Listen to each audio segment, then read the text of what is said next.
Hello everyone, in today's video I will be narrating stories that I found off of Reddit. If you enjoyed this video, make sure you subscribe to my channel, like this video, and comment something down below. But without further ado, let's get straight into these stories.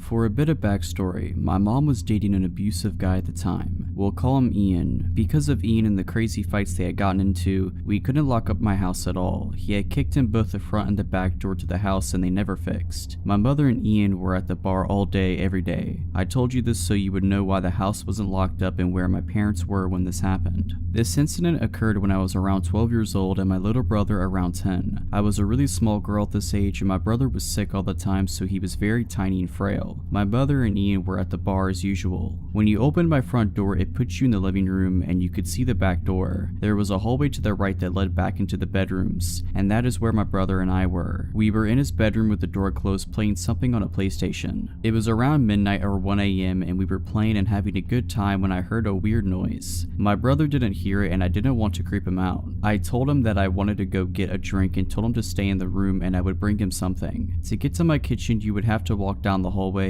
in front of both the front and back door because it was behind the living room. I kept hearing strange noises, so before I left out of my brother's room, I told him to get into the closet and work on our fort so that it would be ready when I was done getting our drinks and a snack. I raised my little brother for the most part and took care of him. I had a terrible feeling, a sense of dread. I could tell something wasn't right and this was a way to get my brother to hide without scaring him. He frightened easily and had really bad asthma attacks, and at this time we had no inhaler or his breathing treatment machine for him. I knew if he started having an asthma attack on top of being scared, it wouldn't be pretty. Anyway, I left the back room and decided to see what was going on. I started sneaking up the hallway as slowly and quietly as I could. I was terrified. I could feel that something was wrong. Before I made it to the end of the hallway, I hear a man. It sounded like he was grunting. I can't explain it, but the feeling that washed over me made me near puke, so I of course freeze. I have no one in this town. I don't know anyone and my dad is living in a different state. My mom is at the bar drunk. I was sitting there trying to gather the courage to see what was around the corner and going over my options when I hear my brother's door open. He sees me and the look on my face and freezes. I remember his eyes going so wide with fear because he must have heard the grunting too. I motion him with my hands to go back in the room and he does. I gathered the courage to peek around the corner and what I saw still freaks me out to this day. It was horrifying. I saw a man, probably around 6'2", sitting on my couch with a grin on his face. By some stupid luck, that man didn't see me. I slowly snuck back to my brother's room. I slowly shut the door and started going over my options. My little brother was already horrified because of the grunting noise this man was making. I am so thankful he wasn't the one who saw what was out there. I gathered myself and calmly told him that there was a man that I didn't know on the couch and he needed to be very quiet and I needed him to be brave and keep his breathing in check. My little brother adored me and looked up to me, so when I told him that I needed him to be brave, he tried his best. I told him not to move and he didn't. The first thing I tried was the window, but it wouldn't budge. It was completely stuck. I'm making myself stay calm for my brother's sake, but I know what's sitting out there. So since the window was stuck, I decided to start looking for a weapon. My oldest brother lived here and I knew he had swords somewhere. I don't remember where he was. As I'm looking for a weapon, I hear the man saying, "I know you're here." My stomach knotted up, the hair on the back of my neck raised, and I instantly got a cold sweat. And then I hear it. My little brother had started wheezing. Asthma attack. I hugged him, reminded him about being brave, and told him to sit still and focus on his breathing. I started frantically trying to get my window open, but it was stuck. I looked around and started moving blankets when I find my older brother's cell phone that he always forgot. I remember thinking that I was lucky and felt a bit of relief. I immediately called the police and told them what was going on, hysterical at this point but still remaining quiet. The dispatcher told me to remain on the phone so she could hear what was happening when the man started banging on our bedroom door. It had been about 5 minutes into the phone call when this happened and I could no longer remain calm. I had lost it. I started screaming. I forgot to mention that our bedroom had the only working lock, so the door was locked. He was trying to get in and banging on the door. His banging got louder and louder. He was screaming to let him in when it went completely silent. Then he did the creepiest, most terrifying thing ever. He started laughing. He then says, "You know I could just bust down this door in about 2 seconds, right, little girl?" He then starts lightly knocking on the door and asking me to open it. Then I hear the police start screaming at him to get on the ground, put his hands up, etc. I heard him putting up a fight, followed by more yelling and eventually silence. After a few minutes there was a knock on my door, but at this point I was too terrified to open it. I thought that this nightmare guy was still there. So being in my hysterical state, I started screaming, "No, no, no, please," over and over again, sobbing and shaking. I couldn't stay brave for my little brother anymore. I was on the floor holding him this whole time, convinced we were going to die. Eventually I calmed myself a bit, and this time a female officer was at the door, so I opened it. There were about 5 cops standing in the hallway listening to me being hysterical. I refused to let go of my brother at this point, but we both ran to this female officer and just collapsed, sobbing hysterically. We had been so scared. It turns out this guy was completely wasted and high on drugs. I remember the cops walking me up to him and having me stand in front of him to ask me if I knew this man. I didn't. The man's eyes were completely bloodshot and filled with hatred. My parents were called and investigated for leaving us alone like that and for the doors being like that. My mom is a different person now, doesn't drink, and is now married to a cop. She completely changed. I remember asking her about it later on, and she told me something that I didn't know. The man had a huge knife, so that's what he was scraping the door with. He also had some rope, tape, and a tarp. I still don't know how he didn't get to us, or why he didn't just bust the door down to get us. It would have taken 1/2 kick from him to kick the door down. It was super thin. So hopefully I will never have to endure that horrible experience again.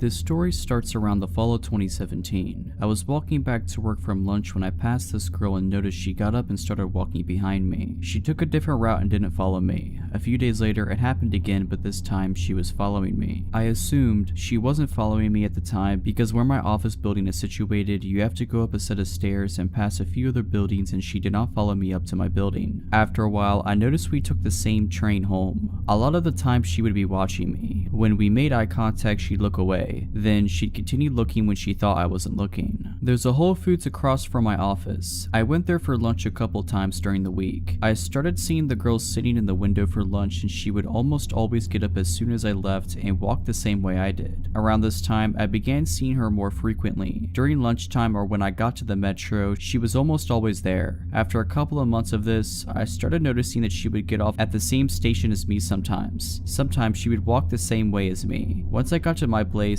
I live in a condo with my brother. She would always pass by but never follow me up to the entrance. During this time, I started receiving phone calls at work from random phone numbers that at the time I assumed was spam. There would either be silence on the other end or the person would hang up immediately. I also started receiving fake Facebook requests from people I already knew or were already on my friends list. December of 2017 comes. By this time, I'm not going to Whole Foods as often. If she gets off at the same station as me, I go into a restaurant or go shopping for groceries before I go home. Around this time, an old friend I went to high school with contacts me kind of out of the blue. Said she wanted to follow me on Instagram. We text a couple of times and I accept her follow request. She contacts me again about a month later from a different number, but this time she's texting me frequently. I'm talking about every day / every other day. I'm not one to be mean or show when I'm annoyed too often, but after months of this, when she asks me if she's texting me too frequently, I don't hesitate to tell her that she could lay off a bit. She stops for a week or so, then starts texting frequently again. This whole ordeal should have sent red flags up for several reasons. During this time, she would ask me so many random questions, like what would you do when you're trying to get to know someone? She would ask for selfies, which I declined because I don't like taking pictures of myself, and I would tell her that there are plenty of pictures of me on Facebook. She would ask what I'm doing on the weekends and the names of my friends on occasion, which I wouldn't tell her because I thought it was weird that she'd want to know my friends' names. I only sent her a couple of videos of fun things I do, but that's it. August 2018 rolls around. I am still seeing creepy girl everywhere during the week. I get pulled into my boss's office. He says that a few coworkers received fake screenshots from Facebook of me talking badly about them. Now, I never post on Facebook and would never talk bad about my coworkers on social media. I don't have a grudge with anyone, nor do I know of anyone who has a problem with me. I managed to clear things up with everyone involved and still had my job. Of course, my friend is still texting me fairly frequently, and I tell her what happened a couple days later when I got home from work. I tell her I don't want to get much into it, but she keeps pushing for details. I finally told her I was going to go to bed and she got the message. The more I thought about all the time she texted me, the more uneasy I got. Some things that she said just didn't make sense, especially from the way I remembered her. We had kept in touch over the years, just not as frequently, and we hadn't touched base for a while before I heard from her in December. A couple of weeks later, I decided to reach out to my friend on Instagram,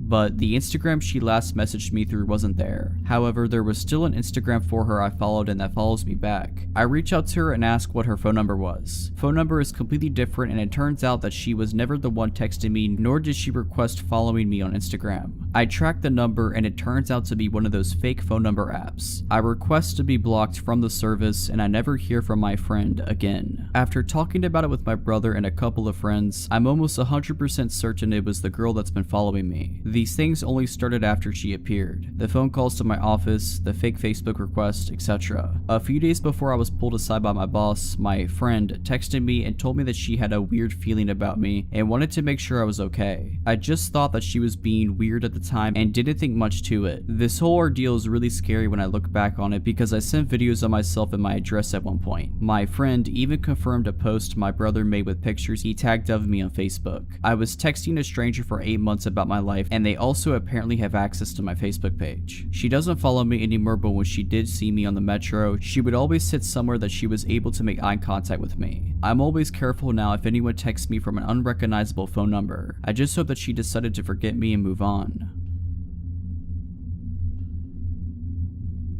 About 5 or so years ago, I was 23 at the time and had just gotten out of my first and only serious relationship a year prior. That guy was my first love, so needless to say, when things ended and he had zero interest in trying to work things out, I was heartbroken. After about a year of moping around, I decided to try actual dating. I met this guy Rick on a dating website. He was a couple of years older than me, was an ex-Marine, and good at making conversation. After a few days of talking online, he asked for my number and we decided to meet up. I drove to his house and come to find out he lived with a few other guys who looked really shady. Now, he actually lived in a good neighborhood, but the way they kept their home and the way his roommates looked was my first red flag that a inexperienced, naive girl would not fit in his crowd, but I decided to stay and give it a chance. Once he saw me, he came up, gave me a hug, and handed me a helmet to his motorcycle. Now, I have never in my life rode a motorcycle before, but I had always wanted to, so I thought why not and hopped on. Now, the street he decides to take me up is known to be a very long and windy road that is pretty secluded. It's also important to note that this is the springtime and it's about 5 p.m. when we go on our ride. I didn't realize at the time he had decided to take me on that specific road, but once we got on it, my red flags started to kick in. I began to realize that 1. It is dead silent and there are no other cars on this road right now. 2. It started to get dark, and 3. Yeah, I don't know this guy, so what am I doing? And my alarm bells start ringing. Once my anxiety kicked in, I told him that I think we should turn around and go home. He started laughing and asked if I was scared, and I said no, I just need to head home because my parents are expecting me for dinner soon. He kept riding forward. More alarm bells ringing. Pictures of me lying dead in a ditch came up. I kept asking, can we please turn back, and he finally gave in and turned around. The next day comes and I told myself that maybe I was just overreacting and he was harmless, and decided to agree on a second date a few days later. We met up at a sports bar for dinner and a couple of beers so we can watch the hockey game. The entire time we were sitting there, Rick has his arm around me and has me literally attached to his hip, constantly trying to make out with me, and is acting extremely possessive. At this point, I'm completely freaked out because I barely know this guy and all he is talking to me about is our future and how he would be such a protective boyfriend because he was an ex-Marine. At this point, I knew I was done with him, but unfortunately, my car is at his house. When we are done and head home, he insists that I come inside and hang out for a bit. I decide to walk in and stay for 5 minutes. We walk into his room and he immediately pounces on me, making out with me and trying to feel me up. I kept pushing his hands away and kept telling him that I needed to get going, but I could tell he wasn't going to give up until he got what he wanted, especially after I realized his little friend was aroused. He told me that he would not let me leave until we did something. I said screw this and was able to bolt out of his door and sped home. After that night, he tried to ask me to hang out again, and I told him that I think it would be best if we stayed friends. This guy began to relentlessly call me and text me and beg me to see him, then proceeded to call me names because I was ignoring him, then would apologize for calling me said names, and it was because he liked me so much, so I blocked him. Then he tried to message me on Instagram, so I blocked him on there, and then on Facebook, and finally on Snapchat. I never gave Rick any more attention and moved on. This story happened to me about 6 months ago. I have lived where I lived for 3 years. It's a nice apartment in an amazing location, but they were built in the late 90s. In the last few years, the city I live in has had a massive population boom and people have been non-stop pouring in. Good weather, amazing economy, cool place to do stuff always. Because of this, I have seen the landlord staff start to do heavy maintenance on the apartments to bring them up to date to attract more people to them. My neighbor lived in his apartment for something like 6 years before he ended up buying a house and moved. When he moved, the landlord immediately started redoing his apartment as one to bring up to date. The way that the apartment layout is that there are 2 stories. Where my bedroom is, on the direct other side of the bedroom wall is the staircase in my neighbor's apartment. The way my bedroom layout has my bed right up against the wall.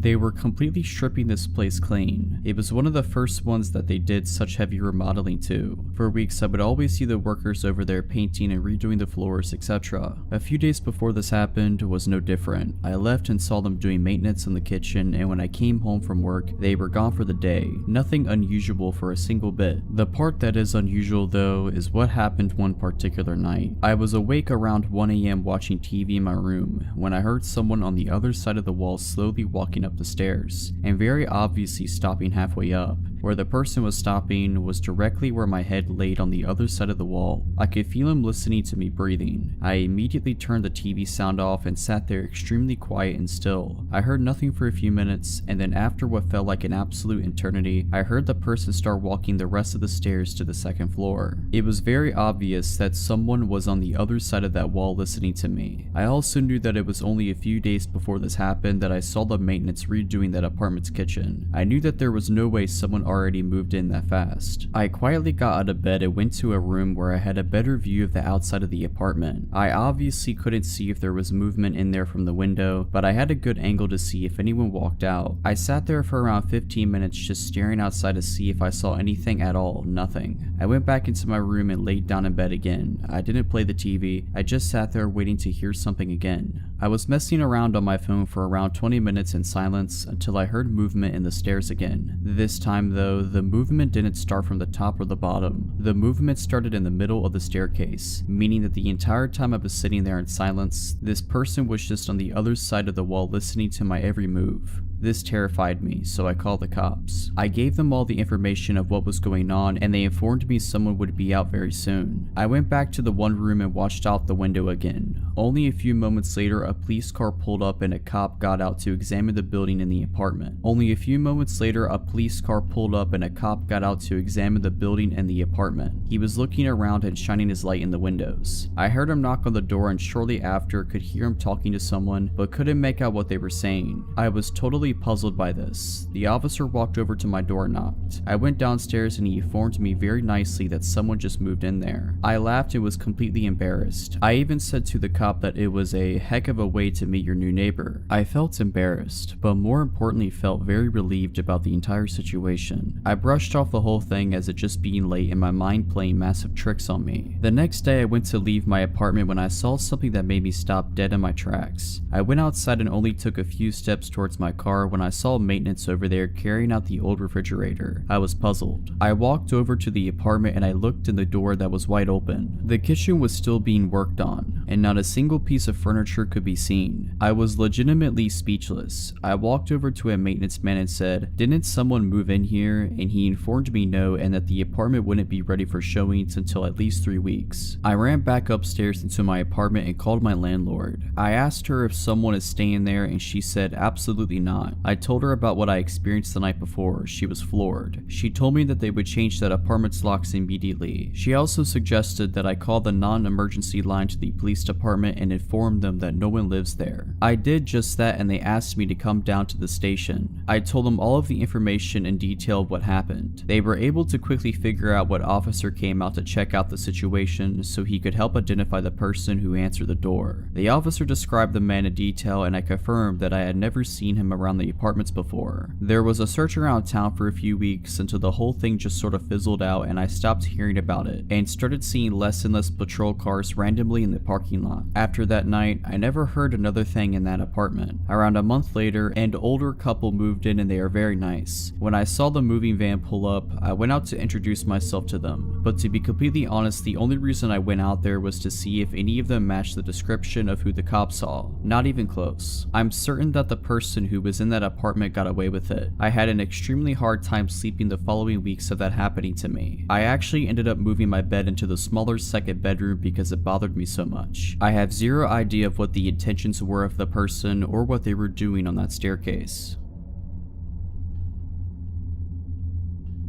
I am a proud Floridian. At the time of this story, early 2000s, I was going to college in South Florida and lived with my family in my hometown in the Florida Panhandle. It's about a 7-hour drive up through Central Florida to get between the two places, so I mostly only went home for the holidays. It was the Thanksgiving of my junior year, and I was excited that I had managed to rearrange my midterms to be able to leave campus 3 days ahead of everyone else. I was expecting to beat the masses of traffic and was hoping for a quick trip back home. My roommates wanted to have a last meal together before we all left for break, so I ate in the campus dining hall around 4 p.m. and I set off on my journey around 5:30 p.m. Around 10 p.m. I had just passed my 2/3 mark, where I always stopped at this little mom and pop's type of diner by the side of the highway to grab a snack, use the restroom, and call my dad to let him know I was okay. I didn't have a cell phone yet. Well, I hadn't been there since summer and the place was out of business, so a little bummed out that I wasn't getting my chocolate chip pancakes. I just kept going. There really wasn't much built up around there at the time, so when I saw signs for a rest stop in, of all the places on this green earth, some town called Alachua, so I went for it. So I went and parked directly under the street light for safety and used the facilities, called my dad, etc. I didn't see anyone else there, except for a very exhausted looking woman who approached me asking for directions, saying she was with her husband and 2 small children from Virginia and they had made a wrong turn trying to get to Disney. So I left the rest area and was walking back to my car when I noticed a beat up, unmarked, gray or bluish work van parked very close to the driver's side of my 95 Honda Civic. Yeah, okay, I thought that's pretty weird. It had Florida tags on it, so it couldn't have been the ladies I talked to in the bathroom. I distinctly remember she said she was from Virginia. I turned around and hightailed it back to the rest stop, promptly running into some random middle-aged guy with 2 little boys. Getting to talk to him, it turned out it was his wife I had spoken to as she emerged from the bathroom a second later, and I felt comfortable speaking to him. I told him what was going on with the van and how I didn't know what to do. He said he'd go check it out, so he left the kids with his wife and strutted up to the driver's side of the van. He stood there for a moment before speaking, his voice awkwardly quivered, but we could hear him yell it from where we were standing some 100 feet away. "Excuse me, gentlemen, we already called the police, so I'm gonna have to politely suggest that you get out of here." And then he ran back to us, grabbed his wife and kids, pointed to me with a swift "you," and said, "Come on, let's all get in the car now," and we ran together. So here I was, confusedly sitting in the back of the stranger's SUV while he went and used the payphone to presumably call the police. Meanwhile, the van peeled out of there. Like, I have never seen someone get out of there quite like they got out of there. They ran up on the curb on their way out. They burned rubber. It was almost comical. The cops got there and I found out what happened. The man went to go check out the van and he could see in it pretty well because I had parked under the street light. The first thing he noticed was that all the seats except for the driver's seat had been removed. There was a guy sitting in the driver's seat and a guy sitting in the back, a tarp laid out in the back, and a bunch of other random items back there he couldn't immediately identify. Neither of the guys were reading a newspaper or a map or anything. They were apparently both just sitting there. I'd say I was around 8 at the time this took place. At the time, we had to get mail from the post office in town, and so seeing my mom get the mail, my brain decided, wow, I want to be cool and get the mail like mom. That childish need to prove that I was mature. Eventually, after time and time of begging, my mom let me get the mail. I'd guess it was a weekend as the post office was closed, but you could still grab mail, just no people that worked there were there. I asked my mom if I could grab the mail as we slowly pulled up outside the post office. She nodded and gave me the keys that had the mail key and a few others. I jumped out of the old van and ran up the ramp to the building, avoiding the stairs completely. I opened the door and saw a lady and a man getting their mail, but turning to my side, I saw an older man sitting in the corner staring at me. He gave me weird vibes even as a kid, but still I gave him a quick smile and wave. Bad move. The man smiled back, revealing his stained teeth. I walked past him and went to the mailbox. Me being me though, I forgot what key was what and began fumbling awkwardly as the others grabbing mail left the building. After maybe 3 to 5 minutes of trying and failing, I finally unlocked it. I was so happy that I disregarded the man staring as I grabbed the mail. With a quick click of the lock, I closed the box and began to walk away. I found the gaze of the man as he looked at me, a crooked smile across his face. I put my open hand against the door and began to push when a pair of arms arms reached around me, one hand forcefully pulling the door shut and the other around the upper part of my chest like my collarbone, pulling me into a tight, unwelcome and horrible hug. I froze. What was I supposed to do? I was always taught to respect adults and I did. He had a strong scent of alcohol on him, so much I think I coughed a few times. He began to speak after a moment of just holding me there. The words he spoke scared me really bad. He then said, "Man, hey, where are you going?" He spoke almost passive-aggressively. Me, "Oh, I have to go. My mom was waiting for me." Man, "Oh, okay." He sounded defeated and began to let me go. Before I could break away, he held me tighter again, tighter than before. Wait, I have a dog, you know. He had a grin on his face. Me, "Oh, that's cool." Man, "Yeah, and you should come with me and you could play with him." I almost went with him at that moment, but luckily something told me not to. The next maybe 8 minutes he had let me go and pulled me back hard into him, his dirty coat brushing against me. He kept telling me to go with him. Finally, he seemed to snap. Man, "Alright, you're coming with me." Me, "What? But I need my mom. I have her keys and she's waiting for me, please." That was still my priority, her keys and mail. Man, "Nope, you're coming with me now." He opened the door and began to pull me out. In a moment of his weakness, I broke away, running to my mom in her car. I slammed the door shut, scaring my brother and my mother. I began shaking and crying, dropping the mail on the car floor. I picked it up and handed everything to my mom as she demanded to know what happened. I told her everything and she looked pissed. I was so glad that she was on my side. I looked outside, tears still streaming down my face, and noticed the man look at me through the car window from the top ramp of the building. I began to cry harder and panic as he started coming over. My mom stopped me as she noticed him coming. He fell at the bottom of the ramp and tripped. My mom laughed at the creep and started driving away, while she tried to comfort me, saying things like, "He was a harmless old drunk man and he didn't hurt you." I'm pretty sure I knew what his intentions were towards my younger self, and I'm just glad that I was able to get away from the man. This happened in 2015 when I was 16 and still living in my hometown, a forgotten little beach town in the middle of nowhere that's so remote it's probably not even known by surrounding areas. Basically, there's 3 things you can do there as a teenager: go to the movies, swim, or go to this pathetic little place called Miller's Fun Park. It's relatively similar to a lot of fun park type things, only a whole lot worse. There's a crappy arcade with broken skee-ball machines, batting cages that probably haven't been used since the early 80s, a pathetic mini golf course, and the most dangerous go-karts you've probably ever seen in your life. Miller's Fun Park is on the edge of a field. On the opposite side of the field, about 3 miles down, is the beach, and across the single street are woods. If our town is in the middle of nowhere, Miller's is practically on the moon. My cousin Emma and I decided one summer night that we wanted to go go-karting. It was around 10 p.m, so we knew it'd be almost deserted, but that was the way we liked it. I picked her up from her house and we made the long drive down. Once we had arrived and parked in the nearly empty parking lot, we hopped out of the car and paid for some go-karting tickets. The same people had worked there forever. There was no one there except for a few boys in the arcade and a guy who looked to be in his 60s sitting on a bench near the batting cages. Emma and I paid him no mind and went to the go-kart track. Like I said, these karts were incredibly dangerous, so I was focused on nothing but making sure I wasn't going to skid and flip as we raced way too fast around the windy track. This is why I didn't notice the guy walking over to the fence, and why I didn't notice him watching us until we pulled into the lanes after our last lap. He was standing on the other side of the fence right where I parked. He stared at me with the most unsettling expression, a weird smile with dark eyes. I managed an uneasy smile back, handed another ticket to the guy running the go-karts, who was obviously higher than a kite, and Emma and I went off again. This time I couldn't focus. The dude gave me the worst type of feeling. My eyes were constantly finding their way to the metal fence where he stood, unmoving and watching us every time we were in his view. And the thing that was bothering me the most was we only had bought 3 tickets. We were on our second to last run and he was standing directly next to the exit gate. I was just praying that he'd move before we were done. But of course, no such luck. Our last go came and went, and I had no choice but to pull in next to him, unbuckle my seatbelt, and get out of my go-kart. I glanced over at Emma a few feet away as I opened the exit gate to see if she was as scared as I was, but she didn't seem to notice as she bounced over and bragged about how she had beat me the last 2 times. I was barely listening. I opened the gate and the guy stepped in front of me just as I was leaving. "Hey there," he said. His voice was dry and he smelled of cigarettes. "What are you girls doing all alone here?" My eyes darted over to Emma, who was looking at the dude with both confusion and annoyance. What?" she said, pushing past the gate so she stood beside me. "It's so late." His tone was as hungry as his eyes, and and he reminded me of a snake. Do your parents know that you're out? Yes, I answered quickly. They're waiting for us actually. We need to get going.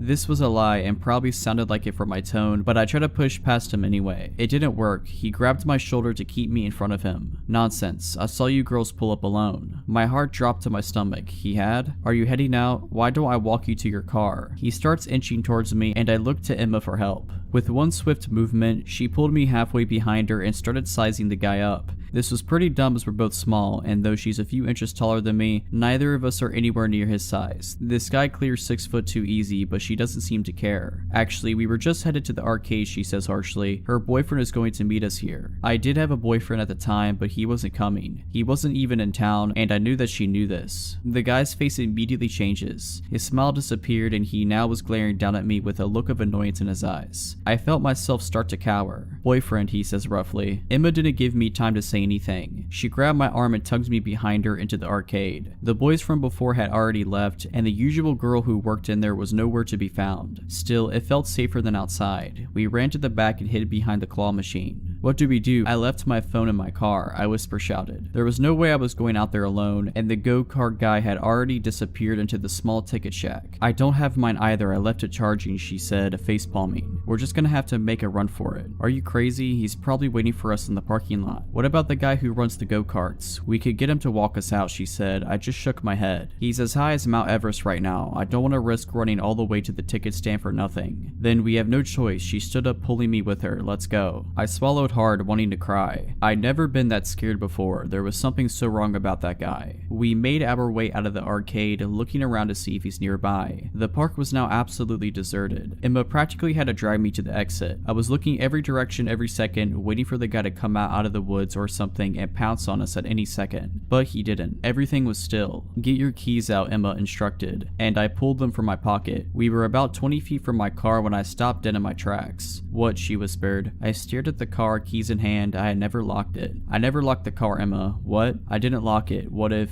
I trailed off, but she knew what I was saying. She started inching towards the car, and I grabbed her arm to stop her, but she pulled me away. I'm just going to peek. If I say run, you run. Her voice is quiet. I nodded shakily. She eventually made it close enough to see inside, but by the way she was squinting, I knew it was too dark to make anything out. My heart was beating out of my chest. What if he's in there? All these thoughts almost drown out the unmistakable sound of shoes slamming against the pavement. My head whipped around instantly, and there he was, sprinting at us at full speed out of the woods. I screamed bloody murder and broke for the car, jiggling the handle as I realized I had locked it. Emma was already on the other side, screaming at me to unlock it. I fumbled with the keys but managed not to drop them as I unlocked the door, flung it open, and practically threw myself inside. I just managed to close the door when he was there, slamming his fists against the window and shouting incoherently. I was sobbing at this point and barely managed to lock the doors as he goes for the handle and yanks on it as hard as he can. Emma was screaming at me to go, and through my tears I shoved the key into the ignition and flew into reverse. He was still chasing us and yelling as I veered backwards out of the lot and turned as fast as I could while slamming on the gas. I was driving like I was still in a go-kart, but I didn't care. I could barely see the road through the flood of tears, and Emma had to grab the wheel several times to keep us from crashing before I regained some composure. Though obviously shaken up, she managed to keep her tears and be the same one out of the two of us as we drove at least 30 miles over the speed limit the whole way back to my house. We kept this encounter a secret between us for a long time, but me and Emma decided to tell this encounter we had experienced on here. We didn't talk about it until months after the horrifying encounter. Safe to say we never went back to Miller's Fun Park after that. I urge all of you to be extremely careful when going out at night. I just hope that me and Emma never have to see that lunatic again.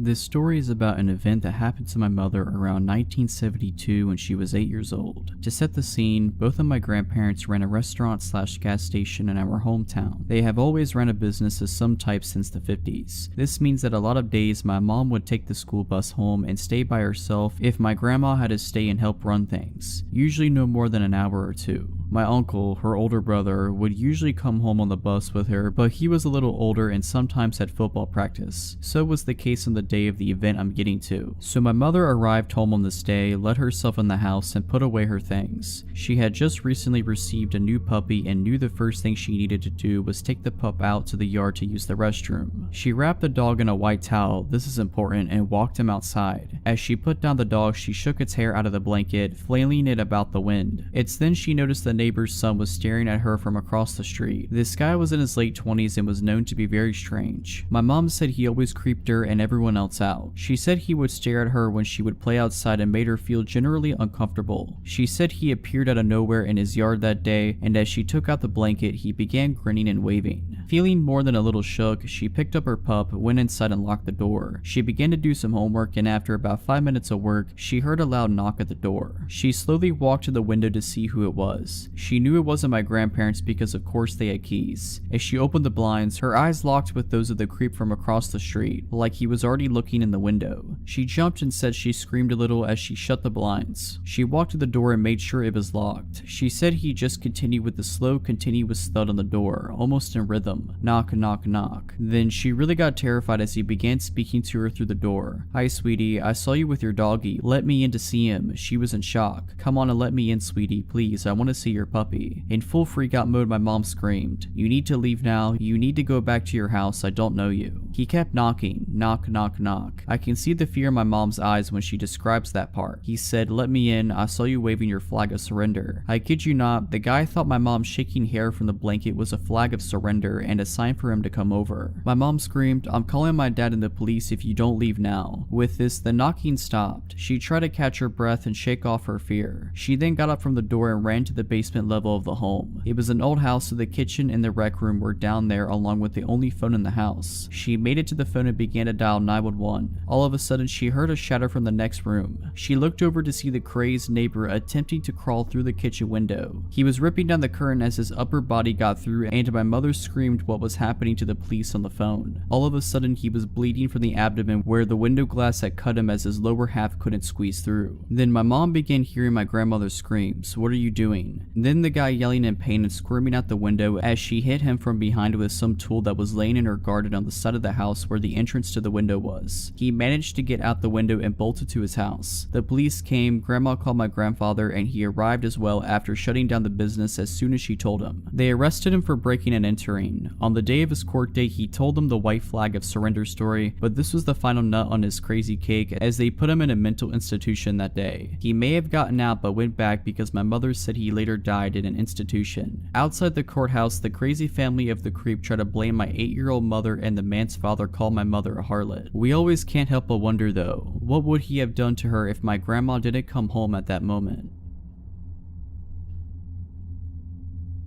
This took place when I was about 16. My aunt was in town visiting and we were coming back from the grocery store. We were driving back to my mom's house. My parents are divorced and she lived way out in the country. Like, it's a 10-minute drive from anywhere. We pull up at our driveway and a red car pulls in behind us. My aunt and I stay in the car and the man approaches the driver's side door. I can't rightly tell you why he looked like a creep, but he looked like a creep. Very pasty skin, eyes that were staring down too hard, just overall weird. He claims he is lost and looking for his way to a fitness center in the town next over. The exact fitness center that is about a minute away from where the grocery store is, i.e. the opposite direction of where we just came from. Super odd, but I give him directions. He thanks me, but continues to stare at me. He asks if we know each other and I reply no. He gives me his name and I again repeat no, I do not. A couple of seconds of awkward staring and he asks me what my name is. Well, being an idiot and feeling anxious, I tell him that was a mistake. He confirms we don't know each other. Oh really? And heads back to his car and we watch him leave. My aunt and I agree he was very strange, but shake it off and take the groceries in. From where we were parked, you have to take a little windy path up behind the house to the back door. My aunt goes outside to grab the rest of the groceries and I settle on the couch in the living room and look outside. Red car in the driveway. My aunt comes upstairs and said the guy was almost to our door and claimed he forgot the directions. My aunt curtly told him right, left, right, and told him to leave. The directions were truly that simple when following the main roads. I'm freaked, she's freaked, but we never see him again. A month passes and I'm chilling at my dad's and posted something like, "I'm bored at my dad's house, who wants to chill?" on Facebook. Guys, always set your page to private. Several minutes later, I get a message from the same guy asking if I wanted him to come over. I'm home alone and understandably terrified. I immediately block him and tell my dad, who goes to one of his cop friends to see if they know anything about this guy. Well, this man was kicked out of a local university for stalking, and had 2 other counts of stalking on top of that and a restraining order. Another month goes by and I'm in study hall with a friend and he is telling me about this guy who was stalking his older sister. I don't remember the specific details, but it was definitely the story of someone being stalked. The craziest part was the stalker almost drove this girl's brother off the road in an attempt to get him to pull over. Once pulled over, stalker jumped out and was making his way to my friend's vehicle when my friend noped right out of there. I'm sure you guessed it, but the stalker and the creep I ran into were the same person.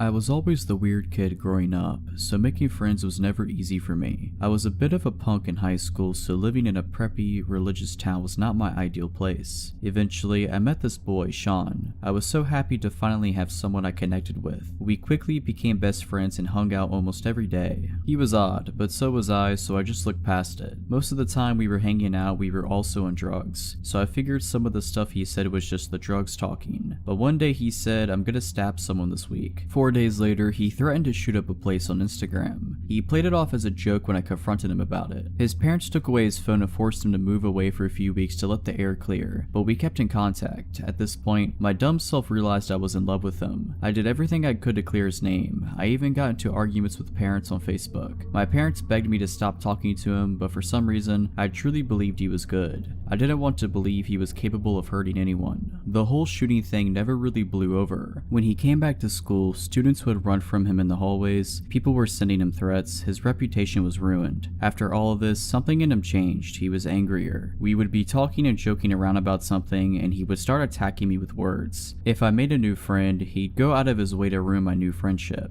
And for some reason, I saw this as him being protective. About a year went by after this. The verbal abuse continued, and I continued to do nothing about it. I was still in love with him, but I didn't act on it since he was my closest friend. To keep my mind off of Sean, I started dating a boy named Alex. Sean hated Alex, not for any particular reason, he just didn't like that I spent time with someone that wasn't him. Alex was also a weed dealer, and Sean knew this. Sean asked if Alex would front him some weed since he knew we were best friends, and Alex did. I don't remember the exact amount of weed, but it was a decent amount, enough to be mad about if you don't get paid for it. Sean never paid Alex. Alex tried to talk to him about it, but Sean always put him off and avoided him. After about a month of this, Alex saw Sean's car in a Taco Bell parking lot and pulled up. He saw Sean in his car and began to get out. Since Alex had anger issues, he also pulled out his baseball bat. Sean saw him and freaked out. He pulled out of his parking spot quickly, drove off, and called 911, calling it a drug deal gone wrong. Alex was then arrested for assault with a deadly weapon. 3 days later, when Alex got out of jail, he was driving to his friend's house, who lives in Sean's neighborhood, when he saw Sean standing in his front yard. Alex rolled out his window and called him a coward, then drove away. Sean called the police again, and Alex was arrested for stalking. Around this time, my parents caught me smoking. I didn't want to lie anymore, so I was honest and told my parents everything. Obviously, they were very mad at me for getting myself into that situation, and I had just told them I was smoking weed and dating a drug dealer, so I was in a decent amount of trouble. My parents took my phone as soon as I got home from school, and I wasn't allowed to see Alex when he got out of jail. They took my paycheck so I didn't have money to buy weed, and they made me download a tracker on my phone so they could make sure that I was home when they weren't. They contemplated calling Sean's parents and telling them we had been smoking together. I knew that if Sean got caught smoking again, he would get kicked out of his house, so I snuck my phone and texted him that my parents might call his parents, and he was pissed. He called me horrible names and said he wished he had never met me. I finally had enough and told him not to talk to me anymore. My parents never called his parents. We didn't talk at all. I asked not to be scheduled with him at work and avoided him at school. We didn't have any classes together, so it wasn't too hard, but hearing the stuff he'd say about me made it a little difficult. He had started rumors that I was addicted to coke and I was selling my nudes. This is when the text started. He began texting me constantly, so I blocked his number. Then he'd use someone else's phone to text me, so I'd block that person's number. Then he'd use WhatsApp or GroupMe to text me since we use those for work, so I just block him on there. He eventually got fired from our job because he had been writing tips on receipts if people didn't ask for a copy of their receipt and left the tip line empty. The continuous messages went on for a few weeks, and I just continued to block anyone he was associated with. I didn't want to be in contact with him whatsoever. He kept making new Instagram accounts to message me on, and all of his attempts to contact me failed. One day, I had a late lesson at School of Rock, where I took guitar lessons. My teacher had stated stayed late for me, so I was expecting his car to be the only car in the parking lot, but it wasn't. There were 2 cars in the parking lot, my teacher's and Sean's. To this day, I don't know how he knew I was going to be there. I quickly parked, locked my doors, and thought about what to do. I then realized he wasn't in his car, so I calmed down a bit and called inside to ask if he was there, but he wasn't. I cautiously got out of my car and got my guitar, then walked inside with no problems. After my lesson, I came out to see that he was now parked right next to me, waiting for me to get into my car. When he saw me, he began screaming profanities at me. I was paralyzed. He just sat there screaming at me. I quickly climbed into my car from the passenger door so I didn't have to walk next to him, and then drove home as fast as I could. He began asking people to ask me to talk to him at school. Of course, I didn't. Each time someone mentioned his name to me, it caused me to have a panic attack so bad I'd have to leave school. I ended up missing the entire month of November and then switching to online school. A month after I switched to online school, I was driving with a friend to pick up food for my mom. As soon as we pulled into the drive-thru, the car behind me begins to flash their brights at me. I look in my rearview mirror and see Sean's car. He has a sticker across the top of his windshield, so I knew it was him right away. I look over at my friend in fear and she said, "I didn't want to scare you, so I didn't say anything, but he's been following us since we left Target." I panic and just pretend to not notice him. He then pulled out of the drive-thru and parked right next to it by the exit. As soon as he pulled out, so did I. I sped to my friend's house, dropped her off, and went straight home. At this point, my parents thought going to the police would be the smartest thing to do. An officer came to my house and took a statement. I showed him screenshots of every message he had sent me over the months, and my friend that was in the car with me in the drive-thru talked to him as well. We decided not to press charges, but to just file an incident report. Days go by and I don't hear anything from him. I thought that maybe it was over and I could move on with my life, but my dad told me Sean had messaged him on Facebook. He had said I was addicted to pills and that I stole money from him to buy more. I've never done pills in my life. I stick to natural drugs. My parents know this, so they screenshot the messages and send them to the police. The police go by his house and tell him to stop contacting me. I continue to get messages from random Instagram accounts, and I sometimes saw his car behind me, but each time I just wrote down the location, date, and time I saw him. At this point, I started to work with Alex's lawyers to prove that Sean was not an innocent victim. Eventually, Alex's charges were dropped. Sean was proven to be unreliable since I came forward with my story. I wish I could say I had an ending to this story, but I don't. I still get random messages, but I don't bother to screenshot them anymore. Since I switched to online school, I was able to graduate a year early, and because of that, I moved away for college so I don't have to worry about him following me anymore. The last I heard about him was that he got arrested a few months ago.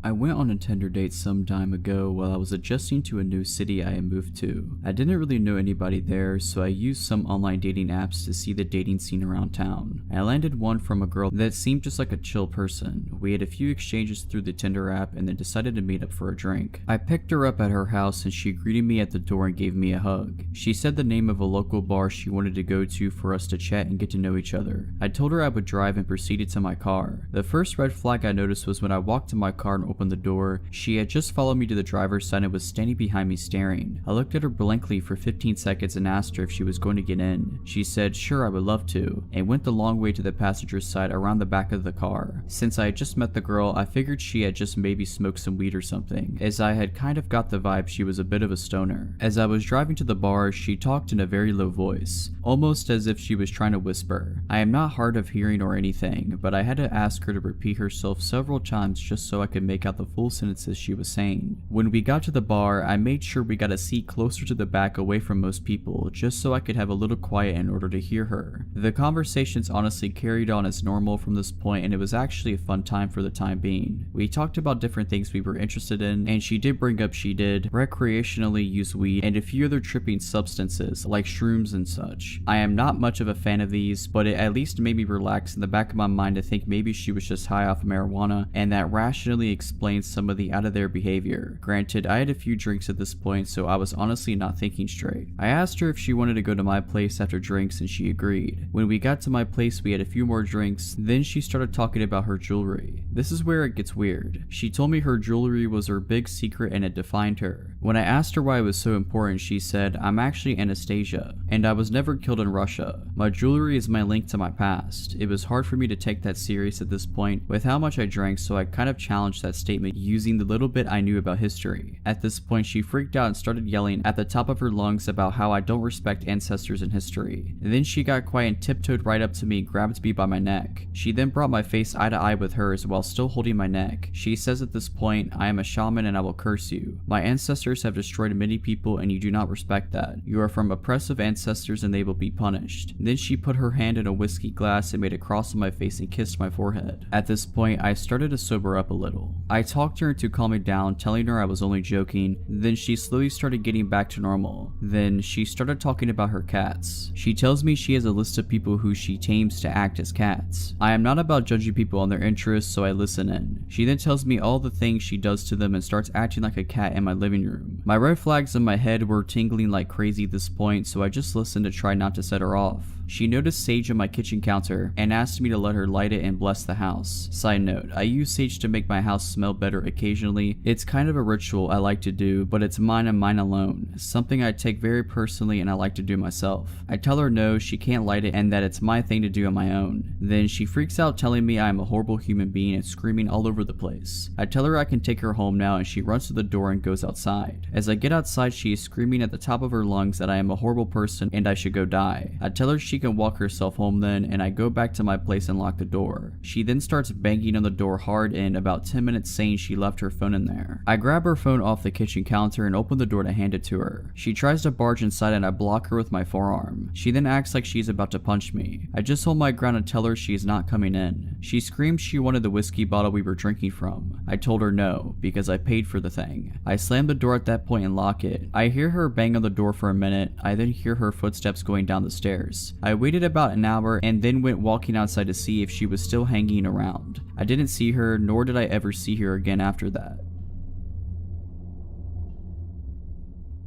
So a few months ago, I was out hiking with my friend. We live in the mountains of western Maryland and we were about 6 miles into an 8-mile loop we have done frequently when we decided to take some pictures and eat a snack at a summit. This area of the trail had a park, benches and tables, and a parking lot. We were sitting and talking and I noticed a man just walking around the parking lot alone. He was walking aimlessly and staring at his feet. What confused me was that he was in jeans and a button-down shirt, not exactly hiking attire. We decided to set off on the last 2-mile leg of the loop. This park goes downhill to the headquarters of the park and is cut out of the mountain/bank. The end of that leg is the parking lot where our car is. You don't have a lot of visibility from the trail and you have to walk single file. I was walking in front and talking to my friend. I turned to look at her and I see the same man right behind her, following at a rudely close distance. I immediately got a gut-wrenching feeling. I noticed that he didn't have any pack or hiking gear and was not even wearing boots. Something about his eyes really spooked me. So a bit more walking and he continues to fall very close. I say to my friend that I have to tie my shoe as a reason to step off the trail and let him pass us, in case he is only following closely because he wants to go faster than we are. She immediately catches on to what I'm doing and we pull over. He looks startled and she says hello politely. He just stares. This is when I notice that he is carrying a stick. As I'm fiddling with my shoe, she stands between us and he passes us. We wait to give him some distance ahead of us, but he immediately slows down. We wait for a bit longer and he gets to the furthest part of the trail that has sight lines to us, and he turns around looking up at us. We decided that something feels too wrong about this guy and we don't want to have to pass him again. So we turn around and walk back up the trail towards the park with the tables and parking. A few minutes of walking up the trail, I look back and see him walking up the trail too. He's following us. I tell my friend to walk faster. We book it up the trail and get to the parking lot area we were at before. We start to strategize and wait, deciding that we will wait to see if he comes back up the trail to the lot. There are more people around, so we felt safer waiting and out. About 20 minutes go by and nothing. We are talking about how that could mean that he kept going on the trail and is long gone, or is waiting on the trail where it is more deserted. We see a couple come up from the trail where we were, presumably taking the loop in the opposite direction that we are. We approach them and ask if they saw anyone on the trail between the slot and the next. They tell us they saw a young man sitting on a rock about halfway down. They describe the man who was following us. We explain our interaction with him to the wife and get into a conversation back and forth about whether or not he was a threat. The husband finally interjects and says we need to call a ranger. He wasn't just sitting there, he had a knife and was carving that stick. Needless to say, we called a ranger. The nice couple walked that last leg with us to make sure we got to our car safely, and then even gave us their numbers in case we needed anything. The rangers then walked the trail, but there was no sight of him. I wish I knew where he went and what happened to him, but I'm glad to know that my instincts are legitimate.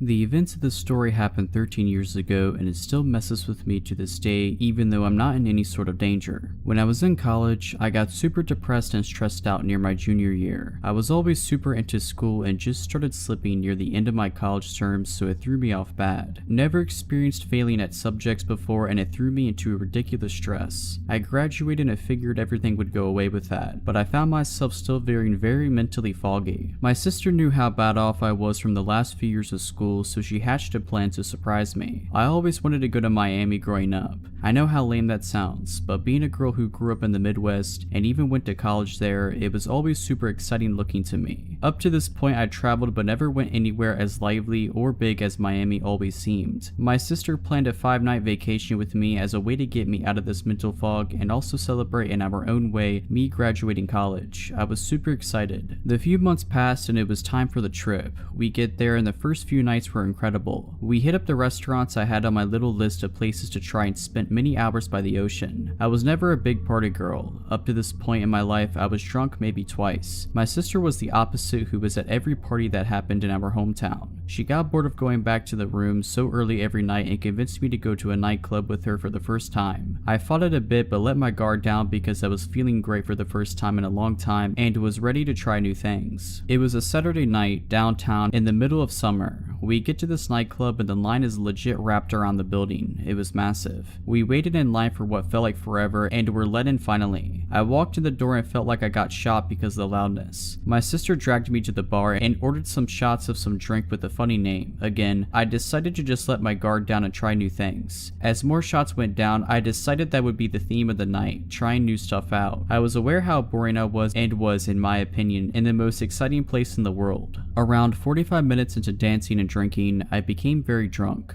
Borderline blackout. I was very sloppy drunk and was aware of it. I found myself laying on a couch thing in the upstairs area, overlooking the dance floor as my sister was dancing with some guys. As I stayed there trying to consciously sober myself up, I realized how badly I had to pee. So I brought myself up to a sitting position on the couch to stand up and walk to the nearby bathroom. As I sat up, a massive man quickly sat so close to me I could feel his leather pants pressed on my leg. Absolutely over 6 feet tall and looked like some sort of bodybuilder. Admittedly, he was very good looking, but I was so drunk that I wasn't even trying to flirt and just get up to find the bathroom. He smiled at me and yelled over the music something like this, "Leaving so soon?" I remember nervously laughing and attempted to get up, but he grabbed onto my dress and pulled me back to a sitting position next to him. His smile went away and he said in a very deep tone, "I don't remember telling you that you were allowed to leave." Even though I was very drunk leading up to this, I felt like I sobered up within seconds. I never had anything like this happen before, but I wasn't going to just allow this guy, no matter how much bigger than me he is, to do that to me. I attempted to stand up again and he did the exact same thing, but much more aggressive. I thought it was insanely rude, but I wasn't afraid because of how many people were around me. He tapped my heels with his big yellow leather boots and said, "I couldn't help but notice how much I want to screw your feet." My fight or flight kicked in. I slapped him in the face and stood up to walk away.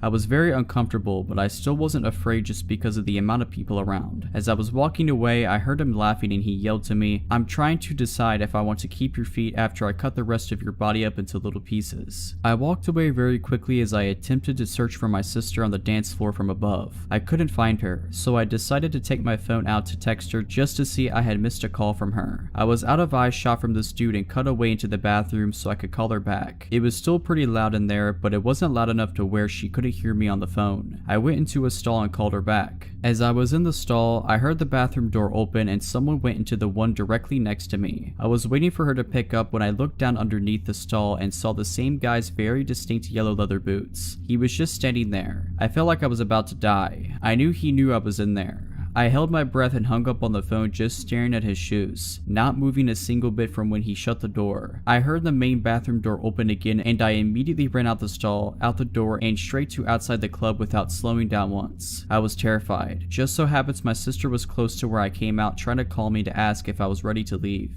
I told her we needed to get back as soon as possible. We got back to the room safely and I told her everything that happened. She suggested calling the police, but I was just ready to drop it. We changed our flight and the next night flew back home. I searched for a few years pretty actively online for arrests in the area to see if he would ever come up. He never did. After a few years, I moved on mentally and got over it for the most part. I don't know who this guy was, if he was trying to say things to scare me or if he was serious.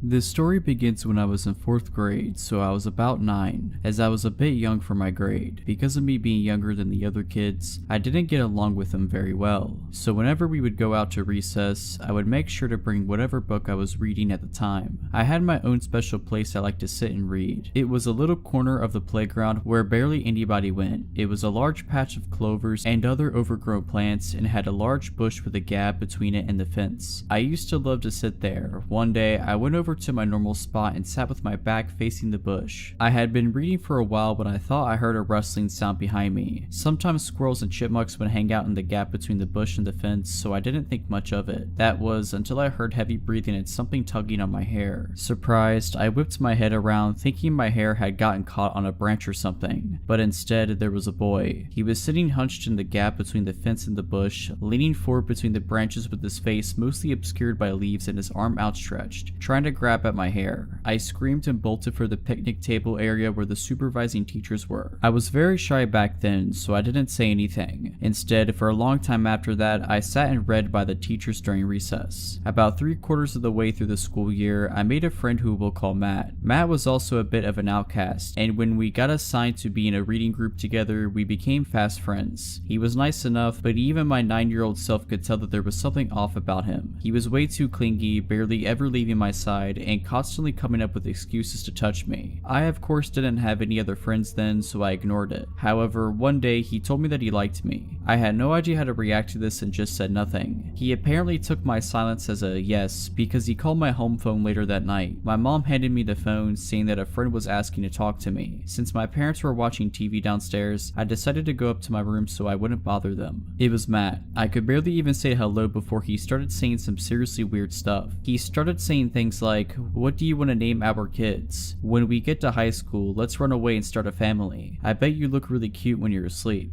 Now, this would be creepy for anyone, but I was 9. I had no idea how to handle the situation, so I just stayed away from him. He was not happy about this, constantly glaring at me and just being all around super creepy. A year later, I was halfway through 5th grade and had a serious bully problem, but that's a story for another day. It got so bad that my dad decided one day to not wait until the next school year and instead switch schools the following Monday. 5th grade at my new school was great, and starting in 6th grade, my parents got me my first phone. Of course, I called up Clara, who became my friend after the Matt incident, and let her know about my new phone. A couple more months passed, and one night, I got a call from an unknown number. Picking up the phone, I froze when I heard Matt's voice. I still vividly remember what he said. "Hey, I missed you so much. Why'd you leave me?" Not even a second after he said that, I hung up, blocked his number, and called up Clara, as she was the only person at my old school who had my number. Apparently, after school, he had asked to see her phone to call his mom, as he had forgotten his at home. She handed it over to him, as she was a very kind but quite gullible girl. Soon, she noticed that he was taking a while and that he had a pen out and was writing something on his arm. She yanked her phone away and he panicked, sprinting off. Looking down at her phone, she saw that he had opened up my contact info. I was freaked out but felt safe, as I had blocked his number. That didn't stop him though. He would call me every single week from a different phone, leaving at least 10 messages every time. Every time I would block one number, he'd somehow call from another one. When I got a new phone, the call stopped and I forgot about it until freshman year. At my high school, there were a couple of kids from my old school, and I suddenly remembered Matt. I asked one of the boys, Harry, if he knew what happened to Matt. According to Harry, he got expelled. Teachers had caught him smelling and touching girls' hairs, touching female students, and trying to sneak into the girls' locker room. The realization hit me like a semi-truck. Smelling and touching girls' hair. It was Matt from all of those years ago when I was reading at that tree.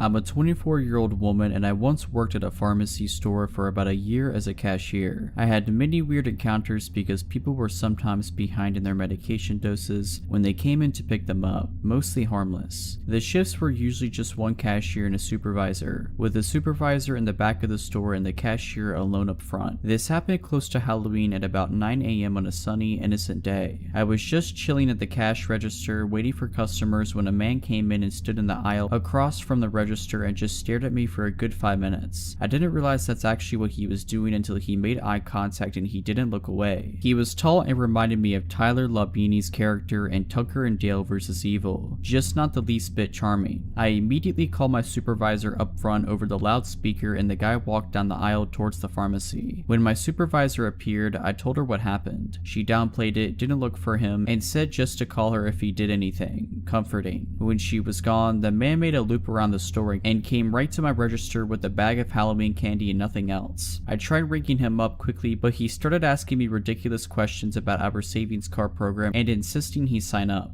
I slid him a pamphlet to fill out his information because I did not want to speak to him more than I had to. He just stood there holding the pen and staring at me, then suddenly asked if I knew how trick-or-treating originated. I didn't have time to answer him before he started describing how, back in the day, the men that ruled the country would go house to house every year on Halloween and demand the daughters of every age to be handed over so they could, that was trick-or-treating in his mind. As soon as I heard that, I said, "Get away from me," and walked to the other register and called my supervisor loudly over the speaker because he was blocking my way to the back. He didn't flinch as he followed me to the next register and started talking about how all women are bad and are meant to serve men. He noted my wedding ring and said my husband could also rent me out because it was his right, and on and on. I was considering jumping the side of the register to put some distance between us so I could run. Luckily, the male pharmacist heard the panic in my voice and rushed over to the front of the store. He saw the man and shouted, "Jake, get out of here." The man, Jake, just stared at him as he calmly walked out, and it was so scary and stupid at the same time. Turns out that Jake had been a regular customer until he stopped picking up his medication. Instead, he would just come in and harass female workers, and he'd been on a police enforced ban for over a year. My savior, Mr. Pharmacist, called the police and the store manager to cuss her out for still scheduling girls alone after everything Jake did in the past, such as ripping a toilet seat off of one of our toilets and threatened to beat a girl with it who used to work there. I quickly transferred to a different location because I just could not get over it, and the manager kept scheduling us alone. The police only watched the store for a week. If you're liking this video, all I ask is that you make sure to subscribe to my channel and like this video. Thank you.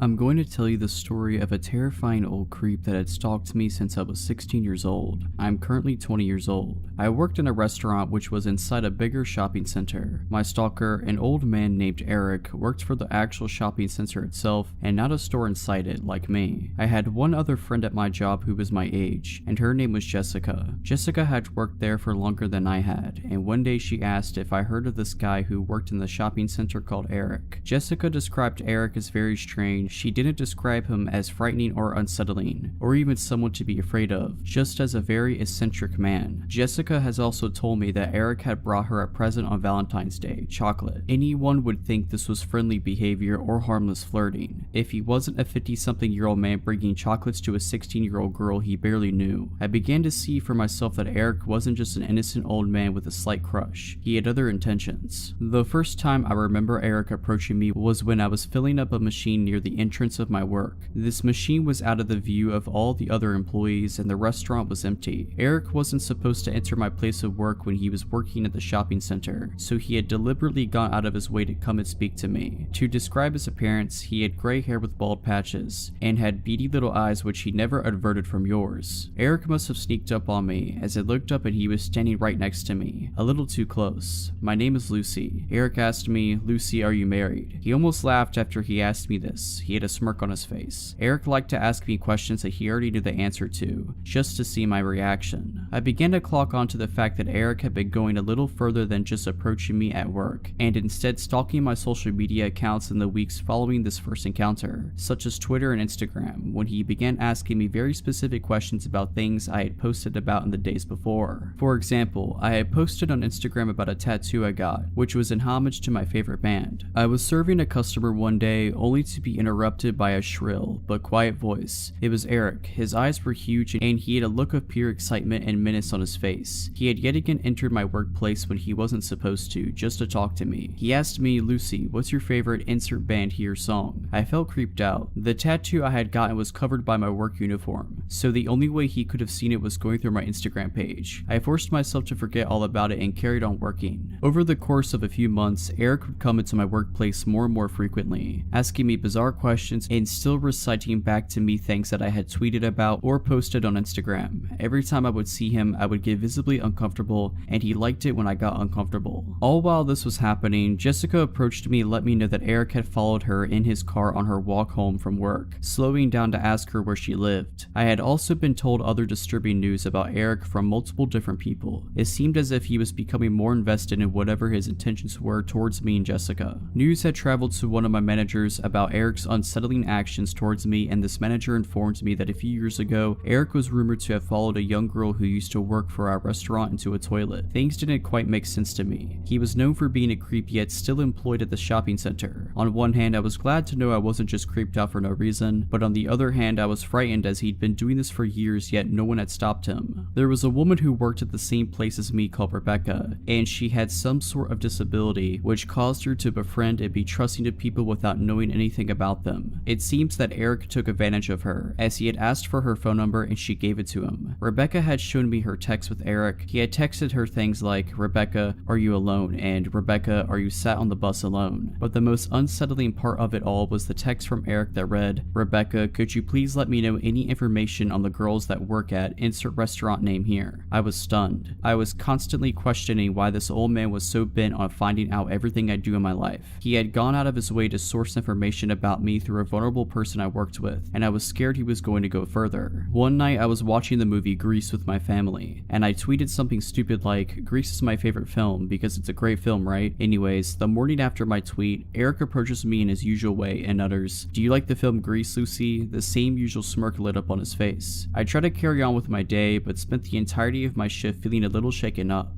The very second I clocked out of work and got into my car, my phone went off. This was a notification for PayPal. I clicked on this notification to see that I had received £3 from an Eric, and the note attached to it read, "To Lucy, Grease is the word from Eric." He literally found my PayPal and sent £3 to it and quoted the movie Grease. If this wasn't crazy enough, in the days following, I received a string of anonymous and incessant calls, one after the other. My phone rang all night. I had to turn it off to get away. Even when I turned my phone back on, the calls continued. The phone calls that I did answer were just someone breathing down the phone, making a point to breathe heavy. I had no proof that this was Eric, but it wasn't hard to put two and two together after all the links he had gone to in order to track down my personal information. If he had found out my PayPal address, my phone number, and all of my social media accounts, what was stopping him from finding out where I live, breaking in, hurting me or my family? I reported Eric to my managers, and they passed my complaint on to the managers of the shopping center. At this point, I was genuinely scared for my safety. Multiple girls added to my statement and added details of times they had witnessed Eric's unsettling behavior, of times he had been inappropriate with them too. Eric had been cautioned by the shopping center's management, yet nothing was done, except the fact that he was warned not to talk to me. Eric found ways around the no talking to Lucy rule. He would make animal noises at me when he would see me, like a monkey or a dog or any bizarre noise that would get my attention. I think he just wanted me to think that he outsmarted me, and found a way around the rules. After this, I stopped working at the restaurant as a full-time job, and saw Eric less and less, which was obviously great for me. I moved cities as I went away for university, and made new friends which distracted me from my old life in my hometown. After moving away and starting my new life, I forgot about Eric. I was soon going to remember though. On Christmas Day, I was back home in my hometown with my parents. My phone buzzed with a notification. I received a notification from PayPal, and it was the exact amount of £3, only not from Eric this time, but from a girl whose name I didn't recognize at all. I opened up the PayPal app only to see a note attached to this payment I had received. The note read, "Sending on behalf of Eric." I had forgotten all about Eric, and now he was antagonizing me through other people. I threw my phone down on the couch and spent the night drinking with my family, until I forgot about the notification. I since haven't seen or heard anything from him, and I wanted to stay that way. I'm not sure if he still works at the shopping center, but I don't go there anymore, so I don't have to find out.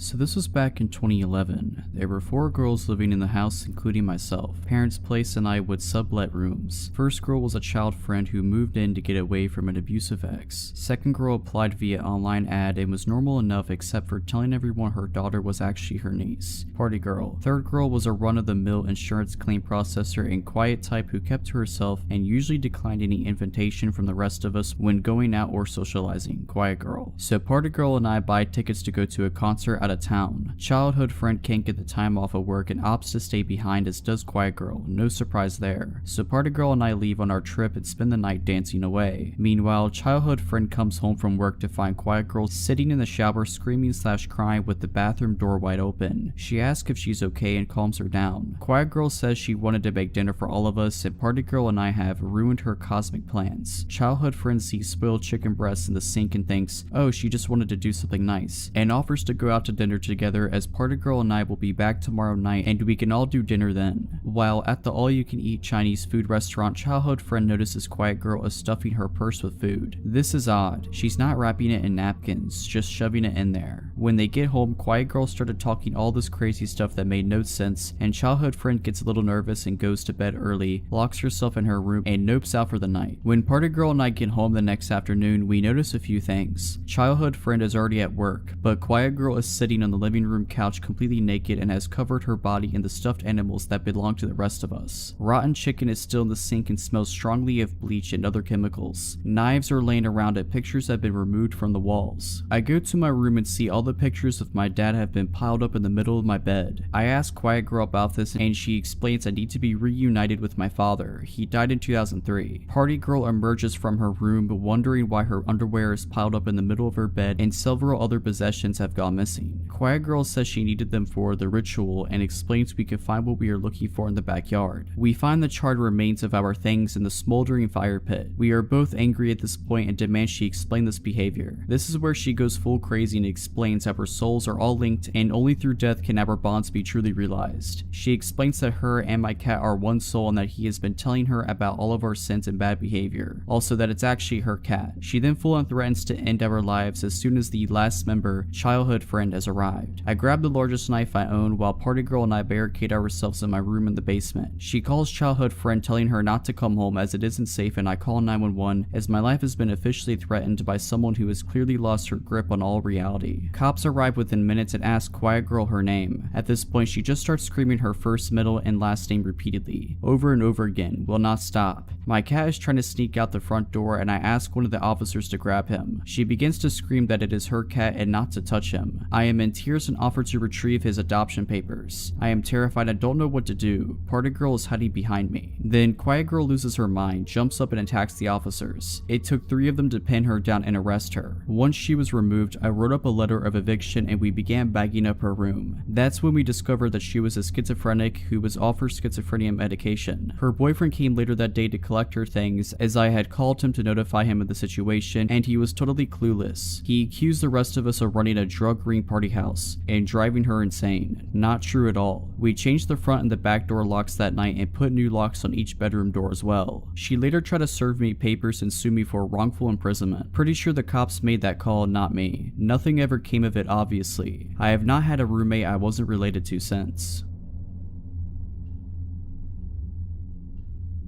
This happened about 2 years ago when I was 22. After work, I stopped at a local convenience store to buy beer. The cashier looked familiar, but it's a very small town, population of 6,000. He acted odd. I asked how he was doing to make small talk and he just stared at me. I instantly felt uncomfortable, so I only glanced at him a few times before I left. I arrived home 10 minutes later and decided to browse Facebook. I had a friend request. The guy looked familiar. He was a local, so I accepted him. A few hours later, I realized it was the cashier. He'd got my name off of my ID and added me not even 5 minutes after I left. I told my boyfriend, we agreed it was weird. A few days later, he came into my work. I asked my boss, she'd never seen him in there before. He grabbed milk and initiated small talk with me. I felt uncomfortable. He asked if I remembered him, told me his name and that we'd been good friends in high school. We never said 2 words to each other. I was trying to be polite, told him yes, I remembered. After a few minutes, my boss pulled me in the office. She was watching through the window and could tell I was uncomfortable. It was a small pharmacy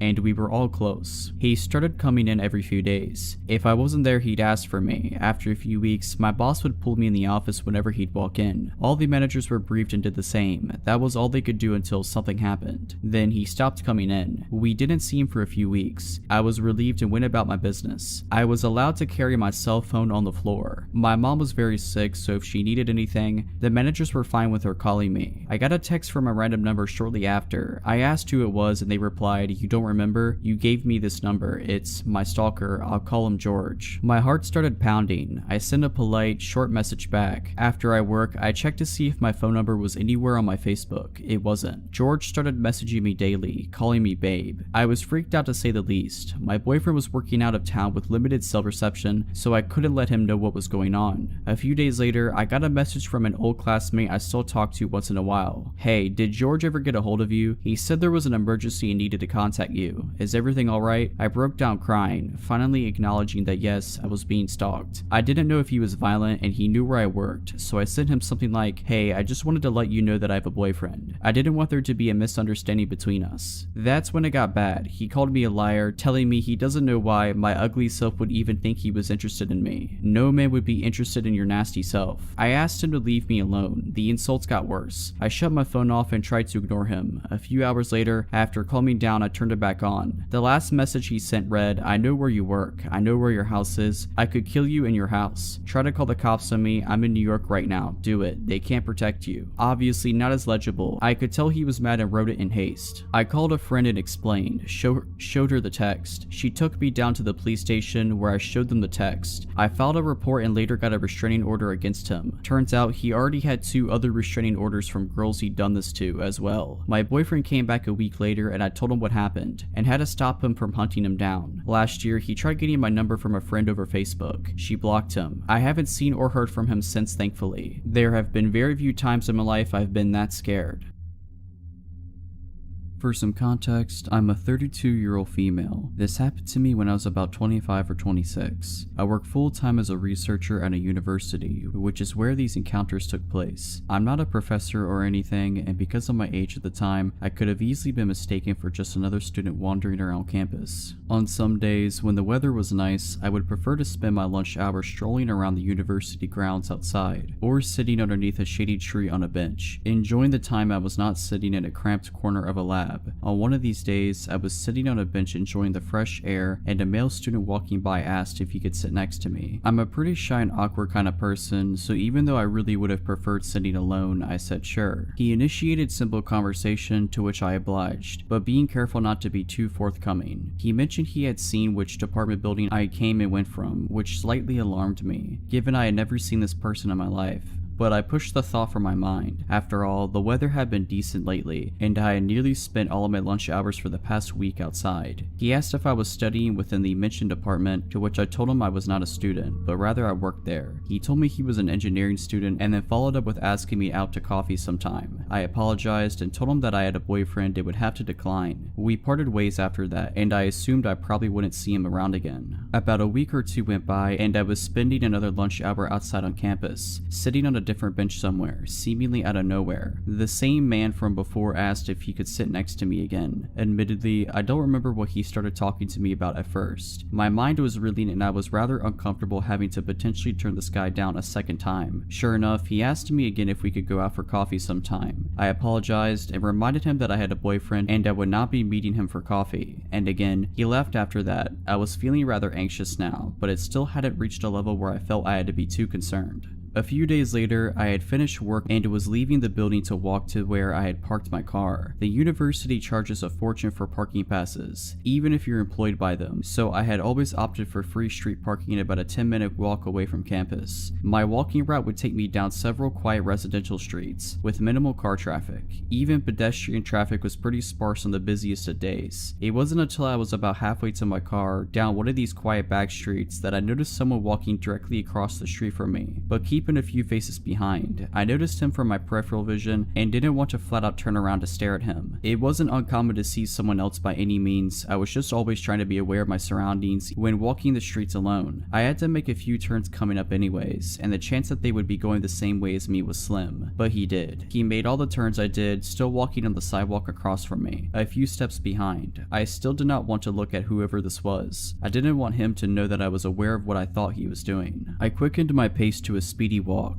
I was approaching the first of 2 busier streets before I would reach my car. His pace quickened to keep up with me. That was the moment I panicked, the moment I was sure that he was indeed following me. After that, I started a full-out jog across the first of the busier streets. He ran to keep up behind me and was now on the same side of the street I was. I was now nearly at my car. I had to cross the last busy street and get about 100 meters and I would be there. But it was crossing the street that worried me. I often had to stop and wait a good minute or so before it was clear enough to do so. If this were the case, he would catch up with me. As if the stars aligned, as soon as I made it running to the busy street, I had a gap to cross. I booked it as fast as I could, finally turning around once I had made it, to look and yell at the man who had been pursuing me. It was him. I could have suspected, but now it was confirmed. It was the engineering student whom I had turned down for coffee. "Stop following me." I yelled at him from across the busy street. "Can I just talk to you?" he yelled back. I didn't even answer him. I mean, the answer should have been obvious from the start, and I was certainly never going to give my time to anyone who had just followed and then chased me for about 1 kilometer. I keep moving quickly to my car, so determined to get out of there that I didn't even care if he saw which car was mine. He had given up following me and never tried to cross the road to my relief. I got home and broke down. I was shook. I had some anxieties walking to and from work after that. It wasn't long before a coworker and I would walk most of the distance back to our cars together after work. I even changed where I started parking for a time. A few weeks had passed since the incident, and I had not seen him around campus at all. I had started spending my lunches in the lab instead of outside, but occasionally I would go to the student center to buy lunch instead. This one particular day, the food court in the student center was packed, almost shoulder to shoulder. I was standing in line at a burger stall, and I heard a guy try and get someone's attention through the crowd. I look up and it's him again, waving to me and trying to make his way through the people. I panicked, and even though I'm terribly shy, I started a scene and yelled to him to leave me alone. His face dropped instantly as people stared at us, and he slinked back into the sea of students. My heart was pounding and I was shaking. I don't even remember if I ended up getting food after that. I went back to work, and from then on was even more focused on my surroundings than I ever was before. It's been 5 or 6 years since then now, and I still work at the university. I am so relieved to say that I never saw him again after the food court, and haven't had any other harrowing accounts on campus. I never asked the guy's name, so I couldn't even report an incident to campus police or anything. All in all, I'm just glad I never saw him again, and I can only hope he never did this to any other girl before or after me. When I was in my early 20s, I moved to Southern California with my aunt. Once I had a job established and steady income, I found an apartment that was super affordable at $350 a month, plus utilities, the first red flag because California is not cheap. The other residents in the apartment was a 45-year-old male named Zach and a 45-year-old female named Tina. They weren't a couple. Tina was a little difficult to deal with, very OCD on a lot of things, and we mostly avoided each other. But this story is about Zach and his friend Mike, also 45 years old. Mike and Zach were childhood friends, and Mike lived in the same apartment complex as us, so he was over a lot. Every time I would come home from work, they would be polishing off a handle of vodka and then would go out. I wasn't super comfortable in the living situation, but it was cheap, and I was in school, and I tried to make the best of it. I got along with Zach for the most part if it was just him around, but Mike was just a time bomb. Here are just a few instances that just gradually got worse over time. The first incident. Zach invited me out with Mike and another friend of theirs out to a local bar a couple miles away. I was comfortable around Zach and I got into the passenger side of the truck. I didn't have any negative interactions with anyone until this point. Mike went ballistic in our complex parking lot about how I was selfish and had no business in the front seat because I wasn't Zach's girlfriend, etc. It was weird because a man the same age as my dad was throwing a tantrum over the passenger seat, so I just got out and went back to my apartment. My first rent check bounced. I apologized to Zach and discovered that my checks had misprinted the account number. I paid in cash and paid off the bounce check fee and thought all was okay, until I got home one evening and Mike was over as normal, but starts interrogating me on why I couldn't pay my rent. I was only 22 at the time and didn't really want issues, so I was just like, hey, I apologized and took care of it. Even though Mike didn't live in the apartment, he would not let this go. He would just scream at me saying I was lazy, that I should be evicted, and on and on. It's also important to note that Mike and Zach both had 2 DUIs. Zach was a school teacher and ended up being let go because of the DUIs. However, both men continued to drink excessively all the time. I also had to have a key made for the lock on my bedroom door because it would get violent a lot, and that was my safety net. A lot of other instances happened, but this one takes the cake and is the point to the story. Zach and Mike had gone out and took an Uber to whatever local bar. I had gotten home and went straight to my room as always. I hear the front door swing open and Mike was pissed drunk screaming his head off about how he lost his new iPhone. This guy starts beating on my bedroom door demanding to be let in because he knew I had his phone. I cracked my door open and he had stepped away from the door with his fist balled up like he was going to hit me. I told him I didn't have the phone. Mike circles back to the one time, months prior at this point, that my rent check bounced and I obviously need money. He demands that he come into my room and tear my room apart looking for said phone. I told him absolutely not and shut/locked the door. Mike started banging on my door and trying to unlock it, threatening my life, saying he was going to kill me and lots of other gross and scary things. I was told if I called the police that he would beat me to a bloody pulp. This was especially scary because my aunt was my only family nearby and she wasn't really helpful. She just told me to be an adult and deal with it. Other than that, I didn't really have a support system. I told Zach a couple of days later that I would be moving out immediately and would not be paying rent for that month. Then out of Zach's dark bedroom, Mike just pops up with a smile saying bye, almost taunting. I hurried into my room and locked the door. I could hear Zach blaming Mike for me moving out and Mike continued to just call me names and asking how I had the money to move out. The iPhone was found for anyone who's curious. It had fallen out of his pocket in the Uber he was in, but obviously the first step to finding the iPhone was to flip out on me versus calling the Uber driver. This was almost a decade ago and I don't know what happened to that pair.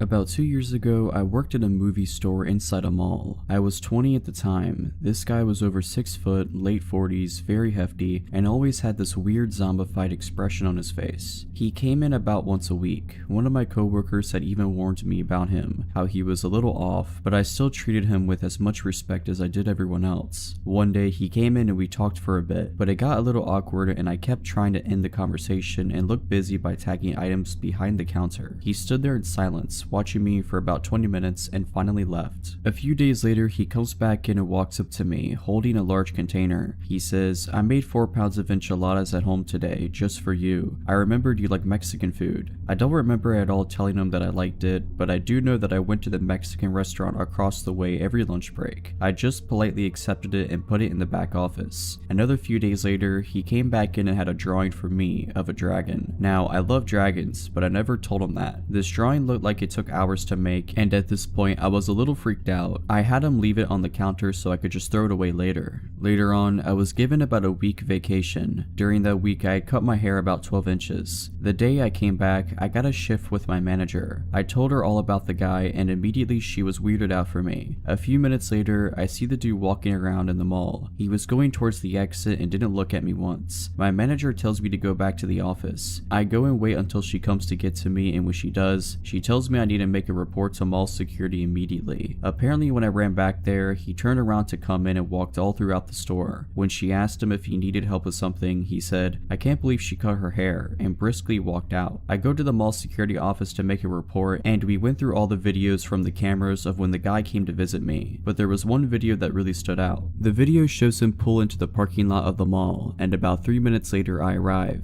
This was really early in the morning and no customers were here yet, but there were cars in the lot. I didn't notice him at all. It shows me walking through the entrance and him following me. Right as I open the entrance door, the man starts sprinting towards me. I walked inside just in time. It shows him stop and just stand in front of the door, watching me through the glass walk a little further away. He begins walking normally inside the mall. I never noticed him behind me. That part really screwed me up. The video gave the security every reason to ban him from the mall, and they did. They later told me they gave him a background check, and he had 4 counts of stalking with restraining orders from different girls on his person and was on probation.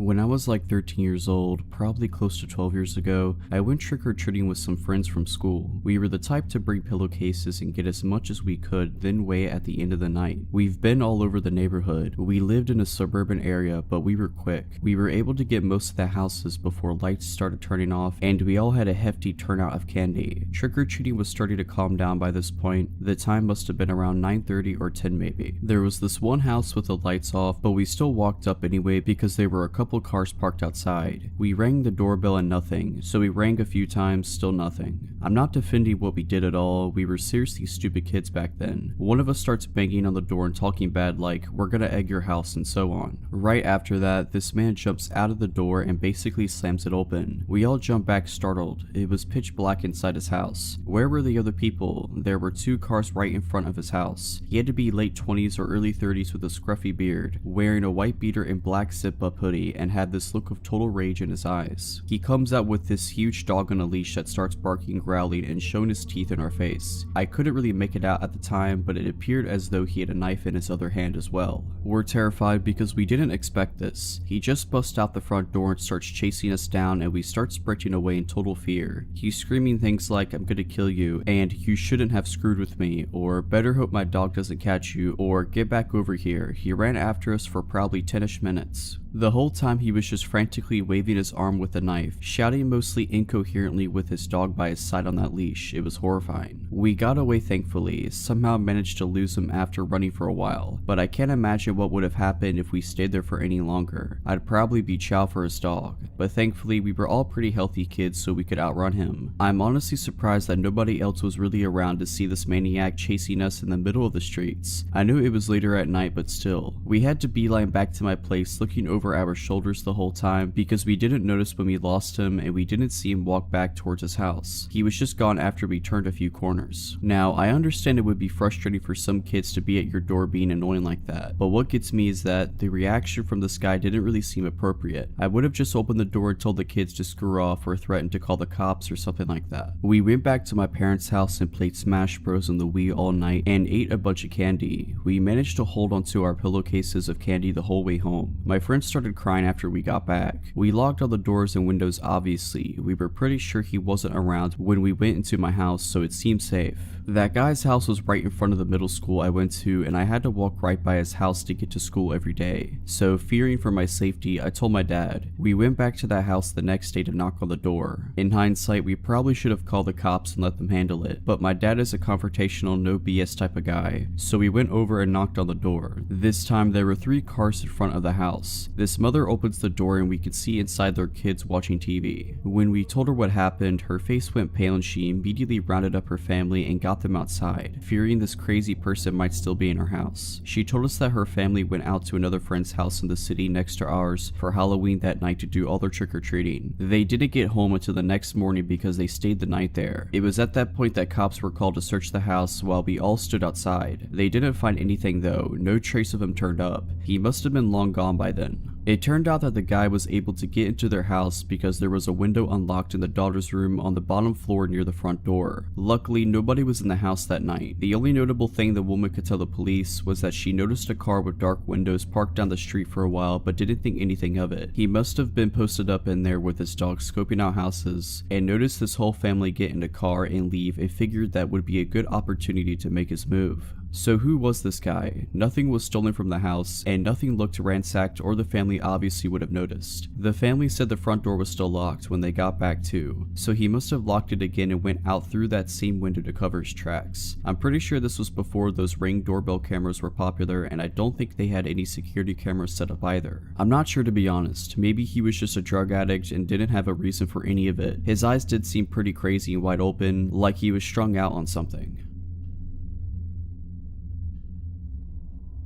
This happened to me a few years back. I was living on my own in the city and was unemployed at the time, usually out looking for work and trying to stay busy. One early afternoon, I was heading back to my neighborhood after running some errands downtown and boarded a tram that would take me almost all the way home. There was a park that I would have to cross between the stop and my home, but crossing it would only take a few minutes. So I boarded the tram, which was mostly empty. Besides me, there was one younger man in the second carriage, and the driver up front in the first. I find an empty two-seater. The rows are quite narrow, but I'm comfortable. I put my earbuds in and look out the window as we start moving out of downtown and towards home. We pass a couple of stops and don't pick up any new passengers. There had probably been a tram right in front of us who took all the people, so it was particularly empty compared to normal. At the third stop, the doors behind me open, but I don't pay much attention until a stocky man, average height, probably in his 50s, with neat, short hair and inconspicuous clothes suddenly sits down on the next seat next to me. The rows are very narrow. bro. This guy is basically trapping me. I can't get past him without his cooperation. He greets me with a huge smile and says hi as he sits down. On this particular day, being down about not finding work and it being broad daylight, I decide I do not want to play along. I just want to listen to my music and I don't like this man's vibe. I tell him I'm not in the mood to talk and he needs to go sit somewhere else. Wrong answer. That man goes from 0 to 100 in 0.2 seconds and his face contorts with rage as he starts yelling at me from the top of his lungs. I wish there was an exaggeration, but unfortunately it isn't. He was loud. You are a terrible person. You don't clean yourself. You stink of sweat. I didn't, he did. He goes on and on about what an abomination of a person I am, and I have sort of a freeze reaction. Inside I am getting very scared. I start looking for a way out, but I'm trapped. I look over to the young man, hoping he will come to my rescue. I can tell he's hoping to stay out of it, but after I've been screamed at for maybe 2 whole minutes, he finally says meekly, "You better calm down," which of course doesn't help. So he just gives up and goes back to whatever he was doing, probably looking at his phone. I am hoping that the driver might react as he has a clear view to the back of the tram and there's no way he's not hearing what's going on, but again, nothing. The stocky man, maybe frustrated that I'm not reacting to his insults, escalates the abuse and starts screaming that he's going to kill me. At this point, I have to do something and unconsciously probably decide that the only way is through. I'm so done with the situation, so before I even realize what I'm doing, I just get up and push past him. It's all survival instinct. Scared that he's going to follow me, I move quickly towards the front of the tram. He gets up and follows me, all red-faced, shouting how he knows where I live and that I need to clean myself behind my ears, that I stink and that he's going to kill me. Again, the driver does nothing. As we pull up to the next stop, which is the stop before mine, I wait until the very last minute before I ask the driver to let me out the front door, which he does. I slip out quickly in hope of escaping without being followed. I don't dare taking the time to look over my shoulder. I just hurry down the steps and away from the stop.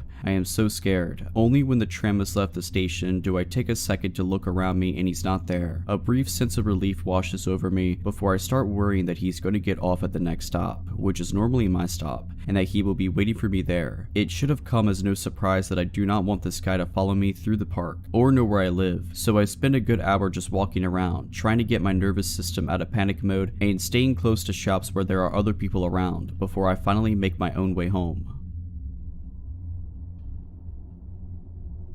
This happened when I was 21 years old, and I am fully aware I made a lot of poor decisions in my younger days. I am very lucky to have survived, and here's one of my stories. I have just met with a cousin at the mall I hadn't seen in a long time. At this point, I had been living in South America for about a year and had started feeling overly confident. I have been told many times about the dangers of taking a taxi from the street. Some people always take them and some people never do. It's obviously never worth the risk, but I look obviously foreign and I should have known better. My cousin says, "I always take street taxis, I'll find us a good cheap one." This was my first time ever taking a street taxi. She finds one and waves me over. Looking back, I am flabbergasted as to how I got into an all-black car. Again, these cars could just be normal taxis, they exist, but it's even more riskier than taking the yellow ones. The first red flag was how silent he is. After chatting away for some time, we realized it was taking far too long. I could see the smile in my cousin's eyes fade as we both realized at the same time that we are nowhere near home. She asks him, "Where are we going?" and he mumbles under his breath, not really saying anything. We both know at the same time that something is very wrong. I remember vaguely thinking we had just went into a circle and wondering why he'd waited so long to rob us. It had to have been over 30 minutes. He finally gets off a highway and stops the car just past the ramp, and we are on a very quiet street. He opens his dashboard and pulls out a gun. I'm terrified to say the least. In that moment, all you think about is surviving. A car drives by and he yells, "Don't turn your head." He then tells us to give him everything we have. I take off my backpack and even my jacket out of panic. He orders us to hand over our phones, which we oblige. He then says, "I will let you go, but if you turn around to look at my license plate, I will come and kill you." He lets us out of the car and we run for it, but we are in a very bad area. I'm dressed inappropriately for the area, especially after handing over my jacket. A foreigner wouldn't dare come here. Everyone on the streets was staring at me up and down, and one man yells, "Aren't you going to get cold?" I try to cover myself with my hands as I felt so unsafe. We ask a couple of people to try and contact for help, but what do you know, they have no more minutes on their phone. In South America, it can be very dangerous and very poor. We find no police, but we do find security patrol people. They take us back to their office to contact the police, only for them to tell us we have no data and the phones are broken. So my cousin and I keep walking. It's the middle of the night and we are again in some obscure area. An hour must have passed by now. Then we see a police car and we are running for it. We tell them we had just been robbed and they ask, "Did you get a license plate number?" I reply, "No." The police officers shrug and say, "He's probably at the club now celebrating celebrating all the money he made and proceeded to laugh. I then asked to use their phone to have someone come pick us up, to which he says, "Hurry up, I don't have much data." We get home, but I find out that the person who robbed us used my cousin's phone to contact her family. Luckily, she was already with her parents at the time when they called, but there was a woman in the background crying hysterically, faking to be my cousin, and they were trying to get a ransom from her parents. He was never found and nothing was done. I wonder what would have happened if it had just been one of us, and I am grateful that nothing more sinister happened. A week later, my friend and I are ordering a taxi, the safe way of course. While we are waiting, a similar black car pulls up next to us, asking if we need a taxi. We immediately say no. As he drives off, I turn to look at his car, and what do you know, he has no license plate in broad daylight. I'm not insinuating it was the same person. Of course it wasn't. There are over 10 million people in the city. My point is that it happens a lot in South America, and never to get too comfortable. This experience made me realize what it's really like to live in a developing country, even if you have money and stay in good areas. You always need to be high alert, and no one is immune to the constant fear of, will I be robbed today?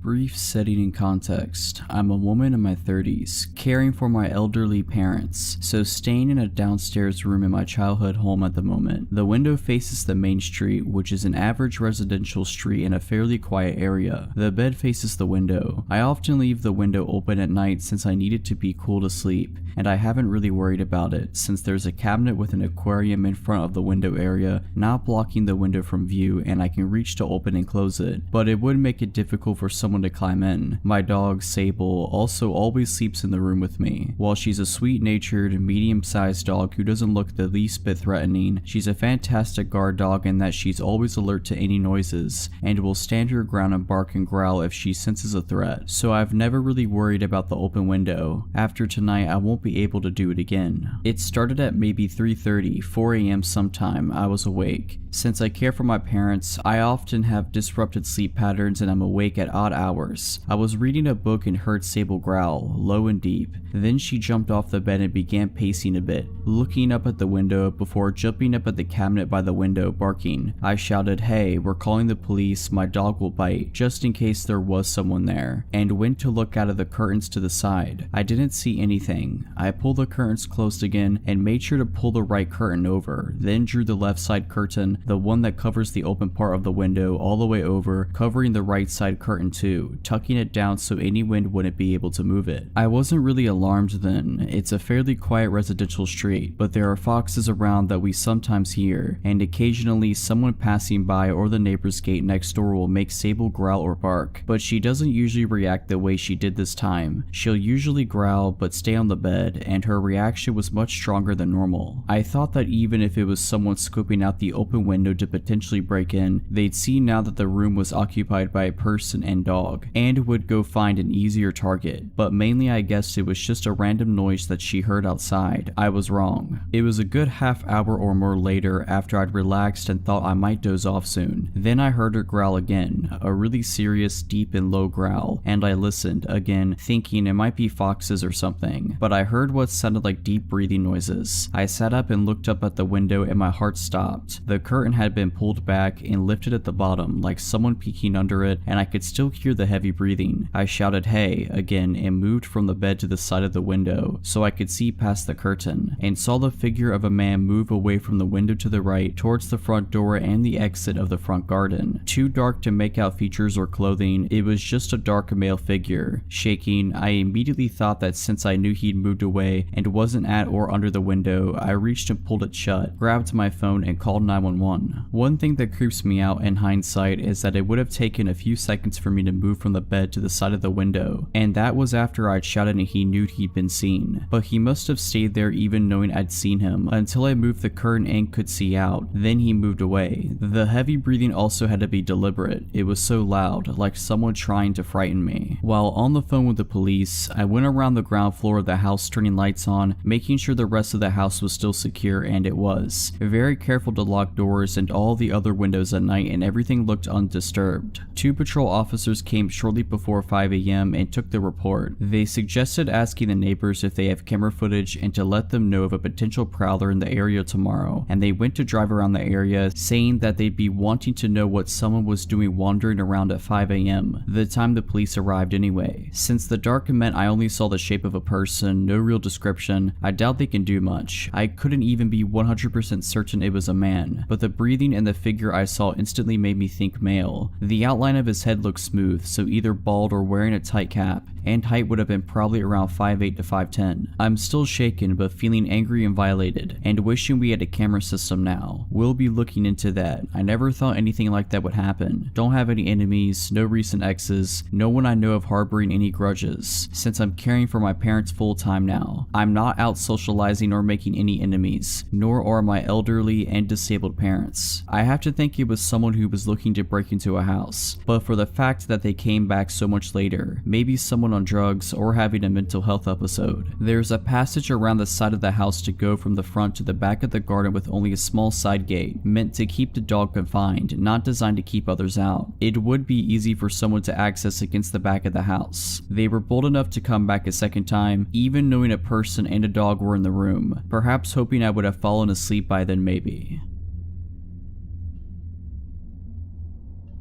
This happened a few weeks ago. I work at a gas station and have years of experience in a previous one, so getting this job was a piece of cake. Only this was different as it was lone working 8-hour shifts entirely by yourself. These shifts included night as well. So my shift started early afternoon. About maybe half an hour into my shift, this guy walks in. I've seen him before as he entered the shop the day before and randomly asked me if I had any shopping bags to spare. The guy was giving me some uncomfortable vibes, but luckily someone else was working with me that day for a short while, so I asked them to deal with that guy. My colleague said we don't have anything to spare you and told him bye. The guy leaves. The next day the same guy walks in and I thought, what does he want now? He walks up to the desk and starts chatting to me. He was asking me some advice about his living situation as he told me he used to be homeless. Since to me it's not really my place to give advice, I just shrugged and told him to just sleep on it and think about things. He then left. He didn't enter the store to buy anything at all, just a chat, but thinking back I remember that he asked what time I got off and stupidly told him 11 o'clock tonight. I went on with my shift as usual up until about 9:30 p.m. as the same guy returns, but with another guy who may I say looked dodgy, all dressed in black and hood up. The guy who entered the shop previously pokes his head into the door and asked if I do phone top-ups. We do, but something in my gut was telling me to make him leave now, so I lied and told him we do not. So the guy and his dodgy friend hang outside the store for a bit while I was serving customers, then until the shop seemed quiet again, they both entered the store and looked all around the shop. I noticed the dodgy guy kept his hands in his pockets the whole time, and then a thought struck me. I might be getting robbed tonight, so I took some deep breaths and tried to keep calm and just thought of my training I repeated in my head. I thought to myself that I should just stand and be ready with one hand under the desk hovering over the panic button. I thought to myself the minute they pull a weapon out on me is when to hit the button as its silent alarm, and just pray the police arrive on time. Well, they just ended up buying a bottle of water, as of course I did notice there was someone still outside in their car. I felt a huge sigh of relief thinking they just wanted water, or they decided not to rob me because there's another person outside. They both leave the store but again hang around outside, right by the door. Then I see the car drive away and I thought to myself, I don't want these guys in the store again, not while I'm completely alone. So I flip the switch that automatically locks the main door. Half an hour passes, I had no customers and still the two guys are still hanging around outside. I called my boss to tell him what's going on and to give him a heads up that at some point I'm going to have to call the police and have them move them along as it's making me very anxious. Then another guy shows up and joins the guys all dressed in black and wearing those COVID masks. He also hands his friend's mask too, then he makes his way around the back of the store. Then I realize the back door, the one I go out from to smoke. I ran to the back door, slammed it shut and locked it. At this point I was scared for my life, as these guys stack around the place to which felt like an hour and a half. I hid in the office watching the cameras. I picked up the phone and dialed the non-emergency number for the police. At this point I was was really freaking out. The next thing I hear is my cell phone ringing as a colleague calls me to check in on me. I told him what's happening when I came out the office to take a peek, and of course those guys were right up to the window knocking to grab my attention, and they saw me with 2 phones to my ears. They saw me, I said to my colleague on the phone, then I came up with an idea. I put the phone I had making a call to the police down and kept my colleague on the phone. I said, listen, I'm going to see what they want, stay on the phone. I'm going to put you on speaker, stay quiet, don't say a word, just listen. If you hear me say, the till is slow, you hang up and call the police. That's me telling you I'm in danger. So I put him on speaker and hide my phone in my bra. I head to the window. What's up guys, can I help you? Guy, why is the door locked? That's because we're in night mode right now. Doors are locked but I can surf through the hatch. What can I get you? They just look at each other and whisper amongst themselves. Guy, we'll just take some smokes and a lighter. Sure, one moment. I grab what they ask and they push a $20 note through. I grab the $20 and of course check it. Then I rang them up, but as I had their change ready, I saw one hand through the hatch. I dropped their change into that hand, avoiding contact. Okay, thanks. I stared them down and they left. I demanded that my shifts are to be changed to morning shifts after that night or I'm quitting.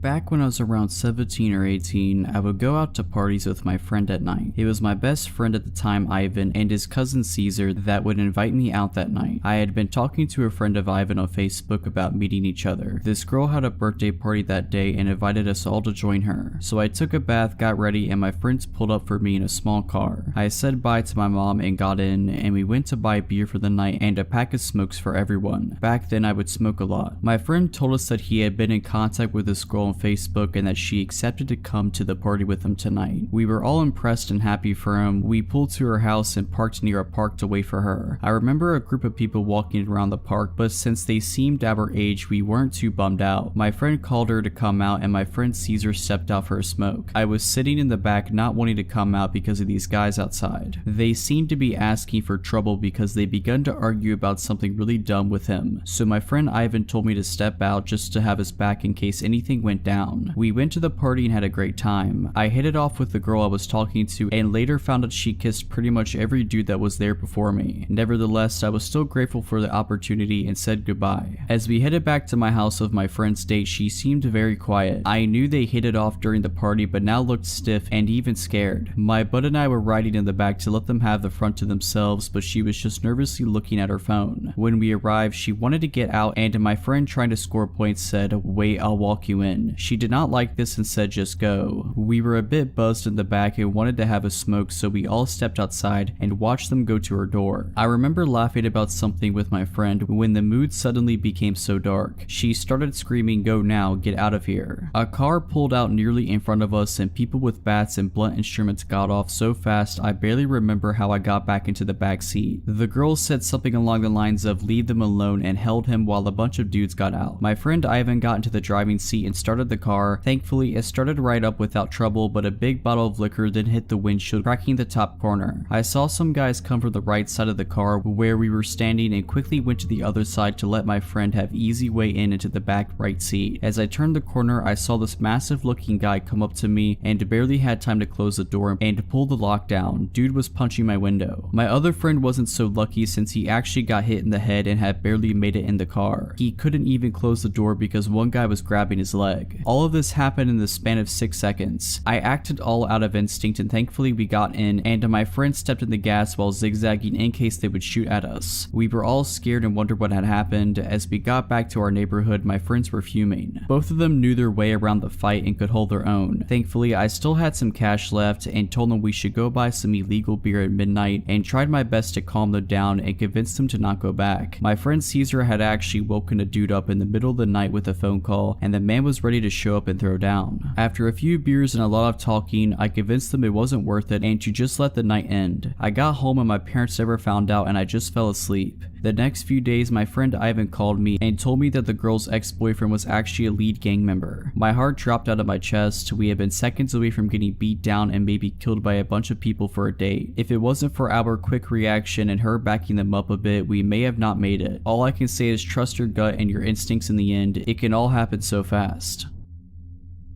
Many years ago, before kids, rescue animals, a mortgage, and a husband, I was a travel writer in Europe. I did most of my trips alone. This story is about the first time I visited Prague. I'd never been to Prague and the trip was last minute, so I had little time to prepare. My travel partner had dumped me in another country and I was determined to make the best out of my trip by visiting a place I'd never been. Upon arrival at the train station, I visited the accommodation office and asked for a hostel not far from the center. In my early 20s, winging it was part of the fun. These days, I'm far less adventurous. The hostel they sent me to was a sprawling, crumbling, slate gray, art decoration building on a nondescript street about a 10-minute walk to Stare Mesto. The inside was probably beautiful at one time, but by the time I checked in, it was full of shabby, mismatched furniture and cheap stained carpet. Most of the light fixtures were broken, leaving everything but the lobby dark and gloomy. It smelled of standing water and dust. I found my room, a double for $12 per night, and made note of the fact that I had a roommate. She wasn't there, but on her side of the room there was a suitcase, dressed neatly folded across the back of a plastic chair, a scattering of makeup containers on the beat-up desk, and a stack of German fashion magazines on the bed. As I had no plans or goals on this impromptu trip, so I spent the afternoon exploring Old Town Square, the Jewish Quarter, and Wenceslas Square. I purchased some Czech crystal for my mom and painted eggs from a street vendor for myself. I also made reservations for a sunset dinner cruise for one. At around 6 p.m. I returned to my room to shower, change clothes, and unload my purchases. When I left my room about an hour later, there was no indication that my roommate had returned at any point during the day. After the cruise, I stopped at a tiny bar in Tinska and had a glass of wine. It was nearly midnight when I returned to my hostel, so I was surprised to find that my roommate still hadn't returned. That wasn't uncommon though. Backpackers are a fickle lot. She could have gone on a short overnight trip and just left her stuff behind, hooked up with someone and was holed up at their place, or hanging out at another hostel, so I was surprised but not concerned. I took another shower before bed, however, and was surprised to find that things in the room had changed up in my return. Her bed was neatly turned down, the magazines had moved to the nightstand, and the dress was gone. The strangest thing though was the addition of a pink silky nightgown spread across the bed, my bed. Maybe she thought she still had the room to herself. I didn't see how. My shopping bags, clothes, and toiletries were in plain view. I gently moved the nightgown over to her bed and then settled in for the night as I wrote in my journal. I assumed she was in the shower or somewhere nearby, so I expected her to return shortly. After about an hour though, her side was still empty. I needed to use the restroom before I went to sleep, so I made one last trip down the hall. The building was unusually quiet. There weren't the regular sounds of chatty backpackers, the clinking of glasses, or music that would normally leak through the walls. There was nothing. It was hushed like a church after the congregation has left. I found myself practically tiptoeing back. My room was near the end of the hall and I couldn't shake the feeling that the corridor was darker than before. The few working lights were blinking as they struggled to stay lit and it reminded me of a funhouse. A tightness began to fill my stomach and I subconsciously quickened my steps. There wasn't a soul behind me yet. I kept glancing back over shoulder, convinced I'd see someone gaining momentum on me. The only sound was the soft thud of my flip-flops as they struck my soles. I was flooded with relief as I flung open my door, but it didn't last long. Everything was exactly as it left it, except for the silky nightgown which was now back on my bed. Sleep came in fits and starts. I left the lamp on for a while, still convinced my roommate would be right back, but the shadows it cast made the room even spookier. It was too dark with the light off. I'd finally slipped into a deep sleep when I suddenly heard the door open. A man stood in the darkened doorway, the hall light behind him showing just enough for me to see his contorted face. "I didn't mean to," he sobbed. "You have to help me." Too confused and disoriented to be scared, I sat up, scrubbed at my eyes, and reached for the lamp switch. But once the room was light, I saw that the door was closed. There was no man. I quickly bounded off the bed and went for the door. It was locked. Nobody could have entered without a key, and the hallway empty. I passed the rest of the night fully clothed, sitting up in my bed, and with the light on. Though I'd pay for 2 more nights, at 7 a.m. I gathered all of my stuff and went down to the reception desk to check out. By the way, I said to the 20-something receptionist, "My roommate never returned. I'm a little concerned." She picked up the room key, looked at it hard, frowned, and then glanced at her computer. "What room were you in again?" When I repeated it to her, she looked back at her screen. "Ma'am, that room's been empty for 3 weeks and it's been cleaned since. We only have 6 people in the whole building. The hostel has since been renovated and is now a luxury hotel."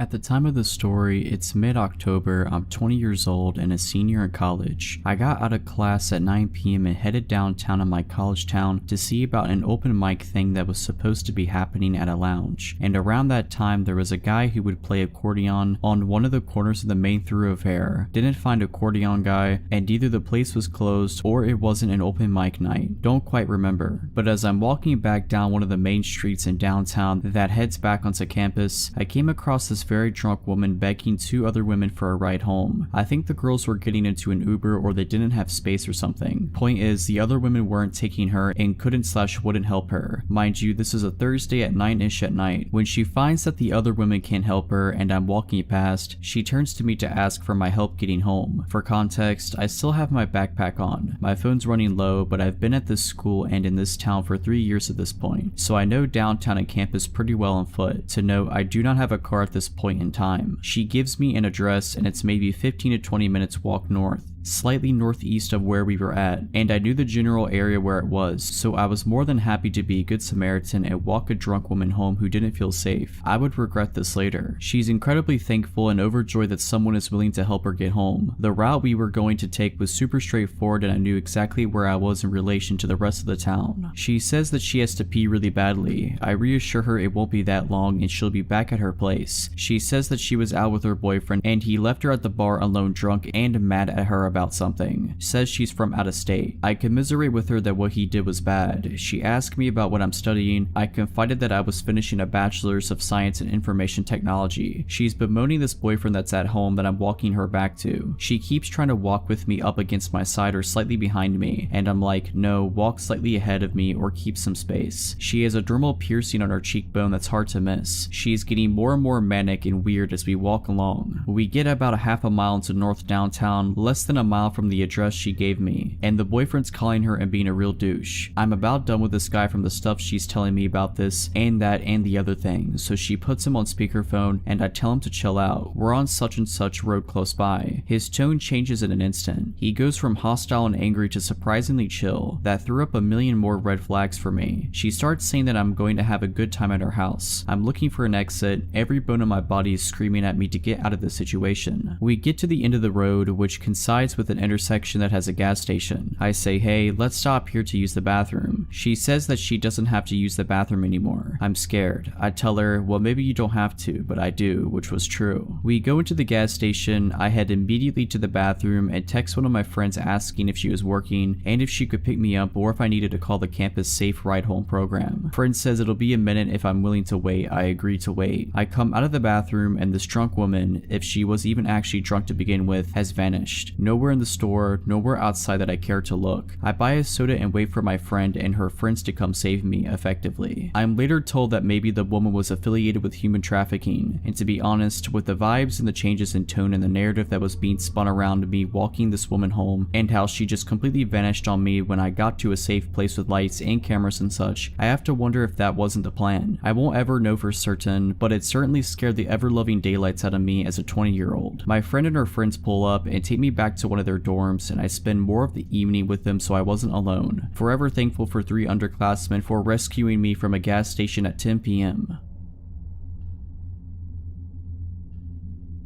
Last year I was on vacation in southern Europe with a large group of friends. We have been there for a while and always took an Uber from our rented house to the city, which had very nice bars and clubs. The thing with Uber is, it allows very cheap and flexible transport, but it also opened the door to a lot of creeps. I've had Uber drivers who are super cool, but also extremely drugged up road ragers who drive like maniacs and think they're impressive. But the guy we had that day was by far the worst. It is late evening and Uber picks us up and drives me, 27-year-old male, another one, 25-year-old female, and 24-year-old female, to the desired old town where we plan to go clubbing and drink. While driving, the driver constantly looks at the 2 women in the back seat via the mirror. They only told me this afterwards. He kept starting conversations, but basically only addressed the girls who left answering to the guys, who gave short, non-detailed answers, basically signaling that we, 1, don't want to to talk, and to don't think he needs to know our plans. To us, he seemed way too pushy, and he wasn't really that big on hygiene. Meanwhile, we can't wait to arrive at our destination and get out of this uncomfortable but not super horrible situation. But that stuff did not feel this great when this guy didn't stop on the road, but instead pulled into a parking spot. He started fumbling with his phone and we were like, alright, weird, but let's get out, and left the car. To our surprise, the guy then turned the car off and got out as well. We saw that red flag and just started walking away towards the bar area of the town without saying a word. Cars can't enter the old town. After 400 feet, once we reached the gates, we stopped because this was the meeting spot for the other half of our group, who took a separate Uber, and found out that this guy was following us and stopped as well. You know the classic circle people form while talking, where one guy's just kinda standing next to it because people don't let him in? Yeah, we did that. We started making conversation about how long the others will take to get here, where they are right now, etc. And this guy keeps throwing in comments like he is a part of the group. Oh cool, even more people. This must be a great evening. Then we texted our friends at a group chat that we are changing their meeting place to this bar, because the Uber driver is following us around and we want to lose him. So one of us started leading the group at a quick pace through the streets. They are very small, lots of people, high old town buildings all around them. We make turns at every corner trying to lose the guy, but he follows. Finally, we reached a big plaza where there were hundreds of people closely together, basically queuing to enter the narrow street up ahead. We pushed through like rude douchebags and successfully lost the guy. Finally, we could head straight to the bar after our detour and linked up with the other part of our group. 2 hours pass, life is all good. We decide to head to another bar a bit further away because the drinks and prices kinda sucked in this one. We had 2 drinks in that bar, and guess who walks through the door and stands next to the table? That guy. Hey guys, he says. At this point, a friend, 28-year-old male, who is good at communicating and frankly quite big, tells the guy that we want to keep to ourselves and have no interest in hanging out with him. Please leave us alone. Fortunately, the guy says it is no problem and leaves. Unfortunately, at around 3 a.m., while dancing in the crowd at a club, the same guy announced his presence by tenderly pressing his body against the back of one of the girls who he has been staring at through the mirror in the car. The girl's boyfriend recognizes the guy, gets angry, grabs him by the collar, and essentially tells him that if he keeps following us, he will get beaten up.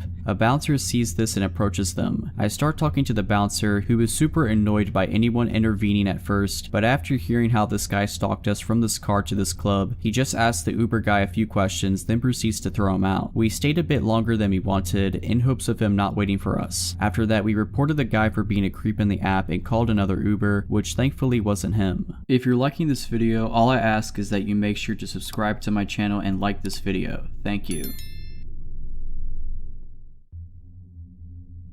2 years ago, I moved to the UK for university, as I always wanted to go there and get away from my parents, as the situation at home was beginning to become too bad for me. In first year at uni, I moved into a student accommodation and met some really great people. It was a good year without meeting my boyfriend, who I'm still with, and just enjoying my time away from my family and discovering what independence really meant. Anyhow, as second year came by, I decided with some friends to move into a house rented by student accommodations, but at least we had our own house and weren't restricted as much with noise and parties as living in a small shared flat like in first year. No, I had a ground floor room and my window gave into a very small backyard in which I would go smoke every day, as I am a smoker, and in which there would be a very thin wooden door giving into the other side of the street where you would put your bins and broken chairs, blah blah. The door could only be closed and locked from inside the backyard, but since it was an old door, we had to attach some strings to keep it closed for good. I had neighbors on each side of the house, so we were surrounded by families and some other student accommodations. The neighbors on the right of us were 5 boys who looked way over the age of being in university. They were strange, so to say. I met one of them outside of our house one day because of a police intervention due to one of his flatmates attacking him and the others with a kitchen knife and burning their kitchen down. I heard some screams, and so I went outside with my flatmates and saw one of them having cuts everywhere on his arm and a wound on his head inflicted by a kitchen knife. Me and my flatmates didn't know what to do, so we offered him our help to clean himself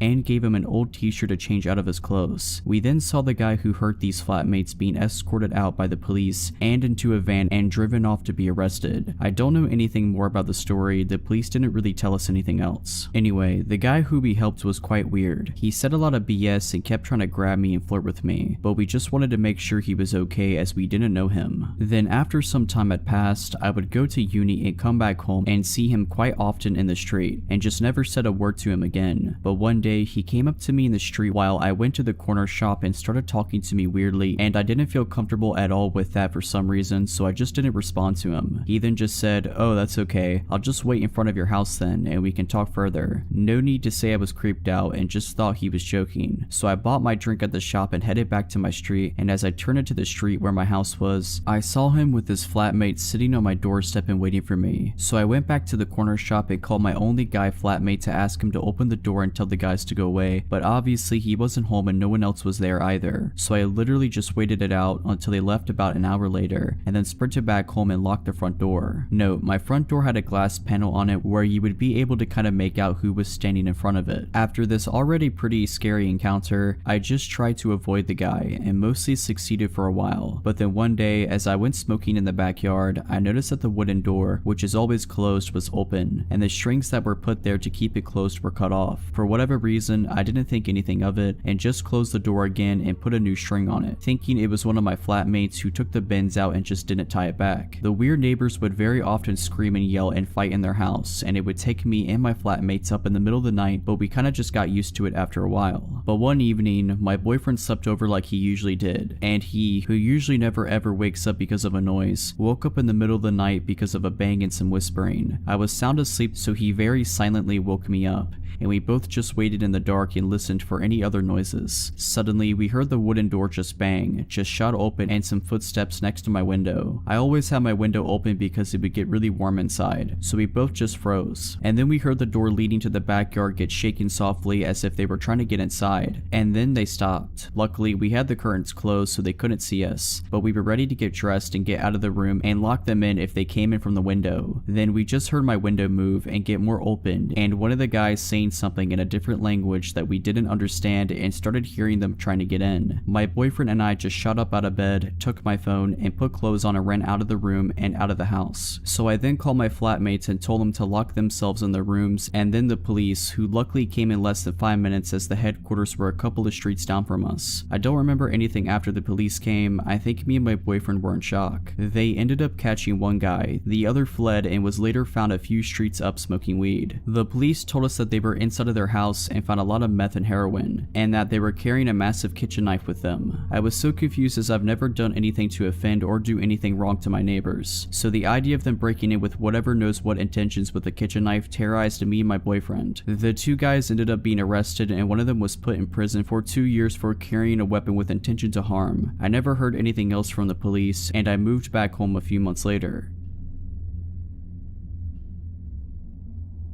I was 17 when this story happened 3 years ago now. I was working at an old pizza shop right on the edge of my town. For context, the town I was in was an affluent, suburban town surrounded by a bypass which loops around the town. Around my town is some farmland and main roads, where all of the blue-collar workers moved to after the town was gentrified 10 to 15 years back. The pizza shop was around 20 years and was very catered to these same blue-collar workers. It's around 9 PM and a call comes in for 2 pizzas and a 2-liter of soda. I'm the only driver in, so I have to take the delivery out. It's about a 10-minute drive to get to the location. There I have to drive up a long gravel driveway that took about 5 minutes to get up. My car really couldn't handle the gravel and how rough it was. Arriving at the place, I see a nice house and 2 barns plotted across the land, with wheat 5 to 6 feet tall surrounding the whole property. Being at this place when I felt truly all alone really started to make my anxiety flare. I decided to call the number on the order because I have no idea where this guy wants me to go and drop off his food. After about another 5 minutes of absolute silence, the man picks up. He had a very deep and raspy voice, like he's been a career smoker, which didn't do anything to help me feel better. I was told to meet him at his truck at the far barn on his property. I am now properly scared as my mind races of all of the worst possible things that could happen to me. I pull myself together and muster further into this guy's property. I see the man's truck as I round one of those cylinder storage units where I see his F-150 and him inside. Instead of getting out, I call him and ask him how we should do the transaction. In that same deep voice, he instructs me to get out of my car and to put all the food onto his truck bed. Since he paid with his credit card already, I thought this would have been over in 10 seconds. I do what he tells me to do and walk over to the passenger window so that he can sign his receipt. The man looks to be around his mid-40s, heavy set, with a scraggly black beard and a trucker hat. My mind was already racing on being kidnapped or murdered, so I really didn't feel safe around this guy. I ask him if he has a pen on him because I forgot to bring one. I was pretty bad at my job job, and he did not have any cash on him. He stares at me with these cold eyes and points into the back of his truck, saying to me, "If you ask me for a tip, I'm going to be sticking this tip down your throat," where he has a double-barrel shotgun just in the back of his car. I'm frozen in fear as I'm registering that this man has just threatened to kill me. The only thing I can muster out is okay, and I get back into my car and I get out of that farm. I was going so fast that I screwed up my car from my car bouncing around on that gravel path. I go 80 all the way back to the pizza parlor, where I tell my coworkers what happened. None of my coworkers took me seriously and just thought I was playing this up for a joke. I go home and forget about it pretty quickly, but a year later I'm working the lunch shift and the same man calls in and orders a pizza. Now at this point I am refusing to take this order. The pizza place I was working at wasn't doing well business wise, so it's on its last legs already, so management forced me into going anyways. It was only 1 to 2 p.m. on a Sunday, so at least my fear of the dark would be covered. I get there and the man is waiting for me at his actual house. He recognized me and out of all things started apologizing to me for what he said. He was excusing it, saying that he just started going through a divorce and was struggling with his emotions. I just wanted the whole thing to be over with, and he gave me $60 for what happened. When I was 6 years old, I attended the elementary school which was located in our small town. My way to and from school was basically just 500 meters of main road before turning into the street where I lived. At the time, we're talking about the late 90s here. All the parents in the town were extremely adamant on telling their kids not to trust or follow strangers. Never get into anyone's car, even if they say they know your parents and are friends. The reason why: there was a murder 3 years back in the same town. A girl not even 6 years old was found dead in a field. The strange thing about it is, nobody knows how exactly she was taken, no signs of forced entry or anything, which implies somebody lured her somewhere without her suspecting a thing. The case still hasn't been solved more than 20 years later, so our parents were very afraid that their kid was going to be next, because kids can be really stupid and you can't watch them 24/7. Now onto what almost happened to me. I was walking home from elementary school. About halfway home, at the shadiest and mostly covered by trees and bushes area, a car pulled up next to me. A blonde, about 30-ish year old woman was the driver. She told me she could drive me home. She claimed to be going in that direction anyway, which was unclear to me at the time. Essentially BS, because once the road ends near my house, there is nothing but empty fields. Kid-like as I was not suspicious, and was like, "Oh no, it's not that far, I can walk." Then she started becoming more insistent. The whole, "Oh come on, it is fine, nothing to worry about, and you can relax instead of walking" thing. The alarm bells only started ringing when she said she knew my mother. They are friends, and supposedly she was asked by her to drive me home. Thank God for my parents repeatedly talking about the tricks that people use to lure you in. I started being creeped out, continued to walk, but she kept driving beside me. Now the real weird part in hindsight was her next attempt to get me into the car. She started saying that I was obviously afraid, and cool children are not afraid of such things. If you want to be cool, you should just relax. Honestly, I did not fully realize the full extent of the situation. I just felt uncomfortable and wanted to get out of this conversation, so I just started sprinting the rest of my way back to my house. Once I got home, I stayed right next to the door and kept looking out of the window for a few minutes. And guess who drove by and basically checked out the house? That creepy woman. The road was a dead-end road, and only after 3 more minutes the car came back the same way. It took years until I realized what kind of bullet I dodged there. All I was thinking was, my parents told me not to do this. I didn't know why or what that woman wanted. The drill of hearing over and over again not to believe strangers or get into their car kicked in. Moral of the story is, even if your kids are too stupid or young, like I was, to comprehend such things, the rules of not following strangers and the fact that strangers will lie to you for evil intentions must be drilled into your child's head like watching both ways when crossing the road.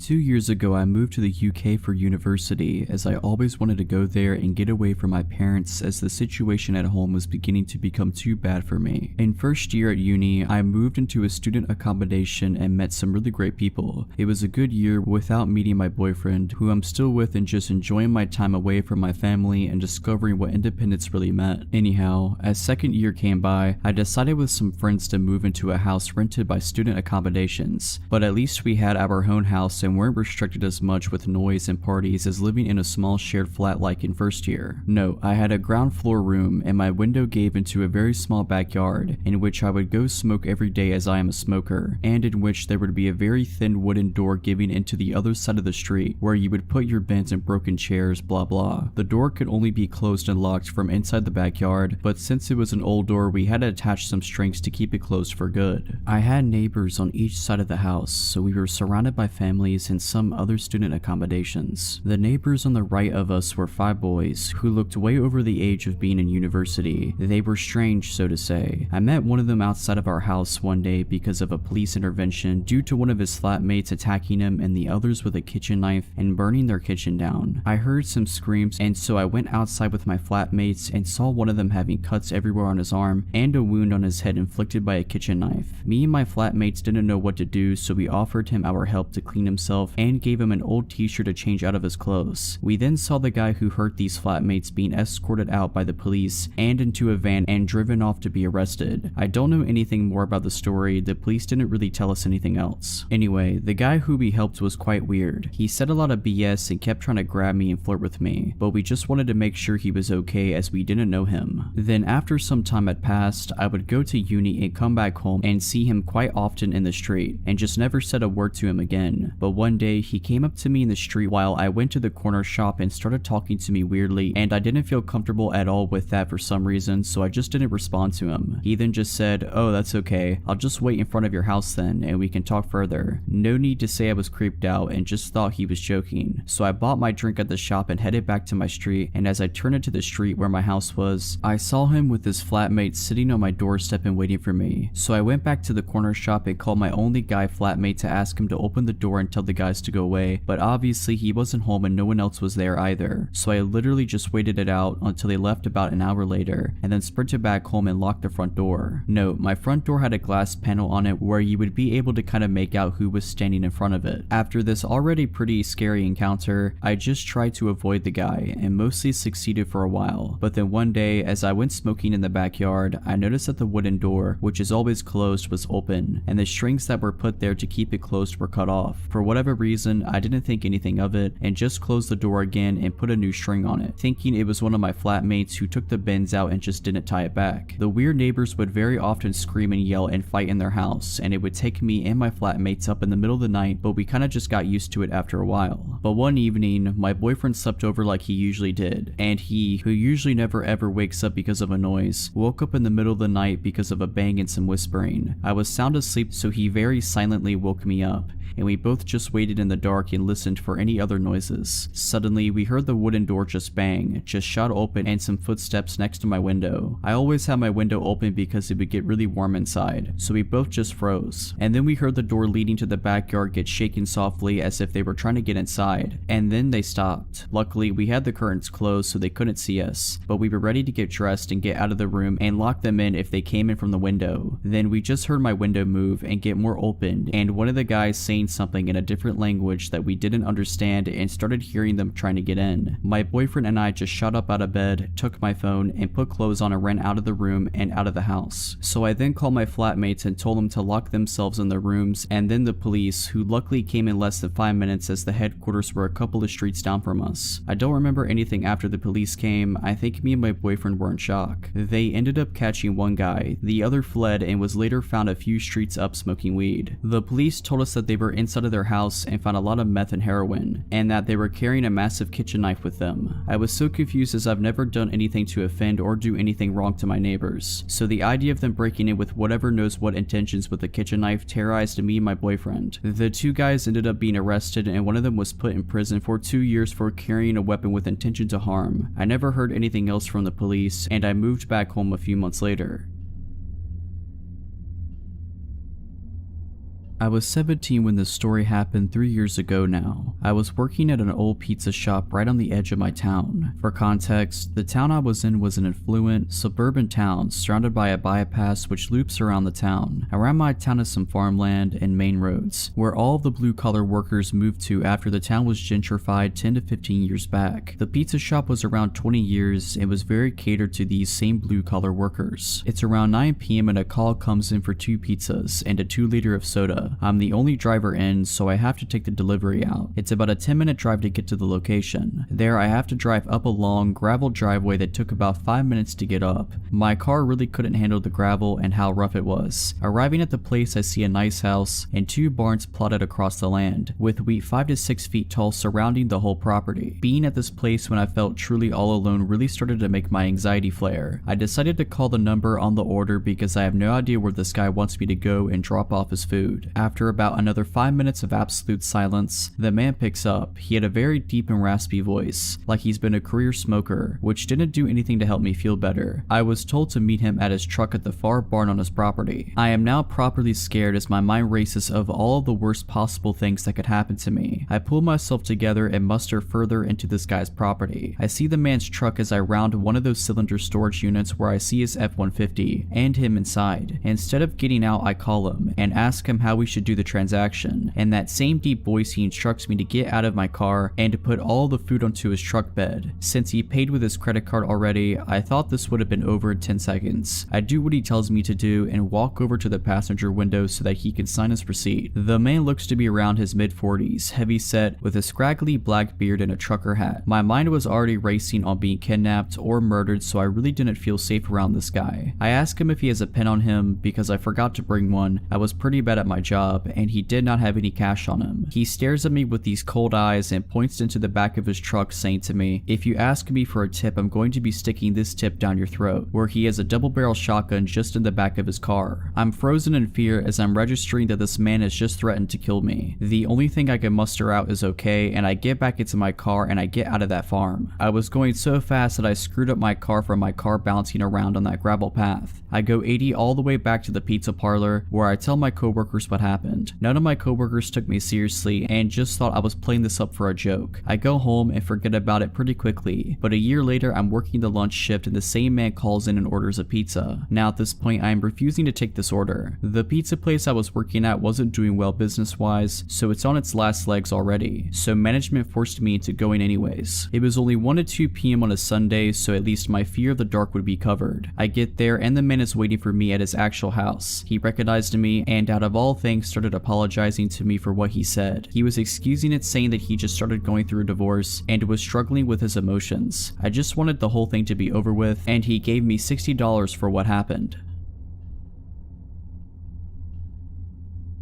When I was 6 years old, I attended the elementary school which is located in our small town. My way to and from school was basically just 500 meters of main road before turning into the street where I lived. At the time, we're talking about the late 90s here. All the parents in the town were extremely adamant on telling their kids not to trust or follow strangers. Never get into anyone's car, even if they say they know your parents and are friends. The reason why: there was a murder 3 years back in the same town. A girl not even 6 years old was found dead in a field. The strange thing about it is, nobody knows how exactly she was taken, no signs of forced entry or anything, which implies somebody lured her somewhere without her suspecting a thing. The case still hasn't been solved more than 20 years later, so our parents were very afraid that their kid was going to be next, because kids can be really stupid and you can't watch them 24/7. Now onto what almost happened to me. I was walking home from elementary school. About halfway home, at the shadiest and mostly covered by trees and bushes area, a car pulled up next to me. A blonde, about 30-ish year old woman was the driver. She told me she could drive me home. She claimed to be going in that direction anyway, which was unclear to me at the time. Essentially BS, because once the road ends near my house, there is nothing but empty fields. Kid-like as I was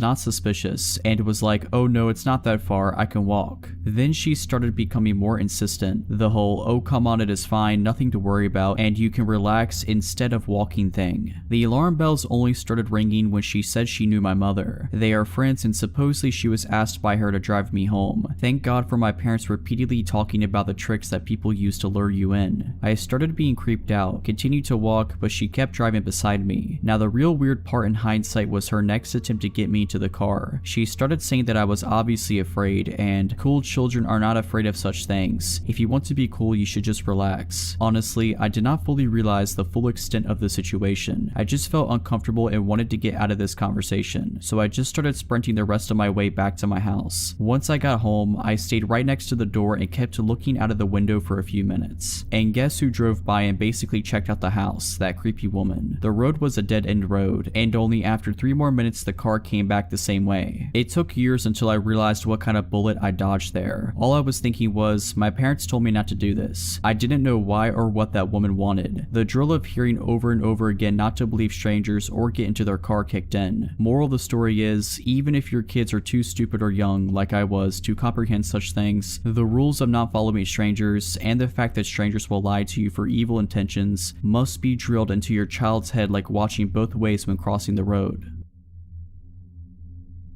Last night, my 25-year-old husband woke me up at around 11:50 to tell me that someone has been knocking on our door and ringing our apartment doorbell for about 10 minutes on and off. He woke me so I could possibly ID the person. Once I looked out our upstairs apartment window, I saw the man walking to his car in our apartment parking lot, across the street from our unit. He was wearing blue jeans and a gray t-shirt. He was a medium build, possibly a 30-year-old blonde man. He wasn't covering his face or anything, but the thing is, he was carrying what looked like resistance bands or rope. He sat in his car for around 3 minutes while I was on the phone with dispatch. Then he came back to our door and knocked hard for another few minutes. Dispatch advised me that the police were on their way and they hung up. I started videoing the vehicle. I read out the tag number and make and model and just watched as he put his car in park in reverse over and over again. Out of seemingly nowhere, he backed out of the parking lot and started rushing away, but not before the officer arrived and pulled him over. My downstairs neighbor knocked on my door and told me that he had been peering into her little children's windows and was pounding on her door as well. She said that her husband had left only 1 minute before he started knocking at her door. She said he saw her children through the window and that's why he continued knocking. Our doors are right next to one another, so he probably didn't know what door he wanted opened. He was watching us as well through our upstairs windows, so I turned all the lights out and shut the blinds while I called dispatch. The police never contacted us for a statement. I've reached out to dispatch about an update and I'm waiting to see if any action was taken. We're keeping our eyes peeled to see if he's been following us. I'm replacing my porch light bulbs with motion detectors and putting bars in our window and door tracks. My neighbor and our families are panicked, to say the least. He was outside for about 25 to 30 minutes. Update: I am trained in firearm usage and now live in a state where I can open carry and the background check is really quick. We are going this weekend to get a firearm. My husband will be taking some classes as he came from somewhere where owning a gun is illegal, so he's never handled one. I am still waiting on a call from the responding officer. I have his badge number and name, so if they don't reach out to me today or tonight, he might work third shift. I will call the substation. If they didn't do anything, I will go ahead and make a suspicious person's case for the paper trail. We had no odd encounters last night. However, while I was looking at the video I took, I remember that car. I was walking my dog at 8 p.m. a week ago from him to pee, and this car was driving really slowly through the parking lot and parked a few spots down from where I was letting my dog sniff. They just sat there with the car running. When I tell you my ears started ringing and I got an awful feeling, I'm not joking. I turned around and went home, didn't give my dog the chance to pee, and shut every door and window. I think this man has been stalking out our apartment building, me and my neighbors, and I think he wanted to get in where those children are. I'll update more when I have new information. Update 2. It's been a week since the incident. I called the dispatch today because I never received a follow-up from the responding officer. A sergeant from the PD called me back to give me more information. He said that they pulled over the man, ran him to make sure that there were no warrants, and asked him what he was doing. He told the officer that he was meeting up with an acquaintance. The officer let him go with no further questions. I about lost my mind. The sergeant I spoke to today stated that he should have looked into it more. It was obviously an attempt at burglary with whatever knows what intentions. The responding officer is supposed to call me tonight when he gets on duty. I'm livid, honestly. Zero due diligence for this case, but there's not even a case. No case number, just a documented police contact. I'll give more info when I have it. Final update. The officer finally called me. Here's how the conversation went. I answered groggily. It was well past midnight. Hello, miss. I was told you have some questions about an incident a few nights ago. Yes, about Thursday. I wanted to know what the man told you he was doing. You know, he was looking in windows and carrying potential restraints. I'm not sure if that was relayed to you. I stopped him, ran his tags, and he told me that he was meeting up with a guy from a dating app. He seemed forthcoming and open with his motive for being there. Meeting up with wait, he was meeting up with someone by looking in windows, knocking on 2 different doors for 20 minutes. I was shocked and still not fully awake. Like I said, he seemed forthcoming and honest with me. With resistance bands, like workout bands, he had lots of belongings in his car, so he just probably had them in there. Right, but bringing them to a hookup, knocking on multiple doors, he saw the little girls through the window. He waited until my neighbor's husband left until knocking. That's on tape, officer. I checked in with the apartment management after the incident. Well, I'm familiar with this individual, and I've been doing drive-thrus of your complex to make sure he doesn't come back. I haven't seen anything. If you don't have any more questions, I'll let you go, ma'am. Doesn't make sense to me, but thank you, goodbye, and I hung up. I don't have much to say, I just feel so icky about that conversation. Nothing new has come of the situation. I haven't seen the man or the car. My mind is blown at the lack of follow-up or due diligence. I live in a suburb, it's not a busy one either. The PD has a small jurisdiction. Guess I'll have to protect myself. I was 24 at the time, working in a nightclub about a 10-minute walk from my home. I used to close on Tuesday nights slightly earlier than most nights, as it was generally our slowest night of the week, closing around 12 a.m. instead of keeping customers until 2:30 a.m. Usually I'd be the only one left, as I started cutting staff as the night went on, and since it was a slower day of the week, we didn't have security on. About 2 months in of regularly closing at 12 a.m., I was walking home. I used to bring bulkier clothes to hide my figure when leaving alone, as I've been followed and chased multiple times before, and we'd often get men waiting after hours for us girls to come out, knowing we'd eventually come out after closing and didn't want to attract attention to myself. I also used to walk home as I didn't have a car and had a few terrifying experiences with Uber drivers not actually driving me home, turning out to be fake cab/Uber drivers or harassing me until I pretended to show interest or give them some way of contacting me, to which Uber would just give me a $5 coupon for the trouble, but that's a story for another time. The bar was located along a main road that was home to the majority of the other bars and restaurants in the city downtown. Often at this time I'd maybe see a handful of people, but the streets were generally empty. I'm walking and notice a parked car about a block away. The driver noticed me and U-turns around to be on the same side of the street as me. Now he's catcalling me and trying to get me to come into his car. I don't engage and keep walking. We're maybe a block or two past the initial spot I saw him, and he's been slowly driving alongside the sidewalk. I'd crossed the street but didn't want to get near his car. He keeps this up until about halfway mark when he takes off in his car, and I'm just relieved he's gone. He then comes blasting back down the road. Now my walk is turned into a light jog, which then turns me into full-on running. I'm running behind closed bars and businesses, now trying to find a back route to get home without him seeing where I live.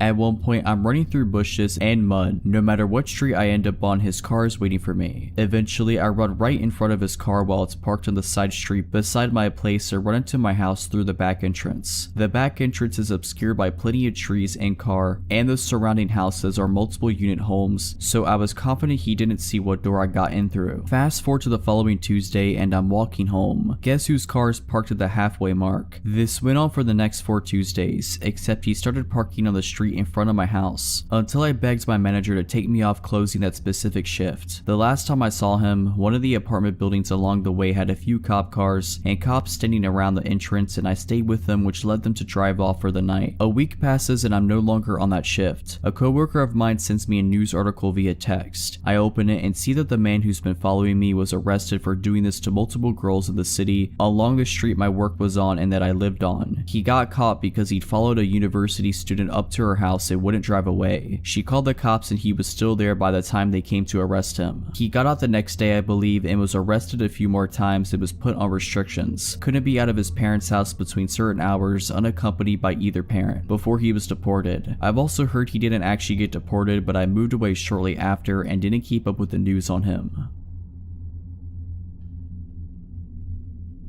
It was a Wednesday night in the summer. I was off work, my husband was out of town, and our son was staying at his grandma's for the night. I was home alone with my dogs, an 80-pound Aussie mix and my 80-pound German Shepherd / Pitbull mix. I always have issues sleeping when I'm home alone, so I tend to just binge watch TV in the living room until I can't keep my eyes open anymore. This particular night, I remembered that the trash pickup comes the next day. I decided to turn on Game of Thrones for a bit. Then I would take the trash out. All of a sudden, I realized it's 1:30 a.m. and I still haven't taken the trash out to the curb. My house has 2 solid iron gates, one in the front and one to the side door/backyard. Lighting on our street or anywhere in our neighborhood isn't that great, but it's a quiet neighborhood with a lot of families and you rarely hear about crime here. I looked out the window by habit before I took the trash out and saw who I thought was my neighbor, smoking a cigarette outside of his gate across the street looking directly at me. For context, this is a normal occurrence. My neighbor across the street hides smoking cigarettes from his wife, so he typically does it late at night in front of his gate. I get off of work late, so I usually see him and we wave, say hi, chat a little, then I go inside and he makes the joke, "You didn't see me smoking," if my wife asks. So unbothered by seeing the guy, I go outside, grab my trash cans, open my squeaky iron gate and take them out to the curb. I did not have my glasses on at the time, so as usual I waved and said hello. However, the guy, who I thought was my neighbor, threw down the cigarette and quickly walked off down the street. It took a minute for me to register that he was not my neighbor. I was a little creeped out because he was clearly staring into my window from the opposite sidewalk, but also maybe it was a guy taking a night walk. Not unusual in our neighborhood, and just stopped for a cigarette. I thought I probably weirded him out as much as he weirded me out, went back inside and laid on the couch with my dogs to keep watching Game of Thrones. At some point, I fell asleep and I woke up hearing my gate squeak and my German Shepherd mix growling. He's extremely protective of our family at home, but he's also the kind of dog you can take anywhere because he's so friendly in public. My Aussie mix is more passive, but his sheer size and scary bark tends to deter people. He's very friendly though. I quickly got up and pulled back my curtain. My gate was still shut and I didn't see anything. My dog, however, continued to growl at my front door. I looked out another window, which had a better view of my front yard and porch. I didn't see anything. Eventually, my dog settled back down with my other dog, but I was still uneasy. I ended up watching TV again because I couldn't go back to sleep. About an hour later, I definitely heard my gate squeak. We are the only ones with a heavy cast iron gate and the noise it makes is so distinct. So I look out the curtain while my dogs are continuing to softly growl. My gate is halfway open but I don't see anyone. At this point I'm panicking. In my panic I couldn't find my phone. I grabbed my wooden baseball bat out of our room, crouched down, and started going through the couch cushions to get my phone. My dogs are oddly still quietly growling instead of barking, so I assumed no one was there. The minute I find my phone, my front door handle starts shaking. I run to the side door to let my German Shepherd mix out. I know he'll protect me and he can jump the 6-foot back gate. My Aussie mix, going crazy, busts out of one of our door side lights. I heard the guys say, "Oh crap," and immediately I let out my German Shepherd mix. I jumped up to look out the window, saw my dog latch on the guy's hand. The guy starts screaming and takes off down the street, my dog chasing him. I then become terrified he'll hurt my dog, so I run out with my baseball bat, screaming my dog's name over and over. The next thing I know, my dog is prancing down the street back to me, happy with blood all over his face. I called the police. They took another hour or so to show up and didn't seem to take me too seriously. They said they'd call local hospitals, but I never heard back. I called my husband bawling and he got on the next flight home. I stayed at his mom's for a few days, too terrified to go home. I did buy my dog's giant ribeyes for being so good in saving me. I don't know what that guy wanted, but since then I've been trained in firearms and self-defense. Quick backstory, I have had a stalker for about 4 years. He was never aggressive or sent me proper threats, so stubborn as I am, I did my best to ignore him and not give him the satisfaction of showing him any fear. His stalking behavior mostly just consisted of sending me letters and gifts, such as photos of my own apartment building from the outside, things he dug out of my trash can, and so on. I called the police many times, but they weren't able to, or really tried to be honest, catch or identify him. About 3 weeks ago, I discovered the AITA subreddit and thought that people might want to know about what it's like to have a stalker. Since I barely use any social media aside from Reddit and have no personally identifying information here, I didn't think he'd ever see it. One person even asked, "Does he know you're putting him on blast on Reddit?" And I answered, maybe. Maybe it would make him angry, maybe he'd be turned on. Don't know, don't care. Well, I know the real answer now. He did see it and he did not like it. Like I said, he was never aggressive and never came close to me. The closest I know of was when he sent me a picture of myself, unlocking my apartment door, taken from the corner of the steps above. I'm thinking that he might have hid a camera there instead of being there to take the photo himself. I think I would have noticed him if he did. I don't know how he got wind of the AITA post I made, but he did. The next week was quiet, no letters, and I didn't see him anywhere. Then he left me letters with printed out questions and my answers from the AITA post. He also left me with a long hateful letter towards my boyfriend about an issue I had posted on the AITA subreddit. His letters were never hateful like that before, though he he never seemed happy with my boyfriend. He wrote about how I should share the spotlight with him since I got so much attention thanks to him. A few days later, I got a gift, but this time he didn't leave it in my mailbox or at my car like he usually did. No, this time he left it inside the apartment building right in front of my door. I didn't take it inside my apartment but opened it outside. It was a pretty big box, which was also unusual, and it was taped shut. As I'm typing it out now, I realized that wasn't a good idea at all and could have ended badly for me. But luckily he didn't send me anything deadly or anything. He did, however, send me several zip ties, a roll of tape, the kind you use to tape off walls when painting, nothing you could use to restrain someone, a TV remote with most buttons picked off, a pack of band-aids with a few used ones, not actually, just made to look that way according to the police, and a framed picture of me. I could tell the picture was taken a few days ago and my boyfriend was next to me but cut out of the photo. The frame was shattered and the package was full of glass shards, clearly more than just what could have fallen out of the frame, and they were also intentionally put inside the crumbled newspaper that was stuffed in there to keep it all in place. I called the police right away and gave it to them. They were more concerned this time. Finally, thanks. It told me they'd send patrol cars more frequently. He didn't show up or leave me any letters or gifts for about another week and a half. But 8 days ago it started again. I found letters in my mailbox where he wrote about how he wasted his time on me, how I haven't been appreciating his effort, how he was wrong about me being special. 5 days ago I left my apartment in the morning and heard a crunch sound as I stepped onto my doormat. He put broken glass under it in the night. I went off to work because I was in a hurry and was just going to make my boyfriend call the police, but then I found my car had also been vandalized. The sides were scratched, lights smashed, and the windshield had a phrase painted on. "It's time soon, miss," my last name. I went back inside and called the cops myself. They found the same phrase on a note under the doormat. This time they really took me seriously, which might have been because I was just pissed at this point, which I made very clear. All of this, the letters, gifts, photos, even the glass under my doormat, are just really annoying and inconvenient, but my car was useless to me now and the threat scared me even more. I did, however, have a dash cam in my car, and it caught everything. The police said they took the footage as evidence, even though the dash cam footage wasn't of high quality, and I had given them photos of him that were just as good before, but they said it's not enough, and they told me they'll look into it further and promised to send more patrol cars again. Then it was quiet for 2 more days. Until 2 days ago, someone rang the doorbell at just after 4 AM. My boyfriend and I got up, but we were both hesitant, but I saw the blue lights outside, and just as I got up I heard them shouting, "This is the police, please open the door." They told us they were called by one of our downstairs neighbors, who came home from his night shift after about an hour earlier, and heard someone else entering the building after them before their door fell shut. My neighbors know of my situation, and I've asked them to make sure they don't let strangers into the building. This neighbor then went into his own apartment and looked through the peephole. We have motion activated lights in the stairway, so he waited to see if they had turned back on. They did. Then he saw a middle-aged man walk upstairs. Above this neighbor are only me and my boyfriend, and a single mom with 3 kids who probably won't be getting any visitors at 3 AM, so he called the police. They came and found my stalker 1/2 floor above me on the stairs. He should have been able to see the cop car since there was a little window up there and they had their lights on, but he either missed them or wanted to get caught. They found a pocket knife on him and he confessed to being my stalker right away. He's finally caught. They got him. It took 4 years and one very vigilant and caring neighbor, but he's finally done. He's facing several charges and I've collected every single piece of evidence over the past 4 years. I don't know what kind of outcome I can expect, but for now I finally got some peace.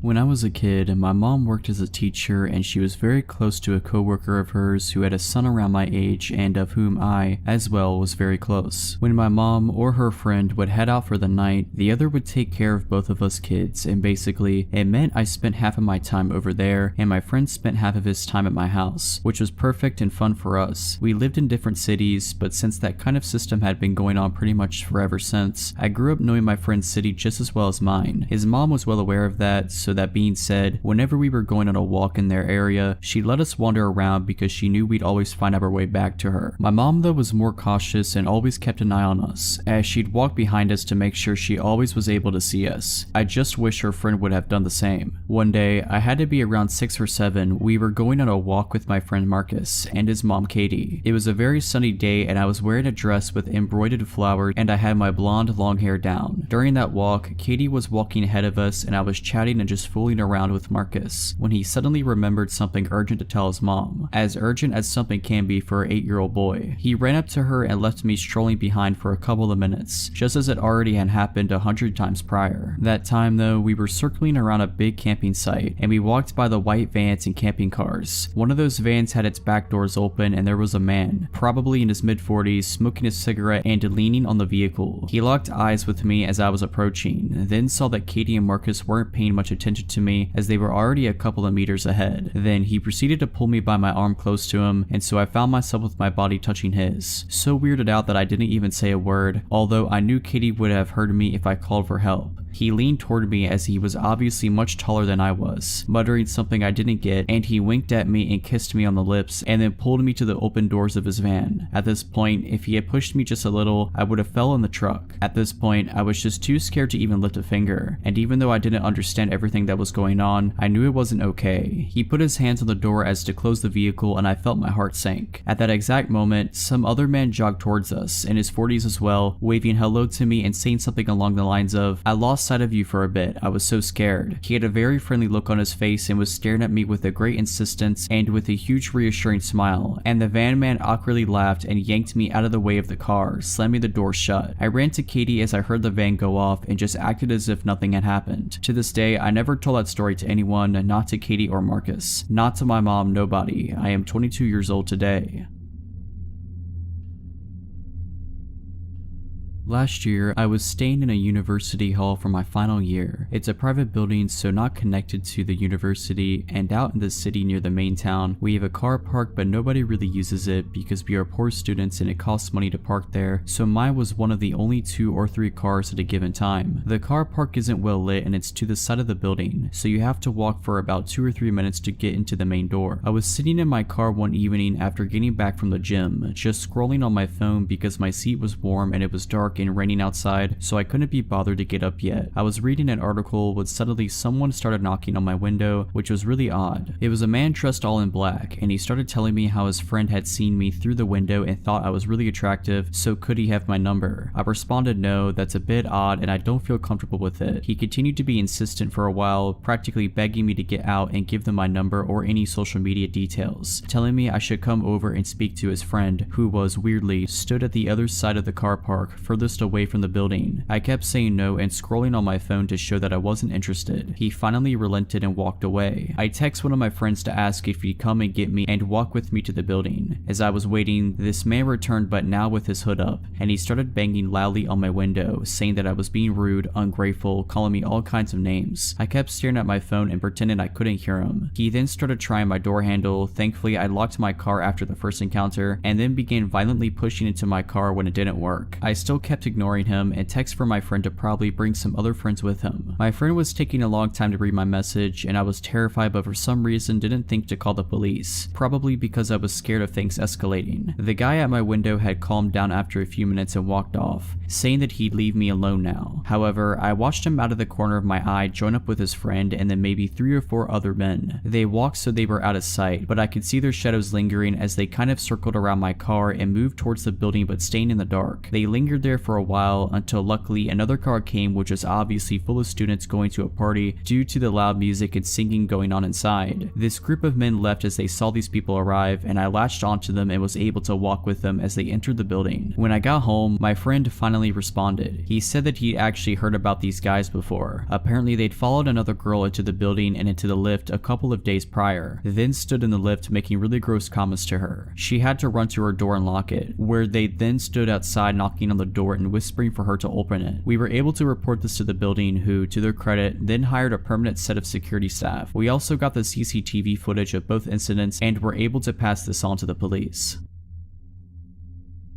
My mom's dog, Punky, was a very sweet loving dog. She was an ESA dog but trained to be a service dog for PTSD before she lost her leg. I had never seen her get aggressive with anyone in the entire 12 years she lived. She never growled or nipped anyone, and she had no sense of smell, so she loved all animals and people. A real gentle giant among our little terriers at 60 pounds. What I'm getting at here was that her barking at something and being aggressive was so wildly uncharacteristic that I only saw it once. I, 11 years old, was at home with my siblings, 2 years old and 6 years old. My then stepdad is at work and my mom ran up to the gas station to grab a pack of cigarettes. It was only a mile or two away from us. For reference, we lived in a 2-bedroom trailer in the middle of the woods, on a dead-end road at the time, and you had to really make an effort to get down our road, find our house, navigate down our rickety driveway, and find the door. I'm sitting at the computer, having a grand time watching YouTube videos, when all of a sudden all of our dogs, about 2 Boston Terriers and 1 Chihuahua, perk up, bark a few times, and start investigating down the hall. My siblings were napping in the bedroom at the end of the hall at the time, so I figured they just stirred and scared the dogs. But then Punky sits up suddenly, stands up on the couch, and puffs her chest out. Her ears are perked up, her fur standing on end, her tail straight up, and then she barks. Loudly, I mean, the bark booms through the living room and echoes around, and all of a sudden she lunges off of the couch and goes tearing down the hallway. I'm already on edge because I don't think I've ever heard her bark, ever. She's a Basenji mix, so her bark is more of a baying sound, but this was a big, loud, alert bark. I stand up and go to look down the hallway, ready to fight off what I'm assuming is a shadow monster in the hallway based on how the dogs are acting, but then I hear it. Knock, knock, knock. We didn't get visitors because of how weird our house was location-wise, so my 11-year-old mind had no clue what to do here. The only people who showed up here were family, and they didn't knock, so I slowly walked towards the door. The knock drew the attention of the dogs, and they came running back down the hallway, all except for Punky, and I felt better with our 3 yappy dogs in the room with me, even if they were all the size of New York City sewer rats. I opened the door just a bit, and standing on our porch is the sketchiest man I think I've ever seen. I can still picture him perfectly. He was a really thin, taller man with dark hair and a sunken face, bags under his eyes, and this half-managed hair, sort of like he just gave it a quick brush and then figured it was good enough. Everything about him seemed just a little too thin, a little too shallow, and his clothes were all off too. They were nice, but fake nice, you know? Like a clean, newer looking t-shirt and new jeans, but he had what looked like a suit jacket on. All his clothes were dark too, despite the fact that it was summer in Texas, and the weather was definitely into the hundreds that day. He also had this plain, unlabeled bottle in his hand. It looked like the label had been covered up and taped over. I stare up at him in confusion because I definitely don't know this man, and I asked him what he wants. He smiles at me in this way that's way too fake, like this exaggerated and forced grin, and he spoke in the same voice retail workers do. Hey there kiddo, I'm trying to sell this here carpet cleaner, and he shakes the bottle at me. Mind if I come in to show you how good it works? Alarms are going off in my head because he just seems so off. Looking back with an adult perspective, the fact that he didn't ask if my parents were home is unnerving, because he probably knew they weren't and that's why he was here in the first place. I should have told him to get off our property, that I'd have to go get my mom, something except what I did say, but I didn't. Instead, I just shook my head and said, no, we don't have carpet. Well, it works on other things, and he took a big step towards the door and shook the bottle at me. I start to freak out and think to close the door, but the thing is, our front door didn't even lock. Small town, hard to access home, we never needed a lock, so that's basically useless. I'm sure there's something very wrong about to happen, and I'm terrified as I think about what to do in the few seconds I think I have before it does happen, when all of a sudden I hear it. Punky had crept up from the hallway, lowered towards the ground with her teeth bared and snarling like she was feral. She had slobber just dripping from her mouth, her ears were down and she was ready to pounce. The guy hears it too, and as I look towards Punky, she tries to lunge past me, and I just barely catch her with my leg as she tries her hardest to duck past me and attack this guy. He freaks out and runs off the porch without another word, booking it down the driveway as I let Punky out along with the rest of our dogs and they start chasing him. Our small dogs chase him down the driveway and stop about halfway, barking and jumping about, but Punky stops just on the porch and watches him with her ears perked, just staring in the distance until he disappears. I swear I saw someone jump up with him running when he got onto the road. The second he disappeared, Punky's entire body language changed and she went back to being the sweet dog I knew. No barking or growling, just laying around, mouth and throat covered in slobber still. I realized my siblings are still down the hall and run to check on them, and when I get to the bedroom, my siblings were sleeping soundly still, but the bedroom window was wide open, the curtains pushed all to one side and the items on the dresser in front of the window all shoved around. Someone had tried to climb through the window, no doubt in my mind about it. From what I can gather, the bedroom window was visible from the couch where Punky was sleeping, so I think someone was trying to climb through the window before Punky went after them and scared them off, and the man at the door was meant to distract me. They definitely didn't expect Punky, a bigger dog, because most of the time she was with my mom inside while our small dogs were the ones that saw public eye more often. I don't know what they intended to do, but after my mom got home she took all of us to my aunt's house, and on our way there we saw the men walking up someone else's driveway. Men plural, because we watched a second one split off to wait by the road.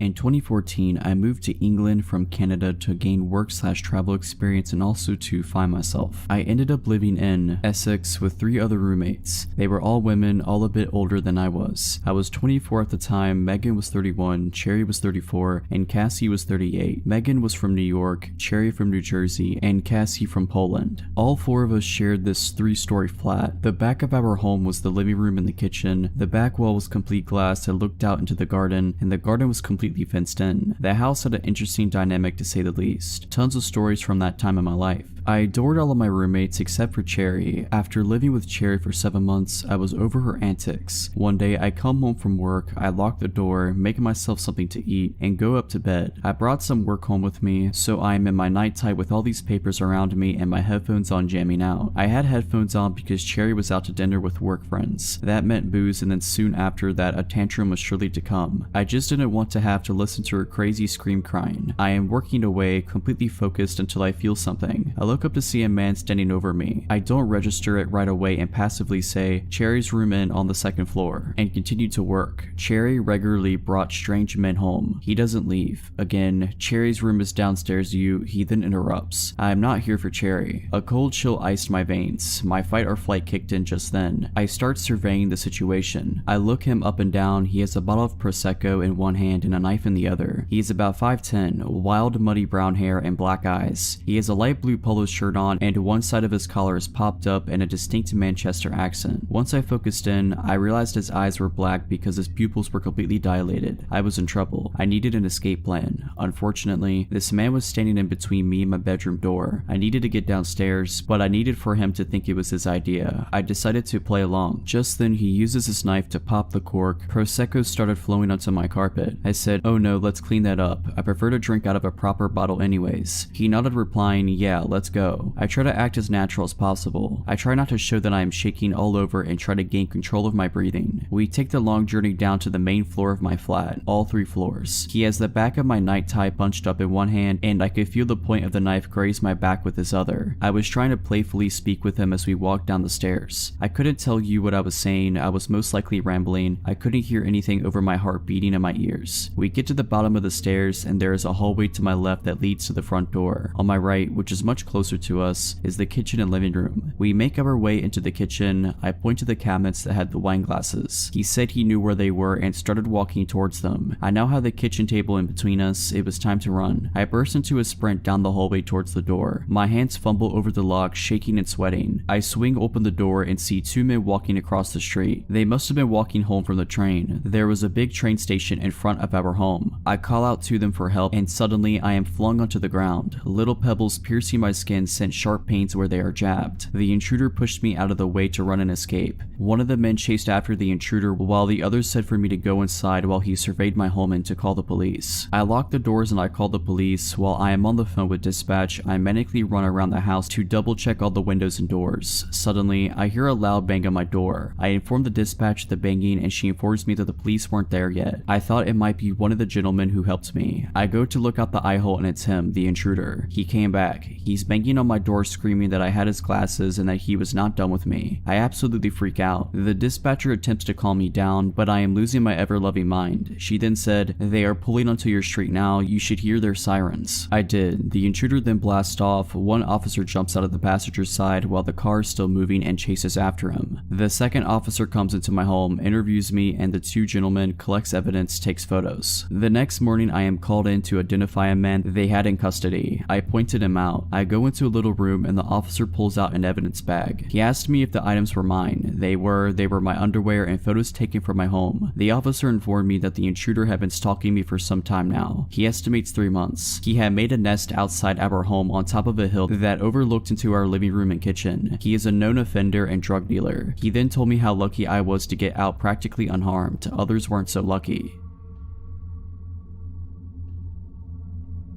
So this happened in 2011, so the exact dialogue may have escaped my memory a bit, but the situation is something I'll never forget. Also, AIM was still pretty active during this time, and so was video chatting. Think Tiny Chat. This is important for later. I was on an online dating site and was talking to this guy. I was 31 at the time and he was 28. We talked for about 6 weeks before I gave him my phone number and we took it offline to calling and texting for another couple of weeks. 2 months after our initial chat, we were texting and he told me that he was out having a few beers at a bar near my house. He asked what I was doing and asked if I wanted to come out, but I had a very long day at work and didn't feel like going to a bar. I'm also not a big drinker. I invited him over to my place, I know, after he finished at the bar and he accepted. I figured I would be okay since I do keep firearms for protection and know how to defend myself, if needed. I also had a webcam. I took a shower so I wouldn't smell like a water buffalo in a hot day. The air went out at work, put on some makeup and got dressed to wait. He then called and said he was outside of my house. I clicked record on my computer's webcam program and turned off my monitor and went to let him in. It's around 10 p.m. and he comes in and we go back to my bedroom because my living room was being remodeled. We're sitting on the bed chatting for about an hour, talking about everything under the sun. The conversation flowed. He was very handsome and so easy to be comfortable with. We got on the subject of firearms and I showed him mine. About 15 minutes later he asked for some water, so I go to the kitchen to get him a bottle. When I came back, he said he got a phone call and had to leave. After he left, I looked on my nightstand where I put the firearm down after showing him and noticed that it was gone. I looked everywhere for it, thinking I had put it down somewhere else. Nope, not there. I then played back the recording from my webcam program and sure enough, it shows him grabbing it and putting it in his hoodie. I was terrified at that point. He knew where I lived, he had my firearm, and he left his phone on my bed. Right then his phone rings and I answer it. Come to find out he's married. His wife was calling him wondering where he was. I told her everything, including the fact that he stole my firearm and I had video evidence and was calling the police on him. Next thing I know, he's banging on my door, my firearm in his hand, asking me for his phone. The conversation went like this. Him, I need my phone, give me my phone. Me, not opening the door but yelling through the window. Take the clip out of my firearm, empty the chamber, throw the clip into the bushes. The one in the chamber across the road and put it on the ground. Him, no, give me my phone. Me, I'm on the phone with your wife at the moment and I have you on video stealing from me. I put his wife on speaker. Wife. A whole bunch of expletives. Him, he runs and gets in his car and then comes back. I threw your gun in the ditch. At this point, I make him empty his pockets, take his pants off, take his hoodie off, and show me that he doesn't have my firearm on him. All the while, his wife is on the phone. I go outside and get in his car, in the driver's seat, and tell him to take me to where he threw my firearm. He proceeds to tell me that I don't know how hard it is for him, being a felon, not being allowed to own a firearm ever because of a mistake he made. The mistake, domestic violence, involving a firearm. We get up the road, he tells me that the firearm is there in the ditch. Then I realize the situation I'm in. I can get out of the car and go get it, leaving him to do whatever to me if he chose. I could make him go get it, taking a chance of him seriously hurting me. I took that chance since I was on his phone with his wife and my phone with 911. He retrieves my firearm, brings it back to the car, and I drive back to my house and wait on the police. I get out of the car and he gets in the driver's seat. I'm still on the phone with the police. I walk around the back of his car to get his license plate number and he just puts his car in reverse, hits me, and takes off. They found him later that evening. He still had the clip and the one in the chamber in his pocket, so now he's enjoying some time in prison. So glad I never have to meet this person again. If you're liking this video, all I ask is that you make sure to subscribe to my channel and like this video. Thank you.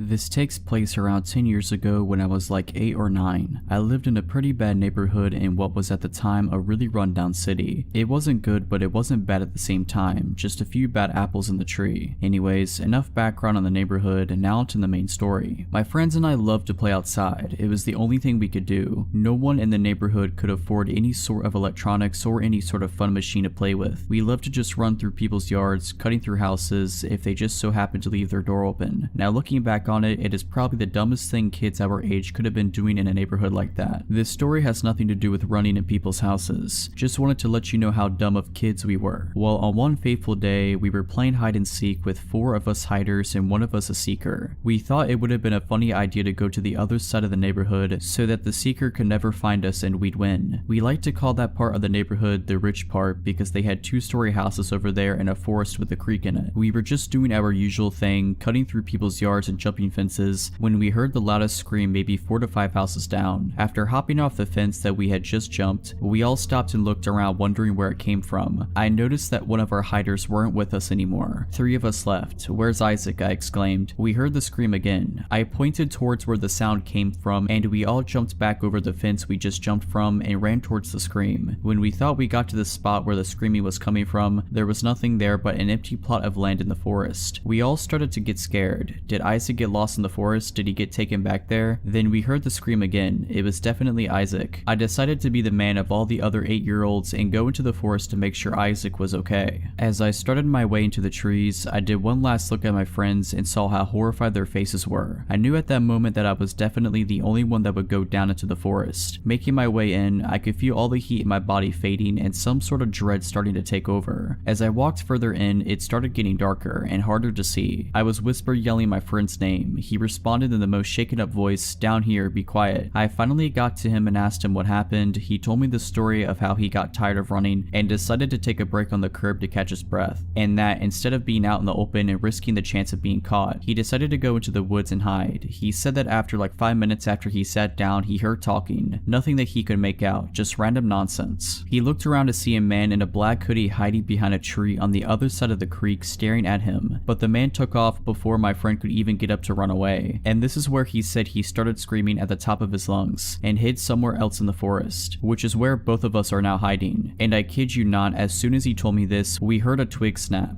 We both look up to see the man looking for us in some of the shrubbery on the forest floor. I couldn't make out any facial expressions or anything on his face. For a matter of fact, I could see he was holding some sort of blade. I couldn't tell if it was a stick or a machete. All I knew is that we needed to run. So when he turned us back, we got up and started running. We didn't care how loud we were, we just knew that we needed to run. We got out of the forest and told all of our friends to run as fast as they could down the street. We kept running until we got to the other side of the block and we all turned around to see the street empty. No one, not a single car. And from a distance you could hear a roar, or like a very loud engine. Shortly after that initial roar, a silver 2000s Mustang with the darkest windows comes peeling around the corner faster than I've ever seen a car go, headed straight towards us. I've never had my body tighten up like that at that very moment when I knew it was the same guy from the forest. I told all of my friends to split up and run into people's yards to hide. So as we were all hiding and running through alleyways and jumping fences, you could still hear his engine. It was like he was targeting only me. I can't even tell you how far I ran. I got to the point where I didn't even think I was in my neighborhood, but still I hear his engine coming up on me. So I ran more. I was exhausted. The sun finally started to set and I could hear his engine fade, almost like he had forgotten about me or had just given up. I start making my way back home scared, checking my back every so often to make sure I wasn't being followed. Once I made it home, I went right to bed to cry myself to sleep. And for months after that, that 2000 silver Mustang would follow us, stalking every corner that we played on. We would see it at our school and the grocery store. It could have been a coincidence that our little minds are not perceiving things around us, but either way, I think he was stalking us. Nothing actually came of him following us. He never did what he did that first day, but it was still so scary seeing that car everywhere we went. I didn't know what to do or how to tell my mom, so I didn't, and still haven't. This story's for the people of this sub and my 4 other friends. Funny enough, the seeker didn't know what happened until the day after we were at school and we told him. He still doesn't believe us and says it was to go inside and have him looking for us all night.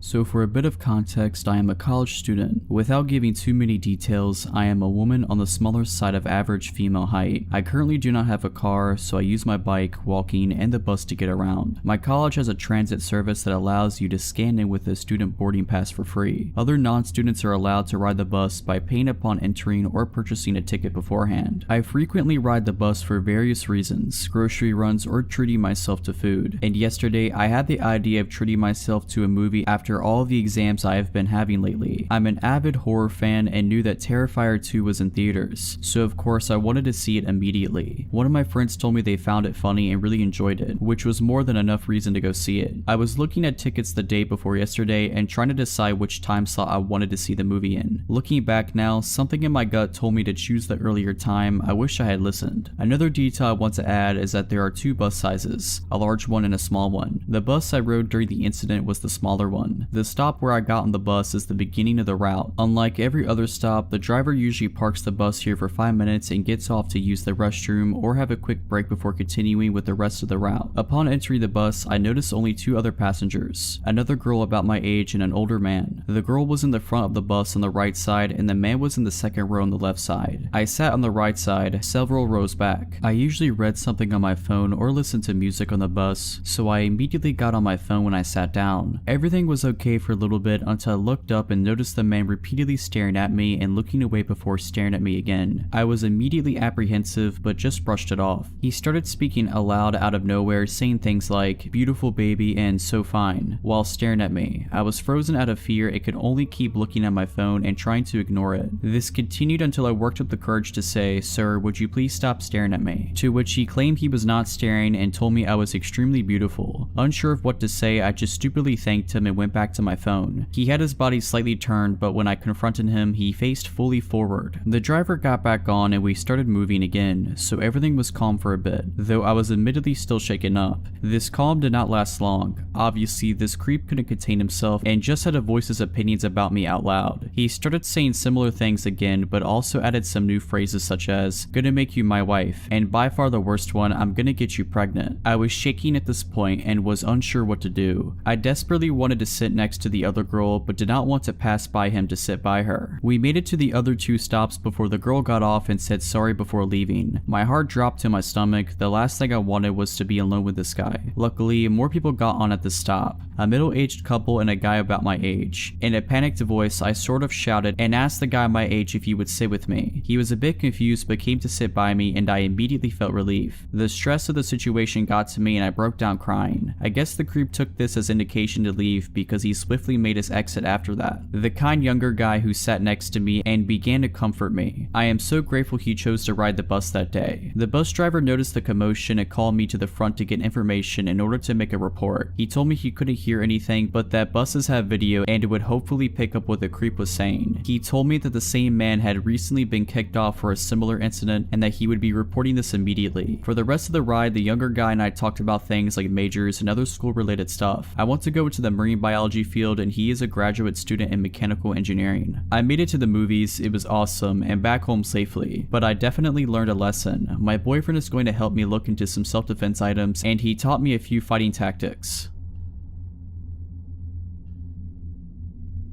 This happened several years ago. I was home alone one evening when I heard a knock at the back door. This confused me, as no one ever used that door. My husband and I lived in a 4-plex at the time, and all the units had a back door at the top of a narrow staircase. These doors were a little inconvenient to access, as you'd have to go around the building and up the narrow stairs, as opposed to the wider main entrance at the front. It didn't make sense to use the back entrance, and I couldn't think of anyone who would go to that door to visit. As I approached the back door, I saw 2 tall men in the window, standing at the door. I did not feel safe opening the door, so I called out hello. One of the men tapped on the window. "Yes, hello, may we come in? We are with Bresnan." At the time, my husband and I had Bresnan for cable, but did not have any issues with it. I replied, "We're not having any issues with Bresnan, is there a problem?" "Ma'am," the man said, "can we come in? We're servicing the area and it's important we look at your cable." I shook my head. "We're not having any issues," I repeated, "so there's no need to stop by." "Ma'am, we are visiting every resident. Let us in so we can do our job." I noticed the man grab the doorknob and try to open the locked door. I slowly grabbed a knife from our knife block and held it at my chest. "We're not having any issues," I repeated, trying not to convey shakiness in my voice, "so you don't need to be here." The 2 figures appeared to shuffle and then straighten. "Ma'am, let us in. We're on a deadline and need to do our job." I glanced at the clock, gauging when my husband would arrive home from work. I gripped the knife tighter. "Ma'am," I saw him try the doorknob again. Just then, a thought came to the forefront of my mind. "I'm sorry, I can't help you. Could I please get your names and badge numbers? I can give your supervisor a call to let them know our cable is fine." I heard another shuffle and one of the men replied, "No need to, ma'am. We're sorry we wasted your time." With that, both of the men exited the staircase and disappeared into the night. Shaken up, I held the knife tight and tried to get my bearings. I remember making a mental note to call the cable company. When my husband returned home, I told him what had happened. I was still very shaken up and had started crying again after he came home. He immediately called the Bresnan Cable Company and spoke to a representative, who informed us that no one from their company was out on assignment in our area. The next day, we asked our neighbors if they had a visit from the company. No one had.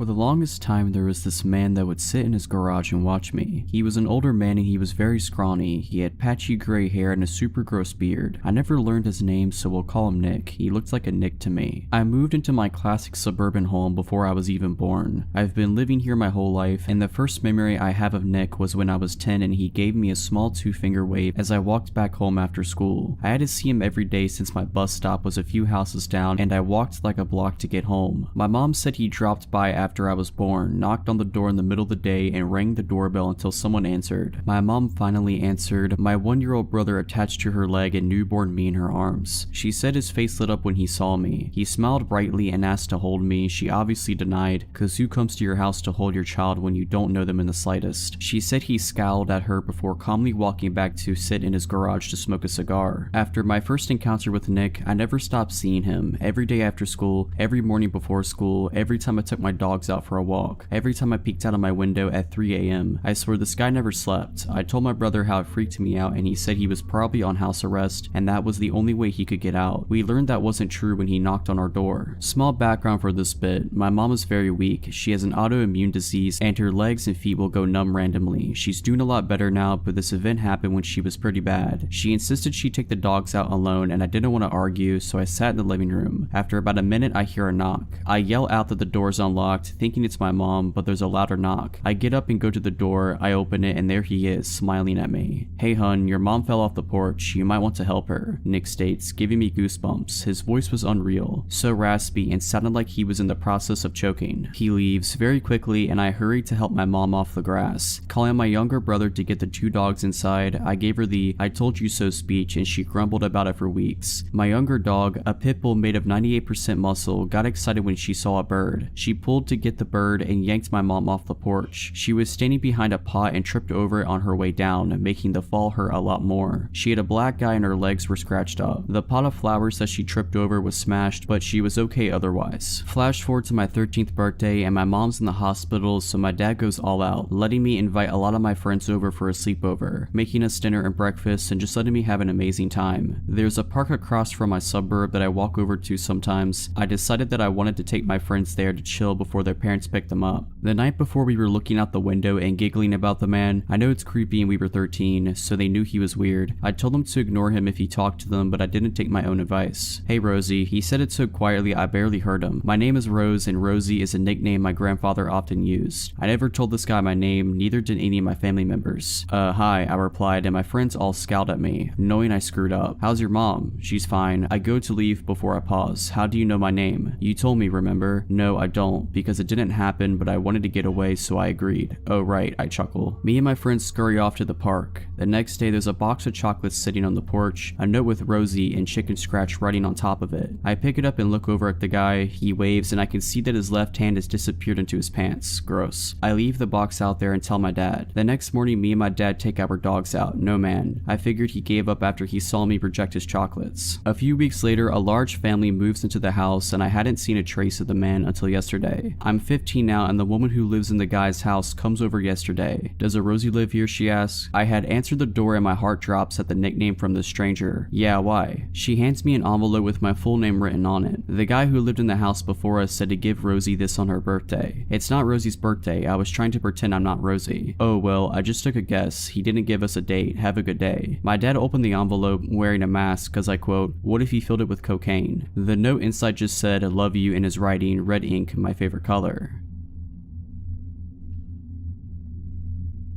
I was about 5 or 6. I went to my local kindergarten and I was as carefree as a child can be. The greatest of my worries being if my mom forgets to pick me up from school. She never does and every day we walk from school to home and vice versa since it was a good walking distance. We lived in a compound that's kind of secluded and mostly inhabited by old people or boarding students who went to the university near it. This morning started out like any other. My mom picks me up and we're walking along the small path in our compound along with 4 other people, 3 high schoolers, 2 of which were walking together together and a female college student. She was holding a handkerchief over her head because of the heat. The sun was high up and glaring in the middle of the day that you wouldn't expect anything to happen, but it did. We were quite far back from this group when I turn around and see a man join us. He's clearly not from there. He had a bright neon green bag in front of him which was slightly opened, one of his hands inside of it. His clothes were kind of dusty, but most of all he was glaring at us. It was just us five walking in this quiet compound, and my little self didn't think much of it, up until my mom squeezed my hand and started speed walking. At first I was confused, but I knew the only thing that could trigger this was that there was a danger behind us, and it came in the form of a stranger that was following us closely behind. I kept looking back discreetly, although it was probably obvious, and still he kept staring at all of us, getting closer and closer. I looked up at my mom trying to ask what was going on, but her low murmurs didn't really translate well for me, except my ears picking up on the word knife. That's when I felt my stomach drop. My stupid little legs weren't fast enough. Factor in my mom's older age, she was around 50, compared to our other companions. We were the easy target. We were pretty much at the back, but our house was near and I focused on that. Because if I thought about the threat behind us, my legs would feel like jelly and I'd end up slowing down. Still, I couldn't resist looking back. He just kept getting closer and closer, shortening the distance between us. I remember thinking about how I wanted to scream for help, desperately looking at these houses that seemed empty, wanting to go inside, but my mom's firm grip kept me going. Anyways, we lived here too. I never really knew if the others were aware of it, not much until later. One of the high schoolers left to a house over the basketball court, and further down the path veered off to a different trail that led to the main highway, so it was just us and the female college student. Goody. At this point, the man was also speed walking and catching up, but our apartment was merely a few steps away, and my mom and I dashed towards it, up the stairs and into the comfort of our own home. The man gave us one last glare, but he continued to walk. My heart was pounding against my chest. My mom had left me to lock the door while she stared out the window. She kept repeating, "He has a knife, I saw it. He's holding a knife." I run towards the window and catch a glimpse of the girl, still clutching that handkerchief above her head, looking behind her in fear and alarm as the man continued to follow her, his bright neon bag in front of him, now wide open, his hand still inside, as he kept getting closer and closer. I don't really know what happened after, only of my mom's recollection of the events. She had noticed the man suddenly come up behind us too, and her suspicions were raised when he didn't try to walk past us like the others, but maintain a close distance between us. And then she saw the knife hidden in his bag, holding onto it as he stared at us. I hope that girl's okay and that man was detained or something, but it's been years now and I don't really know what happened to her. Don't really know if I'd like to.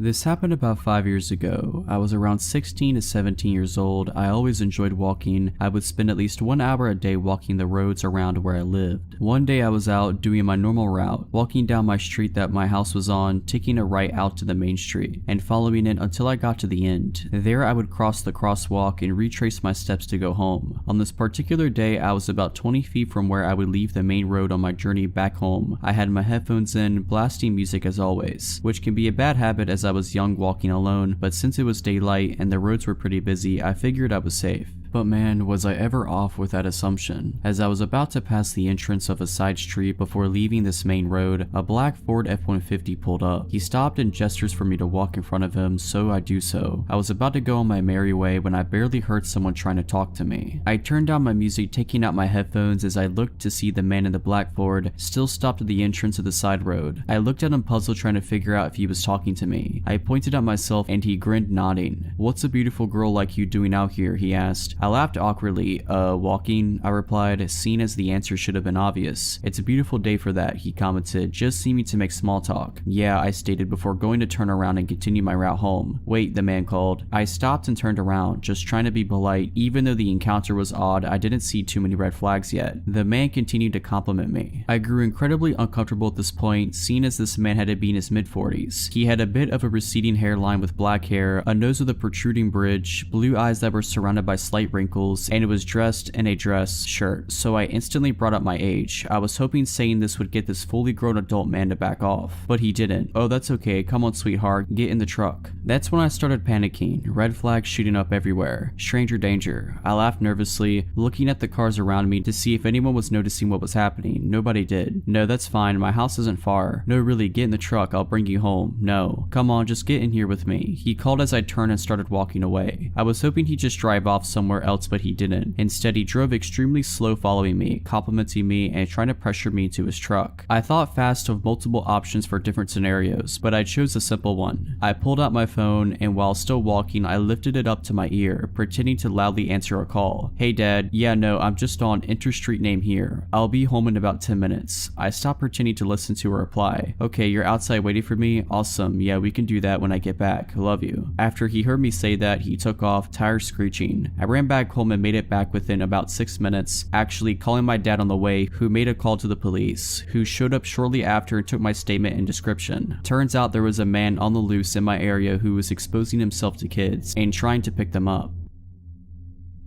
I started a new job about 6 years ago. It was great. Really liked all my coworkers, and the job itself is really awesome and I still love it. This was before the pandemic and everyone was in the office every day. I work in a large multi-floor, multi-wing building filled with numerous businesses and agencies. I started getting into a routine. We have a gym and locker room in our building. I would go work out before I was on the clock and shower, get ready, etc. I'd go get breakfast at the next building over most mornings at around the same time. I'd go on walk breaks with coworkers at pretty much the same time every day. It was very regimented. In the morning when I worked out, everyone had a pretty set schedule. We didn't know each other, but there was kind of an unspoken pattern. A coworker would finish and shower before me, then I'd go, then the head maintenance guy for the building, and so on. This is where it all begins. One morning, like every other, I get out of the shower and I'm in the small locker area, and there's this little older man over at the sinks. He's not doing anything but looking at himself in the mirror, but you could tell he was just loitering. Weird, but whatever. A few days later, he's there again. Then he's there every morning at the same time, and he's definitely looking at me while I change. This creeps me out, so I stop working out in the morning. Then, after a few weeks, we're walking back from getting breakfast, and he's walking the other way towards the other building. I tell my coworker that's the guy that would always be in the locker room watching me get dressed. After a few more days, he's walking the other way from us getting breakfast every day, and he looks right at me every time. So I make an excuse and stop going for breakfast. Our 9 a.m. walk around the building, he starts just appearing and walking the opposite direction from us every day. Literally everyone walked around the building in the same direction except for this guy, and he'd stare at me as we passed. I'd tell the coworker who was a woman about the guy and what had happened, and she just laughed it off. The only reason he'd go the opposite direction is to make sure he saw me. Our 1 p.m. walk around the building, wouldn't you know it, he's there walking the other way and staring. So I just stopped going on walks at work. This is where the real magic begins. I have no clue where this guy worked in our building. I would come into our hallway every morning at the same time. From the time I went through the doors to the time I got into my office, it was maybe 15 seconds. We were on the first floor, and at the end of our wing is a staircase. Every morning as I'd come into our wing, he would pop out the stairwell and come walking the opposite direction and stare at me as we passed each other. One morning I'm walking into the bathroom to go number 2. I stop and blow my nose real quick. As I'm walking to the back stall, he comes into the bathroom. We have 2 urinals, 2 stalls in this particular bathroom. No one is there but us. He comes into the stall next to me, widens out his feet so his shoe is under the divider and on my side of the stall. This dude is tiny, maybe 5 foot, so he'd have to almost be doing the splits. Then he lets out this deep loud moan after about 30 seconds, then leaves. I start telling all of my coworkers. Most of them laugh. I felt so creeped out and helpless. Like, what do I do? Any guy I work with that I tell this about laughs at me. The women just shrug it off or have an excuse for why he's always there. So I ask one coworker to pick any event at any time during the day to prove he will show up. So we decide to go out for a walk at noon. After 5 or 6 days, there he is. Now she believes me. Everyone in the office knows now. I've told my wife all about this and she is supportive. She has had her share of workplace creepers as well. I get to read the texts and emails. My closest coworker and I decide to start working out at 1:30 p.m. every day. I want to get my gym time in, but I don't want to do it alone. After about a week and a half, guess who starts showing up every day? He'd just come in and loiter around. Mind you, the guy has never tried to talk to me before and vice versa. 2 guys lifting weights and this little old creepy guy just sitting there watching me. Here's where it hits the peak. My lifting buddy had to cut out early one day. My stalker is there with us. I was just going to leave, but screw that, I don't want to let this little weirdo control my life anymore. There is an elevated padded stretching platform on the weight side of our gym. He takes his shoes off, lays on his back and starts doing hip thrusts in the air and holding it while he stares right at me. I'm walking around trying to pretend I don't notice him while he follows me with his eyes, pelvis elevated in the air. After 20 minutes of this, he puts his shoes back on and goes into the locker room. I'm texting texting my lifting partner and wife the whole time telling them this is going on. My wife tells me to confront him, I don't. I get in the locker room to grab my bag and he's at the sink, the top couple buttons of his shirt unbuttoned, and he's rubbing water all over himself while looking at me in the reflection in the mirror. That was it for me. I started working from home almost exclusively after that, then the pandemic hit and I've been remote ever since.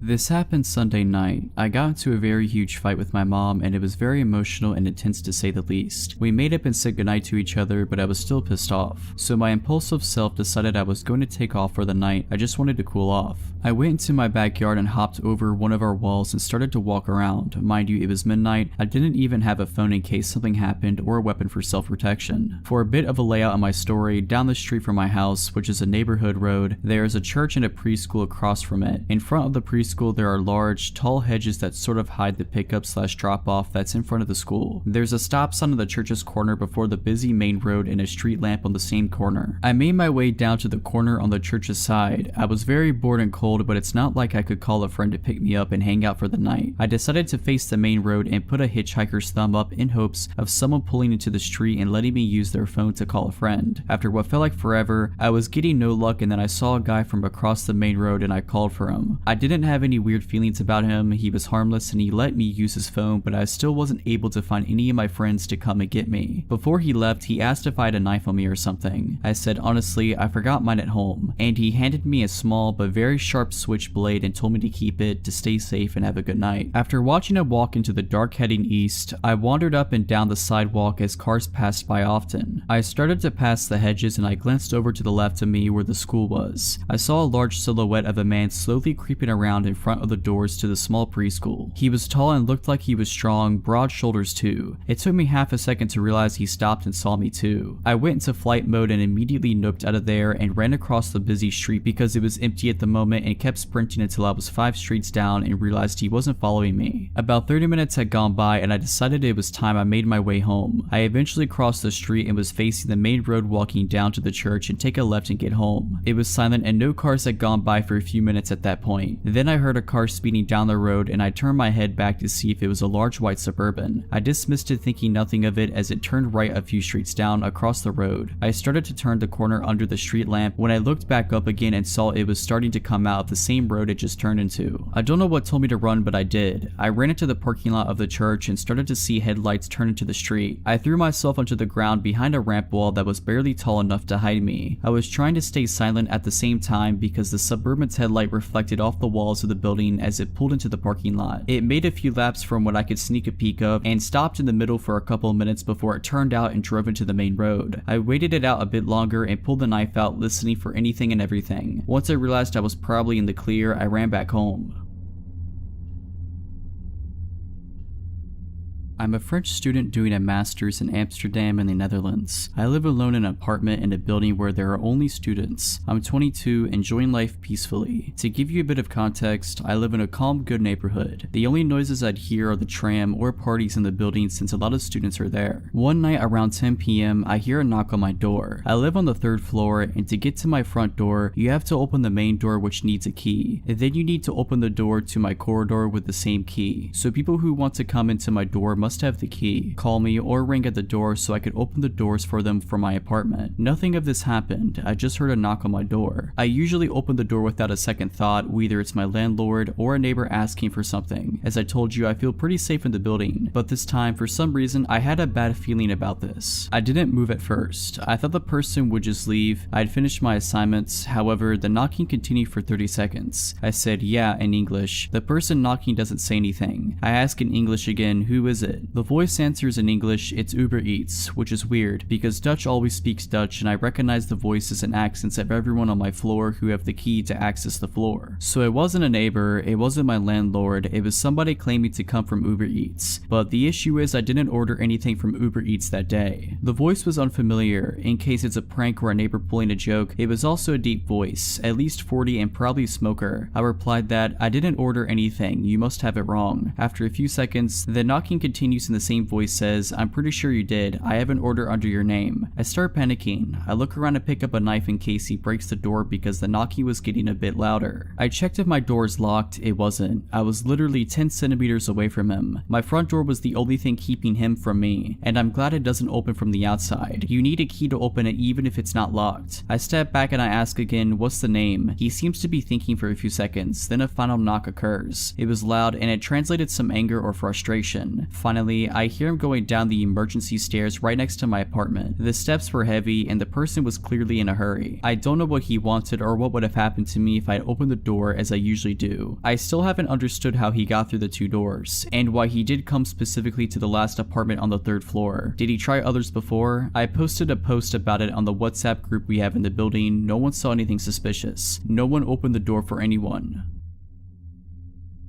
I grew up out in the wooded country in Illinois, on a short dead-end street 10 plus miles from a town, and there were 7 houses in the area spread out on a 2.5-acre wooded lots or larger each. There were no large wild animals, there aren't bears or large animals in the region, and people didn't meander there or show up lost. Actually, lost folks or large animals wandering around never happened in the 20 years I lived there, so please keep that in mind. When I was a young girl in my early teens, I had a good guy friend a few years older than me who lived next door, Terry. Terry was allowed to go out with his friends much later than I was, and he would sometimes walk over to my yard after getting home late and throw rocks from the gravel area outside at my window to chat. My bed was right next to the window. I'd open the window and we'd whisper stories and generally talk for a bit. My 2nd story window faced our backyard and his house was to the side. I could see his house from my window over the shrub trees and walking path to his driveway. I'd often know if he was out. The light was on over the side door entrance, or already home. Light was off. One time during the summer when my window was open, I heard a car in his driveway dropping him off. I was probably 14 years old and it was around midnight. I heard Terry get out of a car and was talking to his friends. Soon his friends pulled away. I softly called out as loud as I could without waking my parents, asking Terry to stop by and chat. He didn't respond as he probably didn't hear me. Then I came up with the not so brilliant idea to sneak outside and scare him. As kids, we'd often sneak around and scare each other. So I silently sneaked down from the 2nd floor and out my back garage door, which led to our backyard, below my window, which led to Terry's house off the side, through our gravel area, then through a well-worn path through the woods about 25 feet long. My parents had put in a gravel pit around the back of the house, probably because nothing much grew due to the shade of the oak trees. There were 14-inch oak rounds set out as an uneven stepping path in the gravel, and if you stepped off of the rounds in the church of gravel/rocks would give you away. I picked my way expertly and silently across the log rounds facing Terry's house. My eyes got accustomed to the dark and I didn't see him. Also at that time, I heard the door of his house close and the light going off, signaling he went in, likely to bed. I waited a bit as I thought I saw something move in the woods between our houses, but not on the path we'd always use. If you didn't use the path, there were wild rose and raspberry plants that had thorns and were painful to walk through if you weren't careful. So I thought it was odd that he'd been in the woods, but maybe he wanted to scare me like I was plotting to do to him. But I saw something human-sized and dark moving through the woods slow and pausing every once in a while like me. It was coming closer and I definitely saw it, but it was strange in that it wasn't walking directly to my window to talk. Therefore, I hunched down and waited in silence, wondering if I could still startle him. I still thought it was Terry and he saw me sneak out and he was trying to scare me. I watched a dark outline of a human figure moving, but then I would lose sight of it in the foliage. It seemed to be stalking slowly and listening/checking every few feet while hiding. So I whispered after losing patience one last time for Terry, but he didn't answer. I got bored of hiding and crouching, so I quietly tippy-toed back to my garage door and went back inside, silently locking up as I went. I snuck back upstairs to my room above the area where I was just standing/crouching. My window was open and I definitely heard someone or something walking around the yard. I whispered again for Terry out my window but got no answer. Then I heard someone or something fall and grunt pretty loudly in the window well right below my window. It wasn't enough to wake my parents, but definitely loud enough I didn't mistake it, and it sent a shock of fear through me. If you aren't familiar with a window well, it's a semicircle hole connected to the house, dug out for about 3 or 4 feet deep and reinforced with metal. It allows a basement window to be put in below ground level, and the hole lets some natural light in. There's no way Terry would have fallen in our window well. We have been playing hide and seek and many outdoor games for years since we were young around the whole neighborhood. We knew everyone's window wells and house footprints, plus paths in the woods like the back of our hands. The grunts sounded humanish and not like an animal. It also pulled itself out quietly without a lot of thrashing. That's when I realized this wasn't a fun game and someone or something was out there and it wasn't Terry. I tried to look outside my window as best as I could, but there was a screen on my windows to keep the bugs out, so I couldn't lean my head out the window to see next to the wall of our house directly below me. I then heard the crunch of rocks as whatever it was stepping in the noisy gravel. Again, Terry would know where the log rounds were and would not step in the gravel. He knew my parents were pretty strict and he was as good at being quiet as I was. Whatever it was stopped and I held my breath. I pretty much sat there with my face pressed against the screen 2 stories up for probably half an hour. It seemed like an hour, but I'm pretty sure I didn't have patience back then to wait that long. I never heard it leave, but I grew tired and eventually fell asleep on my bed that was next to the window. There are a few things I'm certain of. It wasn't Terry. I asked him later and he said he went to bed that night when he got home. He also would have no reason to lie. I'm pretty sure it wasn't one of our neighbors and I can't think of any reason a person would be there. We had a few neighbors and only 2 other houses out of 7 had kids. Again, these 7 houses were spread out in 2.5 plus acres per home. There weren't any big animals in the area. As wooded as the whole area was, we only had some deer, but they were hunted and didn't come close to homes. Plus our dogs scared them away.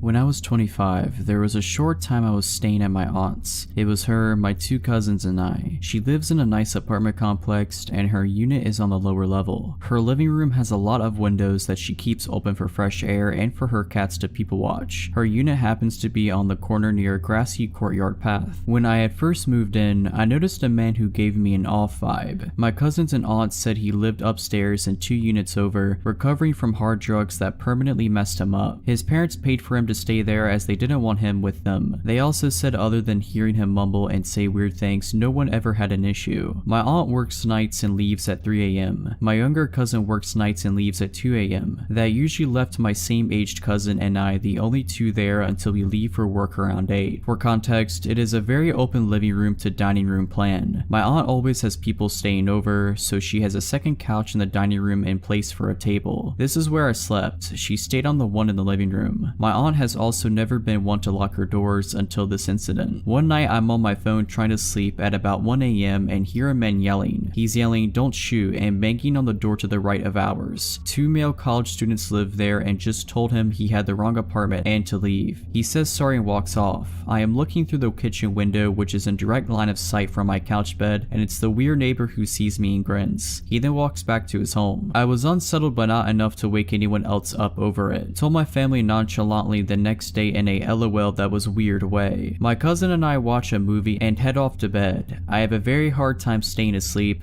but I woke up this time to the feeling of someone watching me. I check my phone and it's around 3:30 a.m., so I know it's not my aunt or cousin. I sit up and figure I'll go watch TV on my aunt's couch since she was gone already. The feeling gets stronger as I am in the living room. Then I see the shadow of a person standing still in the grass courtyard looking in. I froze. I immediately go back to my couch to get my phone. As I do, the person is gone. I am now trying to calm myself down and think of waking my cousin up when I hear the creepy man's voice. He is now at the kitchen window, which looks out directly in front of her front door. I drop to the floor out of his line of sight and start frantically trying to call my cousin. The man is now saying things at the window/front door like, "I'm going to hurt you" and "I'm unarmed" over and over again. His face is up against the window. Then he starts talking about wanting to pet the cats he saw through the window. I can't get a hold of my cousin. It's been about 20 minutes of this. At this point, in this situation, I didn't have many options. I could jump up and run for a knife, but I need to go to the kitchen. I could try to respond and ask him to leave, but I've learned when you underestimate crazy, you lose every time. I now hear him knocking and knocking while repeating his nonsense. I'm doing that ridiculous looking army crawl snake slither across the floor down the hall now. I see the door handle start to turn. I'm about to jump up when my cousin bursts out of his room directly across from the front door. Now, he's not the biggest guy, but he was intimidatingly mad at the circus show taking place at his front door. He starts yelling at the guy that he needs to get off of his porch and that he's calling the cops. The man tries to say, "I'm unarmed. I'm not going to hurt you. Don't be afraid." My cousin goes off and yells, "That's dandy. It's 4 a.m. You need to leave or I'll call the cops." So this guy backs up with his hands in the air and leaves. Needless to say, we didn't go back to sleep. My aunt was called, who called the apartment manager. The next day when I came home from work, his parents were there packing moving boxes in a truck from his place. Maybe he was trying to get me to open the door by seeming friendly. Maybe he had a bad trip and really wanted to pet a cat to feel better. We will never know. This happened over 20 years ago. I was driving back home with my girlfriend at the time. It was Christmas Eve and my mother's family used to hold a large celebration at my aunt's house in Estacada. This was my girlfriend's first time meeting with my extended family, but she got on quite well with them. We spent the majority of the afternoon and evening talking, playing poker, opening presents, and drinking an assortment of adult beverages. My girlfriend had been quite inebriated by the time we had to leave. Therefore, I'd be driving us home. It was around 11 p.m. or so. I was driving my girlfriend's car along Highway 211. Now, this stretch of road is surrounded by farms and dense patches of forest, and parts of it are unlit. But nothing to fear. I grew up in this area, so I knew this road like the back of my hand. The both of us were just driving and talking away, just two young lovers making the most of our moment together. There is a portion of the highway that descends down an enormous hill before crossing Deep Creek. Surrounding both sides of the road are thick forest. There are no lights. The only thing we could see was the area directly in front of our headlights. I drive down the hill, cross the bridge, and uphill through more forest. It's as the highway starts to flatten out that it happens. Something sprints across the road so suddenly that I almost hit whatever it was. I slam on the brakes. I turn to my girlfriend and ask her if she saw it. She confirmed that she had, but she couldn't make out what it was. Maybe it was a coyote, as they are a fairly common sight in this area, but something felt off about it. Whatever it was that ran in front of our car disappeared into the woods next to the road. Coyotes don't usually dart out in front of cars, not like that anyway. So for some reason, I decided to check it out. I turned the car around and switched on the high beams to better light up the forest in which this thing had vanished in. I step out of the car and walk towards the woods. I don't see anything, but now it feels like perhaps I'd made a grave error. Suddenly, the car's horn blasts. It's not a beep beep beep that you get if you'd say your driver or passenger wanted you to hurry up and get in the car. No, this was a long blaring beep. I walked back into the car and asked my girlfriend why she leaned on the horn like that. She said nothing. Instead, she pointed to a spot about 50 feet from where I was standing. I looked over in that direction and that's when I saw it. Surely this was the thing that ran in front of our car. It was a man. He was completely naked. His skin was covered in dirt and mud. He looked back at us and then he smiled and waved to us just before turning around and walking back into the forest. Needless to say, we got out of there. Once we were safely driving again, my girlfriend explained what had just happened. While I was trying to look for whatever was in the area that initially vanished in, he circled back around and came out from another spot in the forest, beyond my car headlights. My girlfriend had seen something out of the corner of her eye, and that's when she saw him. Before she honked the horn, he was walking towards me. We called the authorities once we got safely back home, but they never found anybody. The officer we spoke to assumed the man was probably on drugs. I moved back into the area recently, so I now drive that highway often. No naked man sightings yet, but I can tell you that I'm definitely extra vigilant now, especially near Deep Creek. Alright, but that's it. I hope you enjoyed this video. If you did, make sure to subscribe to my channel, like this video, and comment something down below. But as always, have a nice day.